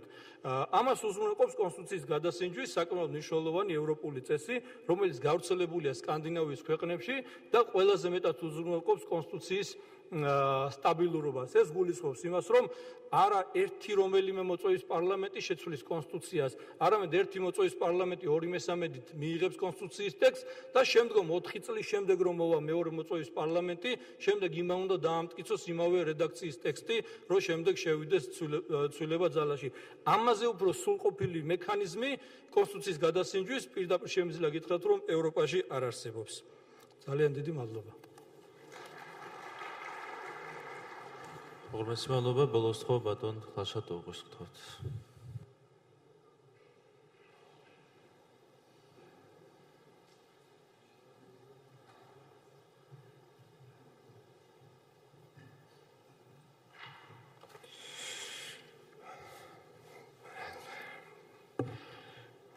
Baton parlamentis თავმჯდომარო ძვირფასო კოლეგებო, ქალბატონებო და ბატონებო, მე ცხადი არ გავიმეორებ იმას, რის თაობაზეც აქ ბევრი ითქვა. მე თვლი რომ ძალიან საინტერესო მოხსენებები იყო. პროცესიც ვფიქრობ იყო ძალიან არაორდინალური. მე თავიდანვე დავიწყებ ჩემს გამოსვლას უფრო მეტად ალბათ გამოწვევებთან მიმართებით, ვიდრე მიღწევებთან, თუმცა მიღწევები ცხადია ბევრია. პირველი გამოწვევა რაც იყო დაკავშირებული პროცესთან. ჩვენ არაერთს ვთქვით, რომ ძალიან სერიოზული საკითხია, როდესაც ესეთ მნიშვნელოვან დოკუმენტს ვერ ვიღებთ კონსენსუსით და კონსენსუსი არის ძალიან კარგი სიტყვა, ძალიან სერიოზული და ღრმა შინაარსით. იმიტომ რომ არ შეიძლება, როდესაც მართლა საინტერესო ტექსტი, რომელიც დღეს ძალიან კარგად წარმოადგინა ბატონმა პარლამენტის თავმჯდომარემ, იღებდეს ძირითად ერთი პარტიის ძალით. ანუ ერთი პარტია იყოს მხარდამჭერი და დანარჩენი ყველა იყოს პროცესის გარეთ. მიუხედავად იმისა, რომ ტექსტი კარგია, პროცესი არის საკმაოდ სერიოზული პრობლემით გამშვალული. რატომ? იმიტომ რომ ჩვენ უნდა ხედავდეთ და დარწმუნებული ხედავთ, რომ კონსტიტუცია არ არის მარტო იურიდიული ტექსტი, კონსტიტუცია არის ასევე პოლიტიკური პროცესი, პოლიტიკური ტექსტი და შესაბამისად თუ ჩვენ აი ამ პრობლემას ვერ მოვაგვარებთ, რაც დღეს გვაქვს საქართველოში, რასაც ქვია პოლიტიკური დებატები, დისკუსიები და პოლიტიკური ცხოვრება და ეს ცხოვრება არის მე არაერთის გავიმეორო, ესეთი ფორმულით შეიძლება გამოსახოთ, რომ ეს არის ერთხარეს ანგელოზი და მეორე მხარეს ეშმაკი, როდესაც ესეთი მკვეთრი რადიკალიზაცია არის პოლიტიკაში, ჩვენ ძალიან გაგვიჭირდება სერიოზული პროცესების მართვა, ვერ ავაშენებთ ესე დემოკრატიას. ეს ძალიან კარგად გამოჩნდა აი ამ კონსტიტუციის მიღებისას. იმიტომ რომ სამწუხაროდ პოლიტიკური ოპოზიცია გაემიჯნა ამ პროცესს და მე წინა შეხვედრაზეც გულის ტკივილით თქვი, რომ ცუდია, როდესაც ასეთი ტიპის შეხვედრებზე მხოლოდ არის უმრავლესობა და სამოქალაქო საზოგადოების წარმომადგენელი. კარგი იქნებოდა, რომ პოლიტიკურ ოპოზიციას გამოეთქვა თავისი კრიტიკული მოსაზრებები, ან და პოზიტიური მოსაზრებები, რომელიც მათ ჰქონდათ გარკვეულ მუხლებთან დაკავშირებით. ეს ერთი. მეორე, ასე ვთქვათ, ფიქრობ, მნიშვნელოვანი საკითხი, რომელსაც ასევე მინდა გავამახვილო ყურადღება, გახლავთ ის, რომ თვითონ პროცესი, დარჩენილი, ასე ვთქვათ, ნაწილი საკონსტიტუციო კომისიის იყო საკმაოდ სადისკუსიოდ განწყობილი, ეს პოზიტიური მხარეა უდაოდ, თუმცა არსებობს რაღაც იდეები, რომელიც შესაძლოა მომავლისთვის იყოს საგულისხმო და ეს იდეები არ იქნა გათვალისწინებული კონსტიტუციაში.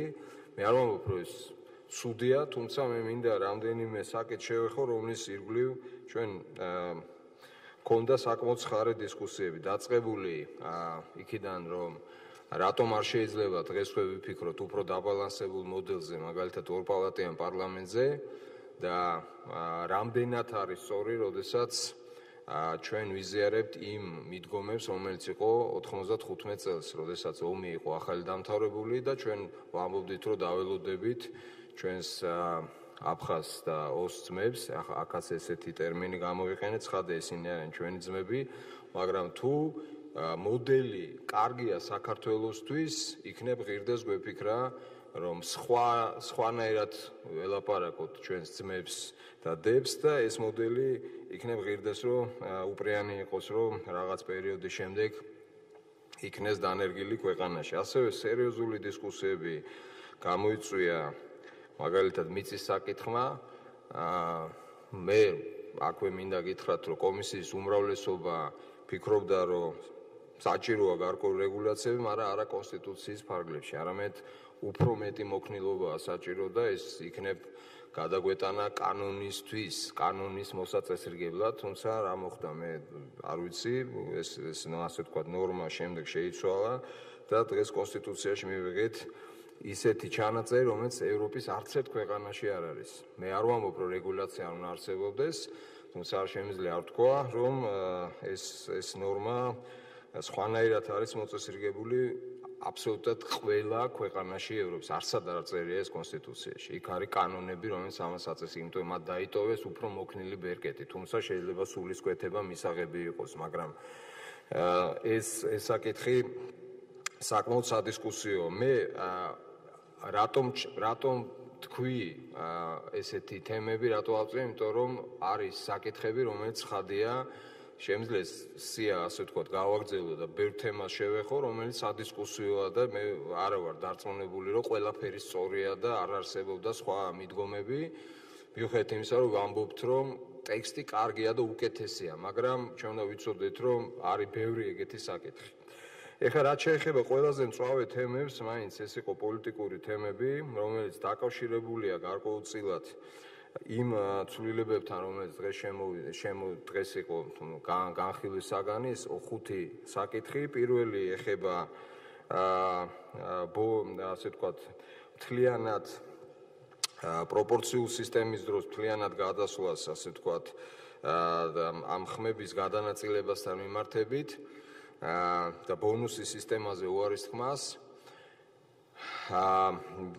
ჩვენთვის სულ ამას ვიმეორებ, ძალიან პრინციპული საკითხი იყო მაშინაც და ეხლაც ძალიან პრინციპული საკითხი. მე ვთვლი, რომ გაუგებარია ვილაპარაკოთ თითის გაშვერით, ერთი პოლიტიკური ნაწილი, მეორეს მხრივ მეორე პოლიტიკური ნაწილი აბრალებს ერთმანეთს, თუ რატომ ვერ გადავედით საუკეთესო მოდელზე ეხლა, რატომ არ უნდა გადასულიყავით 2020 წელს და რატო გადავდივართ 2024 წელს? რატომ კარგავთ დროს? აი თუ ვინმე ამას ახსნის, არა ისე რომ იცი რა ოპოზიციის ბრალია, ან ოპოზიცია ამბობს იმის ბრალია, არამედ რეალურად ახსნის ამას, თუ უმრავლესობისთვის ეს მისაღებია, მათ ქონდათ საკონსტიტუციო უმრავლესობა და მიეღოთ ეს უკეთესი ვარიანტი. და რატომ ვერ გადავედით ამ მოდელზე? მე ეხლაც გულწრფელად გითხრათ, არ მესმის, ცხადია, მე მაქვს ჩემი ეჭვები, მაგრამ ეჭვებით არ მინდა საუბარი, ვთვლი, რომ დავკარგეთ დრო და რატომ უნდა დავკარგოთ 6 წელიწადი, როცა შეიძლება ეს გავიკეთებინა ეხლა. თუ ამბობთ, რომ ეს კარგია და მე ვერ ვნახე ვერავინ, ვინც ამბობს, რომ ეს ცუდია. ეს არის ჩვენი პრობლემა და ეს რადიკალიზაცია აქაც იჩენს თავს, ეს სუბიექტურობა პოლიტიკაში, ეს მიუღებლობა ერთმანეთის სწორედ ძალიან გვაზიანებს და ამიტომ მე ვფიქრობ პარლამენტის და კომისიას და ჩვენ ვართ სწორედ ის ხალხი და ის ტრიბუნა, რომელიც ეს არის ის ტრიბუნა, სადაც მე მგონი ღიად უნდა ვილაპარაკოთ ამის თაობაზე და თუ დავმალავთ ასეთ პრობლემებს, მე მგონი არ არის სწორი. ამიტომაც მე ასე ვთქვათ ღიად საუბრობ. მეორე საკითხი, რომელიც ასევე ძალიან მწვავე იყო, ეს არის პრეზიდენტის თემა. ეხლა არ ჩავღრმავდები, რამდენად ყველაფერი კარგად არის, მე ვფიქრობ, შეიძლებოდა აი იმ პრეზიდენტისთვის, იმ ინსტიტუტისთვისაც რაღაც კიდე დამატებითი ფუნქციების მინიჭება, მაგალითად უზენაეს სასამართლოს ფორმირების დროს არსებობს ესეთი რეკომენდაცია და ასე ვთქვათ არ მომცემენ საშუალებას ინტერპრეტაციების შესაძლოა ღირდა რომ პრეზიდენტისთვის დაგვეტოვებინა წარდგენის უფლება და კიდე რაღაც დეტალებია რომელიც ფიქრობ არ იქნებოდა ურიგო თუმცა ისევ ამ პოლიტიკურმა დაძაბულობამ მიგვიყვანა იქამდე რომ უფრო მეტი პოლიტიკა იყო აქ ვიდრე ჩემი აზრით სამართლებრივი დისკურსი რაც შეეხება არჩევას მე ეხლაც ვთვლი მიუხედავად იმისა რომ მესმის ძალიან კარგად მეორე პოზიციის რომ შეიძლება უკეთესია მათი აზრით არაპირდაპირი წესით არჩევა მაგრამ მე ვფიქრობ ბევრი ფაქტორის გათვალისწინებით უკეთესია ჩემი აზრით სწორედ პრეზიდენტისთვის დაგვეტოვებინა პირდაპირი არჩევის წესი ერთადერთი არგუმენტს ან ორ არგუმენტს უпроსოდ მოვიყვან ერთი არის ის რომ შედეგმა ამ არჩევნების დაგვანახა რომ ძალიან სერიოზულ კონცენტრაციასთან გვაქვს საქმე თვითმმართველობის არჩევნებში პრაქტიკულად ყველგან მოიგო ერთმა პოლიტიკურმა ძალამ 2020 წლის აი ამ ხარვეზიან არჩევნებში მე ველოდები შეიძლება ვწდები რომ ანალოგიური რამე შეიძლება გამეორდეს ამ ვითარებაში რას ნიშნავს ის 300 ადამიანი აქ იყო საუბარი რომ არ გვინდა პრეზიდენტი იყოს პოლიტიკურად ანუ პოლიტიკური ერთი პარტიის მიმართ ასე ვთქვათ მიკერძოებული ამ შემთხვევაში მე ვფიქრობ რომ უფრო მეტია რისკი იმისა რომ ეს პრეზიდენტი იქნება სწორედ მოიქცევა ამ ერთი გამარჯვებული პარტიის გავლენის ქვეშ და ეჭვი მაქვს რომ ესეთი პიროვნება იქნება სწორედ პოლიტიკური მიკერძოებულობის ნიშნით არჩეული და მეორე ძალიან პრინციპული ახან ამას ვეღარ ვცვლით ძალიან მნიშვნელოვანია რომ ეს პერიოდი გამოყენებული იქნას იმისათვის რომ შეიქმნას ნორმალური ჯანსაღი პოლიტიკური გარემო პარტიებისთვის მე ვიცი ბატონო ირაკლი მზანა ძალიან კარგია რომ და არის რაღაც მოსაზრებები პოლიტიკური პარტიების შესახებ კანონთან მიმართებით აბსოლუტურად მიუღებელია ის სისტემა და ის რეალობა, როდესაც ერთი პარტია თვითმმართველობის არჩევნებში იღებს 90%-ზე მეტ დაფინანსებას, თუ ესეთი ტემპით გავაგრძელეთ, წინაზე 2/3 იყო, ეხლა უფრო მეტია და შეიძლება 100%-იანი ცოტა ესე ხუმრობით ვამბობ, წარე ხუმრობით ცხადია, მივიდეთ ამ ზღვრამდე. ამიტომ დაფინანსების ინსტრუმენტების შექმნა, თუ ჩვენ გვინდა შევქნათ პლურალისტური პოლიტიკური სივრცე ამისათვის აუცილებელია ვიფიქროთ სერიოზულად როგორ გავაუმჯობესოთ საარჩევნო პერიოდშიც გარემო ხა რა თქმა უნდა შეგვიძლია ვთქვათ რომ არანაირი ადმინისტრაციული რესურსი არ იქნა გამოყენებული და არ ვიცი ხა ვინ ამბობს ამას და ვინ დაიჯერებს ამას ესეც გასასწორებელია დაფინანსების სისტემები გასასწორებელია პოლიტიკური პარტიების შესახებ კანონმდებლობა იმისათვის რომ რეალურად მივიღოთ სარგებელი მართლაც სწორი გადაწყვეტილებები და რას გულისხმობს იმას რომ ჩვენ გადავდივართ ამ სისტემაზე კიდაც 2024 წელს სისტემაზე რასაც ქვია პროპორციული საარჩევნო სისტემა მე ბოლოს მინდა აბსოლუტურად გულწრფელად თქვა რომ ძალიან საინტერესო და მნიშვნელოვანი პროცესი გახსნა ამჟამინდელმა პარლამენტმა ბატონ ირაკლის წვლილი ცხადია ძალიან დიდია მიუხედავად იმისა რომ ჩვენ შეიძლება ვიყოთ კრიტიკულები ეს არ ნიშნავს რომ არ ვაღიარებთ იმ მიღწევებს რომელიც არის ეს პროცესი გასახსნელი იყო ძალიან მნიშვნელოვანი იყო აი ესეთი პროცესის დაწყება ჩვენ გადავდგით სერიოზული ნაბიჯები წინ მე ვამბობ რომ შეგვეძლო მეტი ნაბიჯების გადადგმა წინ და იმედი მაქვს რომ ამ ნაბიჯებს გადავდგავთ აუცილებლად იმისათვის რომ ბევრად უკეთესი პოლიტიკური გარემო, უკეთესი და ჯანსაღი პოლიტიკური გარემო მივიღოთ ქვეყანაში. ძალიან დიდი მადლობა ყურადღებისთვის.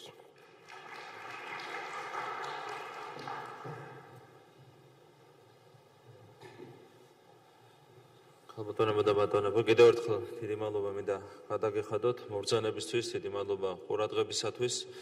კიდევ ერთხელ გამიმეორებ, რომ ძალიან მნიშვნელოვანი იყო ეს პროცესი, რომლის საფუძველზე ჩვენ შევძელით და ჩამოვაყალიბეთ კონსტიტუციის ახალი რედაქცია. ამ დოკუმენტით შეიქმნა სამართლებრივი საფუძველი, მყარი ფუნდამენტი იმისათვის, რომ გაგრძელდეს ჩვენ ქვეყანაში განვითარების პროცესი, თუმცა ბუნებრივია კონსტიტუცია არ არის საკმარისი. აუცილებელია გაგრძელდეს რეფორმები, მათ შორის საკანონმდებლო კუთხით, იმისათვის, რომ კიდევ უფრო მეტად დაიხვეწოს ჩვენი მმართველობის სისტემა, დაიხვეწოს ჩვენი პოლიტიკური სისტემა, მყარად გაგრძელდეს დემოკრატიული განვითარების პროცესი და ამ კუთხით ძალიან მნიშვნელოვანია ჩვენი თანამშრომლობა საქართველოს პარლამენტის და აკადემიური წრეების თანამშრომლობა და მე დიდი იმედი მაქვს, რომ თითოეული მიმართულებით საკანონმდებლო რეფორმების განხორციელების პროცესში ჩვენი ძალიან აქტიური და მჭიდრო თანამშრომლობა იქნება უზრუნველყოფილი. კიდევ ერთხელ უღრმესი მადლობა, მადლობას გიხდით მობრძანებისთვის. დიდი მადლობა.